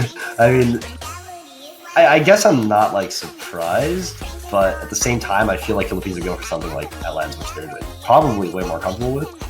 But, hey, let's see. I mean, Philippines, they definitely have to feel confident on this if, you know, they're picking this right off the bat. And I feel like Chile, if they haven't banned it, they've got to, like, have this prepared as well. I doubt that they would just leave this chart ignored and then just not ban it. Yeah, like if you haven't practiced the SV pick and you leave it open, you're just basically giving a point for free. Like at least with the LN map, there's a chance. It might be a small chance, but if you haven't practiced the SV pick, like there's no chance. That's true. Yeah. Well, I feel like this is, I guess, a good pick to sort of just get out of the way, so you can really like. If anything, it's probably better that this is played earlier than later, because if it's played later, it's like too unpredictable and too like inconsistent of a pick to really like decide. Okay, maybe we're down like two points, or maybe like the other team is on like match point, and we need to like make a comeback. And you're probably like more likely to win another map, then you may as well like pick that over like this. So definitely an understandable pick from the Philippines, I suppose. Actually, judging from like the first couple sections here, I mean, Chile's got the lead, but there's still a couple of really, really scary slow jumps coming up here. Yeah, it definitely looks like that everyone's practiced. Yeah, and Put Chile their time in. Oh no, Gonzo breaking very quickly there, but Stalin 2, I think Philippines should get the lead here. Now it's just Yellow Day with the full combo, I believe, here. Yeah, but Arkwin 2 actually missing earlier, so Chile still actually has a lead here. And I feel like that intro section is personally the hardest part of this chart for me. What comes up here is all about reading. And it seems like all these players are very well versed in Jax, except maybe Skalem and Arkwin, who are breaking quite a bit here. But as long as Gonza keeps up, and especially Skalem here, I mean, they're all building up combo now. This is very, very close. Leads, just right back to Philippines. Oh no. Yellow Day missing as well. Now it's on Arkwin to hold on the combo here. Yeah, wow. This is actually so close. Is the lead going back to Chile? No, it's but going back Skalem's and missing. forth. Oh no. Oh, this is way too close. Oh, Chile's edging out a tiny lead here. This There's still so much map to go. Crazy. Oh no, wow. Skalem's like dropping a couple 100s here and there, but I think he's got past the majority of the tough roll. Oh, there's one section up here. Is this going to be it? Like, I think it comes down to this, whether or not Chile or Philippines wins. Because the other dense SV section that we saw earlier about the reading, like, that just repeats itself, like, cut and paste at the very end of this chart. So I feel like we'd see the same results there. Ooh, Gonzalo missing there. That's not good. That's going to mean that both Philippines players actually have a really high combo, and both Chile players don't have a really high combo at all. And the lead goes towards Philippines just slightly there. I still think it's too like close to call. Like, this is so crazy. It looks like the accuracy from Chile is what's giving them this slight edge here. Yeah, especially on Gonza's side, like, he's hitting so perfectly right now. If he can keep this up in this next section coming up here, he should maintain the lead for Chile. But this is so close. Ahead of everyone else. I feel like this just comes down to if anybody on the Philippines misses. The two misses from Chile is probably going to give it to the Philippines coming up right here. So it's really so close. Flashing. I think the Philippines is getting it. Oh my god, this is so close. I mean, Arkwin missing. Everyone except for Yellow Day is missing. Oh no, those bunch of misses from Chile, I think, might have just lost them this map. I feel like despite this score being so close right now, this is probably the farthest it's been for the entire map. Gauze is missing so much now, and I mean, it's really not much harder for the rest of this chart. And Cielo keeping his combo all the way through that dense section is probably what gave Philippines that point there. The question is, can they keep their accuracy up? God's missing here. I don't know if Chile has a chance anymore to keep their win. Oh, it's going to be so close. I don't think Chile's going to get this, so if they do, it will be an absolute miracle. Yeah, the score difference is still not that big considering how far into the map we are. It doesn't look like it's going to close Looks though. like Philippines has won this. Yeah, this is... Wow. 5,000 points difference, and if anything, it could have been even smaller. That's insane. MVP of that one definitely being Cielo, despite having the actually lowest accuracy in the entire lobby. That combo just kept him afloat. Only 3 misses compared to everyone else's, which is like 10 or above. That's crazy. Yeah, really good performance from Cielo Day there. Looks like it probably is the main reason. Gonzalo's score is actually higher, but definitely that combo is a really big factor into the win there.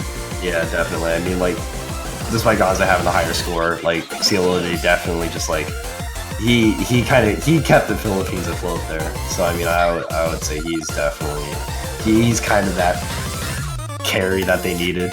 Not necessarily saying that he carried, of course, Yeah. but like, he definitely, like, showed up that map. But here, I mean, He removing edged down. lightness brightness, I mean, this is probably, like, Chile's best first pick, I would say. Yeah, I think we kind of saw this coming, considering how the other map, its name escapes me, Nature of Dying. I don't know why I couldn't think of it for a second. Yeah, that one was banned, so I think the lightness brightness is just a good opener for them.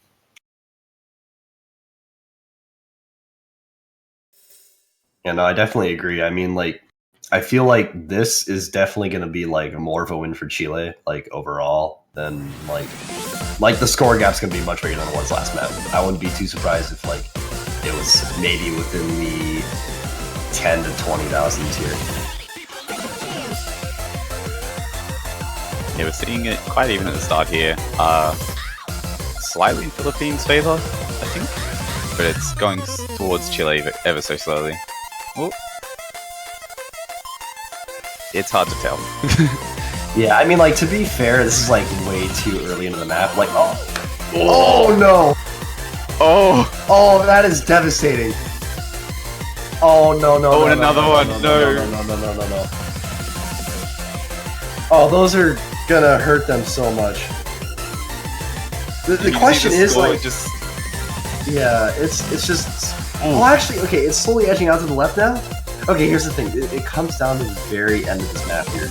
Like, this is because the end of this map is so dense compared to the rest of the chart. The question is, can Chile read and can they keep up? Hopefully, they maybe just mind block the beginning and it's nothing more than that. But if the Philippines can keep up, and they can keep up their consistency right now, they technically should have the win just off those couple mistakes from Chile. But really, fingers crossed here for Chile that they can really pull back because they definitely have the opportunity to. The scores aren't far enough for this to be a shutout match yet. Ooh, Aqua missing again. Yeah, I think the lead's slowly going back to Chile here. Despite the double miss, it looks like the accuracies potentially. Oh, CLOD missing. That's gonna put the lead to Chile straight away. This is exactly. Chile's just holding on. And that's basically the dense section. There's just one last burst here. Even if Chile misses a lot, I feel like they should still have the lead. Skolum holding on completely fine at the end, and they actually pull out the win here. Wow. That is exactly what Chile needed for the win there. That was... The misses at the beginning there gave me a heart attack. Yeah, that was very, very worrying, but they managed to pull it back in the end there. Oh, man. No words. Those are the kind of swing games that I think we're going to be seeing all day today. Yeah, that was... Even Skolum surprised at how well he did at the very end there. Definitely an amazing performance from the Chilean side. So moving on to our next pick here. I guess we are doing Crystallized? Seems like it. Yeah. Oh, okay. Skolum had the wrong scroll speed on the lightness brightness. And he still managed to FC, I think, the entire dead section. Oh, that's unbelievable. Okay, well, hopefully he's adjusted it for this map because this is definitely a lot more like technical and very, very like it requires a lot more focus and like even memorization on the SVs is just like you need to be on your like most comfortable setup to play this. Yeah, I'm not too sure, like, because normally SV is kind of normalized to kind of be average to 1 times, but if you're on a different scroll speed, I wonder how that kind of affects like your reading. Yeah, I mean, like having to read like density on like such a low scroll speed is so it just becomes harder. Like it's inherently harder to do, and like if I mean, like I guess someone who's like really new to these kind of games would just be like, oh, it's slower, so you have more time to react. Yeah. But that's definitely not it at all. And I mean, like especially on specific dense charts, like if anything, the spacing between the notes is smaller, and it's harder to actually like just read it in general. So like props to Scotland like for really pulling that kind of score against Philippines on that kind of setup, because that's definitely like what Chile needed. And I mean, they've tied it up. So far, no break points in this game yet, but it looks like that there's potential on Crystallized here. Yeah, Arkwin was having a bit of trouble in the early bit, but both Chilean players missing there. Still, though, this is an incredibly close score lineup so far. See if it changes at all in this first. Kind of just. Oh, it's going back and forth so much. Yeah, I mean, I would assume that this would go to the Philippines here. Yeah. Okay, I think it does. Because Scotland's missed now, and I mean, nobody on the Filipino side. Oh! Oh my god! Oh, what am I doing? Oh no! Oh. Well. Now Chile has the lead. Just by a bit. Oh, Chilean players! No! Oh.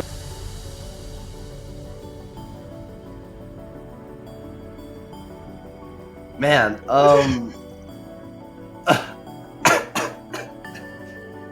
Okay. we both cursed two different teams in like a 10-second span. That's unbelievable. Anyways. It's one of these games again.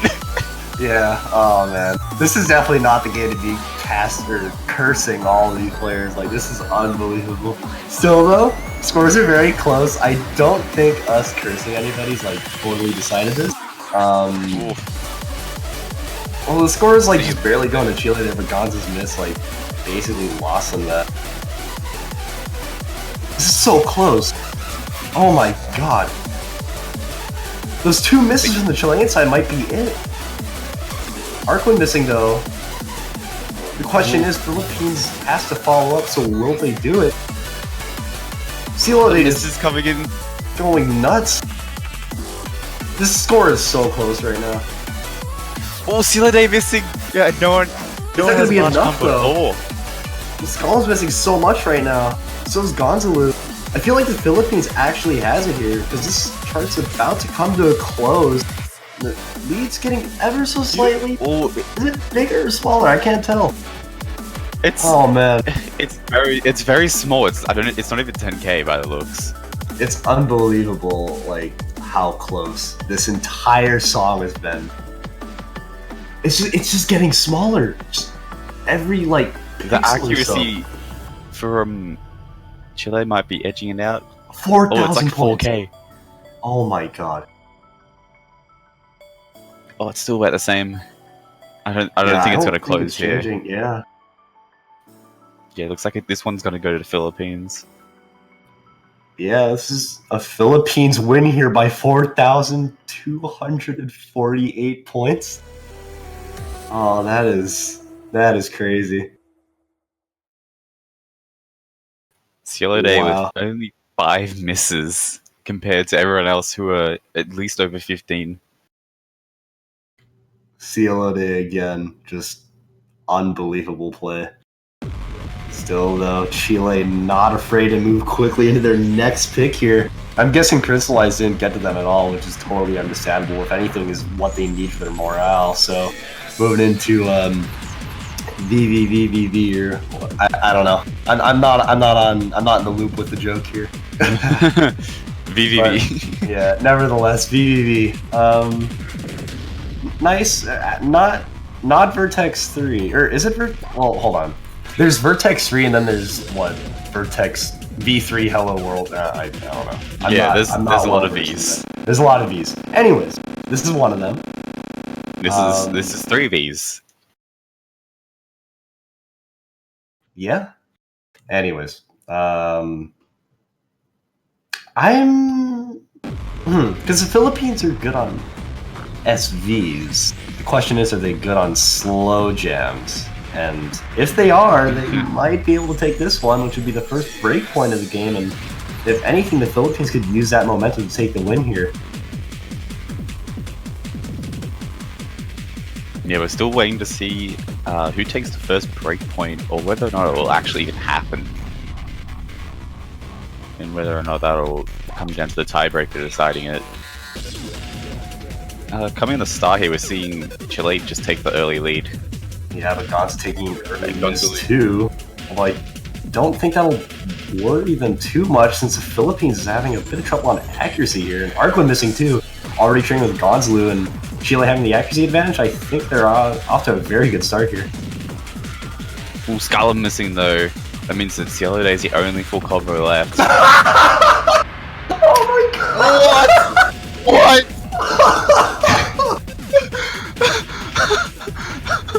Oh no! Okay, there are no full combos left. Oh. Alright.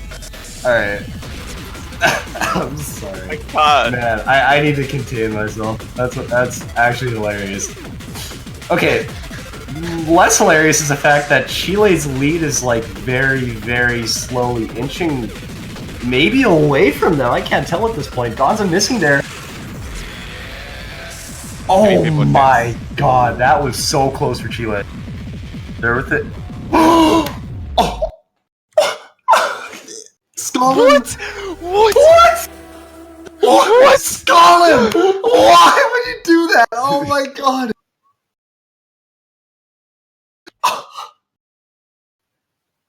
Chile won their pick by 506 points. That was...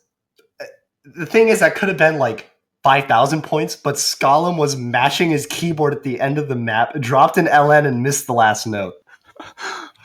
I don't know why he would do that. Because he almost lost the entire map. Could you imagine if that was like Philippines wins by like 3 points? That would be like...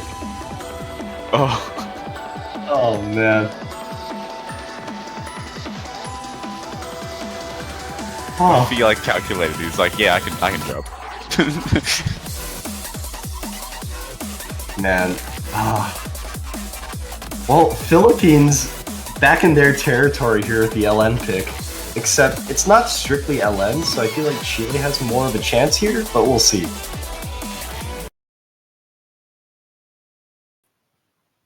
Yeah, it feels like Philippines is kind of slowly easing into those more dense LN style patterns, of course. One of them being banned by Chile, and of course Philippines responding by banning one of the more dense rice picks.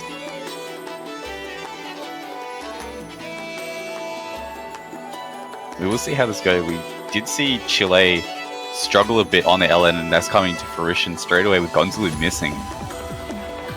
Yeah, although I don't think that's too much of a setback here. Lead is honestly probably the biggest it's ever been in this entire 4-song match so far, but still, I mean, it's anyone's game. Yeah, we're seeing both Chilean players already picking up a miss each, both again at the same time there. Philippines holding on strong for both players as well, though they're definitely in their home territory to LN pick like this. Yeah, I mean, like, Chile just constantly dropping. Philippines holding on fairly well, though. Nobody comp breaking there when I say that, so it looks like I'm kind of waiting off the curses here. That's good. Yeah, it looks like we're done. That's nice. Get a break from the me screaming and all that. Yeah. And me coughing myself to death. Well, this map is actually fairly short, so we're almost done here, and it looks like it's going to be a really convincing win here by the Philippines on this map. I mean, I don't see the Philippines like losing this at all. This is such a huge lead. Like, even if like someone in the Philippines were to just completely drop like a measure and a half, like I'm sure they'd still be fine. Yeah, we're seeing them both drop here on their full combos coming towards the end here, but it's not going to be anywhere close to enough. It looks like the score leads over 100,000. Just closing into about that number now, but I don't think there's any way that Chile can come back from this. Yeah, I feel like if anything, this should be a really huge read for Philippines, and they really should be saying, they've got such a huge lead on this. Cielo Day with just a 150 there, so his combo break was on an LN release, which is, just look at his score compared to everyone else's. That's absolutely ridiculous. Both players in the Philippines outplaying both players on the Chilean side. So really impressive scores from both players there. Question is, can Chile respond? Yeah, this is what we're talking about with the kind of LN style versus the Rice style. We're definitely seeing, though, Chile's picks are actually not quite as convincing as you might as this was, because Philippines is actually quite performing really well. Yeah, no, they're actually playing very well today. I would think now, if I were Chile, I would just keep it to BMS style picks. And really, since they banned the nature of dying, they've already done the lightness brightness. I feel like the best chance they have now is probably on TS Love. Unless they feel good on delay or really fast streams, then I would say Yozakura. But I'm not sure if that's a really good idea considering Ooh. This is a very rare pick, actually. I feel like this gets ignored in almost every. Actually, how many times has this been picked today? I'm not too sure, because this is. We'll have to get a double check on that one. Yeah, this definitely isn't a chart that would get banned, but considering the kind of chart that it is, it's a lot of streams. It's very fast. It's 260 BPM, and coupled with LMs, it's absolutely crazy. Turns out this was actually picked one match other than this, which is actually Italy versus Philippines. Yeah, and considering that this is the last match of the entire semifinals round, that's such a huge ignore rate. That's I think that goes to just say how much how risky this chart is for a pick. And I feel like maybe Chile is picking it because they saw Philippine scores on it during that Italy match. Yeah, if anything, I feel bad for come on, sorry. I was going to say, Philippines, though, does have a bit of experience in tournament with this map, so we'll see if that comes into play. Maybe not, but again, anything can kind of happen. Yeah, who knows? Maybe after, I would assume they'd have lost against Italy if Chile really has the confidence to pick this against Philippines here. But still, this chart really comes down to just one section right in the middle where the BPM picks up, and it's straight 260 BPM streams. And Chile not looking like they're off to the best start here. But if they're feeling confident enough on speed, then they can really pull back right here. This is that section I'm talking about. And it's... Ooh. Okay. Cielo Day? Cielo Day. Hello? What? Okay. Oh, God. That might have just single-handedly won Philippines that point there. And actually, their first break point as well. This could be actually what decides the outcome of the match if this is the only break point. Yeah. Oh man, he's still holding on. What is this? One small section with bursts less dense, if anything, than the ones in the middle here. Oh my god, what an amazing score! That Seeing drops from everyone coming in here except for Cielo Day. Oh. We'll see. What's gonna happen? Oh no! No! Okay. Right at the end, dropping, but still. This score is ridiculous. Ooh. And the score difference somehow. Okay. Wow. I think that full combo in that section there was literally what gave him the score that he needed. Yeah. Yeah. Wow. Okay. I'm just trying to look here because if you look at the 200 counts, Philippines has basically double the amount of the Chilean side. I think it's like worth noting that there's only a 5,000 point difference between those two teams on that chart. So once again, it was still very, very close, despite what seemed like a guaranteed win for the Philippines halfway through. So if anything, like Cielo Day scored despite having that one miss at the end and maybe not the best accuracy in the lobby, like he saved the Philippines there. Yeah, and that is going to give them the break point that they've been looking for. And we're going to see straight into Flipside White Forces here, which is a very LN-focused map, so I'm not too confident for Chile on this pick. And it looks like Philippines is going to be putting a lot of pressure on. Yeah, I mean, if Philippines wins this next point, they've got game point, and they've ensured themselves a tiebreaker, if anything. And I mean, that really, really gives them an advantage here. Yeah, it's not going to be a good position for Chile. Even if they do win their next pick, if they lose this pick, they're only going to be 3 points to Philippines, 5 points, and then they're in a very difficult situation.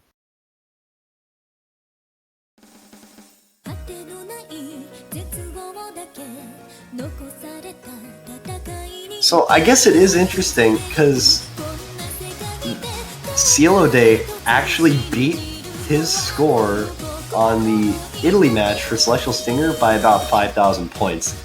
Oh. And that just happened to be the difference between Chile and the Philippines during that Celestial Stinger play. So that was...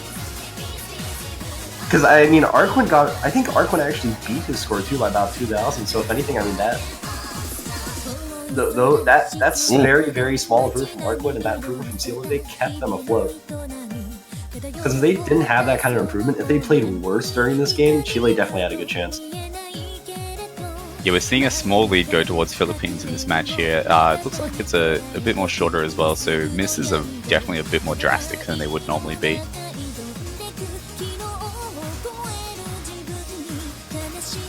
Yeah, I mean, especially since this is an LN pick, like, I'm not, too surprised here, but, still, this is one of those charts where it just comes down to the very ending here because it gets dense. It becomes, straight inverse. I mean, we're already seeing here these kind of patterns, and really, Cielo Day should hold on fine. So should Arquin, really. I mean, we already saw that with Swords of Horizon, where they were just holding on completely fine with LNs, having such a commanding lead over Chile. And it looks like it's going to happen again here. Yeah, that kind of lead is already forming again. We saw a few misses on the Chilean side, and Philippines still holding on. And again, we're seeing the same thing happen, both Chilean players missing.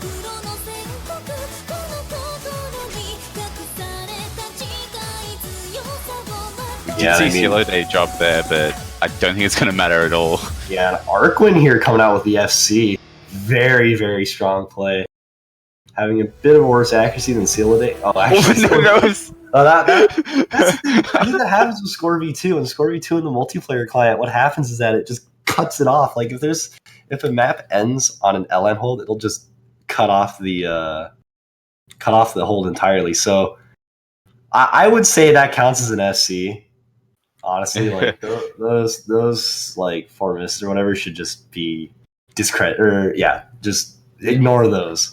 That was definitely an FC from Arquin, and that was a very strong one at that too. So I mean, very, very strong play from the Philippines here, and I mean, they still have an LN chart to pick from. So they've got a lot of ground to work with here, and I mean, they can... I feel like now, because it's just... Chile has to win an LN pick, and they have to win this too. So we'll see what happens, but I mean, I would assume that Philippines walks away with this one. Yeah, I mean, if you think about it, Chile has to win 3 maps in a row, and one of them is going to be an LN pick, and one of them is going to be maybe a map that they're not too confident on, considering how it's the last 2 maps that they had to pick from. So it depends really on kind of what those picks are. Yeah, I mean, let's say hypothetically Chile wins this, and they win the next pick. Philippines brings out, and they bring it up to 4 to 5. It's in their ground again, but what really will they pick from? They would have 2 maps at that point, I believe. They would have probably TS Love and Yozakura.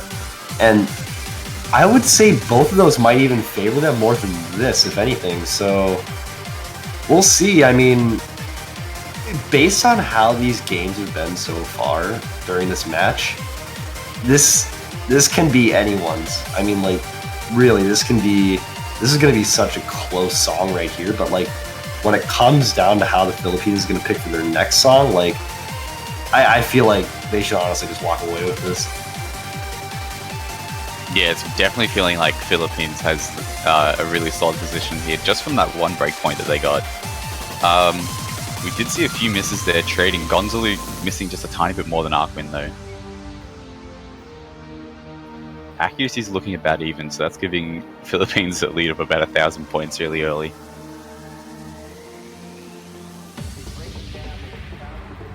Yeah, but like really, this chart, it stays pretty consistent density throughout the entire chart. But you know, like you said, this is a 1,000 point difference, and I mean, that can say anything really. And there's actually one jack, I think, on key 7 that comes up towards the end of the chart. I mean, that could throw anybody off here. We'll just see if someone hits it. Stalin missing there though. Is that going Both to be Philippines players are holding really high combos. Gonzalo also holding a high enough combo. Scarlem though having trouble building up, and that's going to give a score lead towards Philippines just because of that combo difference. I think. That might actually I think coming up right around here, there should be something that might throw a lot of players off. I think coming up right now, if someone misses here, there it is. Both Filipino. Oh, okay, this could be no. cool. Oh, it's going to Chile now. Okay. And did they do it? And they took it. They actually took it. They did. Oh, that's unbelievable. Oh man, That one jack.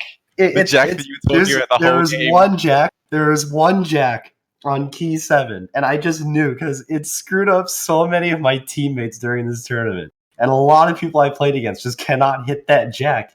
And it just so happened that Chile could and Philippines couldn't, and they took this point. That's unbelievable. That one jack just like pulled Chile. Like Chile was like falling off the cliff, and it like grabbed their hand and just pulled them back up into this match. Yeah, that is crazy. But yeah, Philippines picking Flower Flag here. Oh, Theoretically, I think we saw this coming. Yeah, like, this is definitely one of Philippines' bigger picks. And I mean, really, like, I feel like this game, if anything, maybe not decided by this map. Because honestly, like, I would assume Philippines just takes this with ease.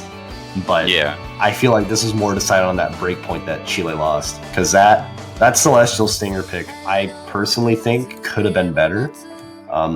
Yeah. Could have been like well thought out, I feel like, because there's definitely charts I think that Chile's probably better on, but like maybe they're reluctant to pick because they're like too inconsistent. But still, I feel like Celestial Stinger is like, it's a map that a lot of people are like guaranteed to just be inconsistent on. But more so I'd be worried about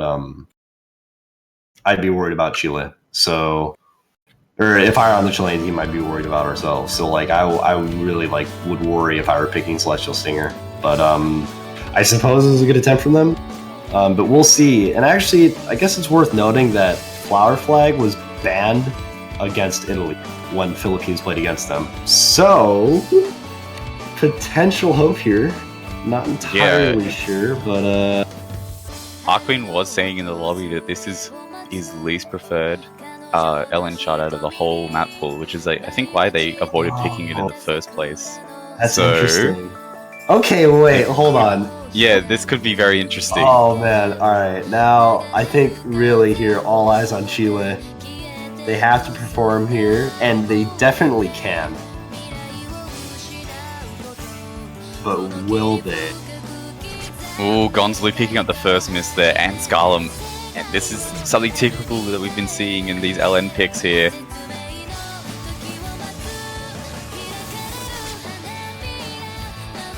Still though, looks like Arkwin. Oh, missing there. Yeah. Wow. I think this is what he was talking about here with these drops. Yeah, and although, I mean, it was just one combo break, could stack up right around. Yeah, alright. Anyways. Yeah, it could. Yeah, it could, maybe.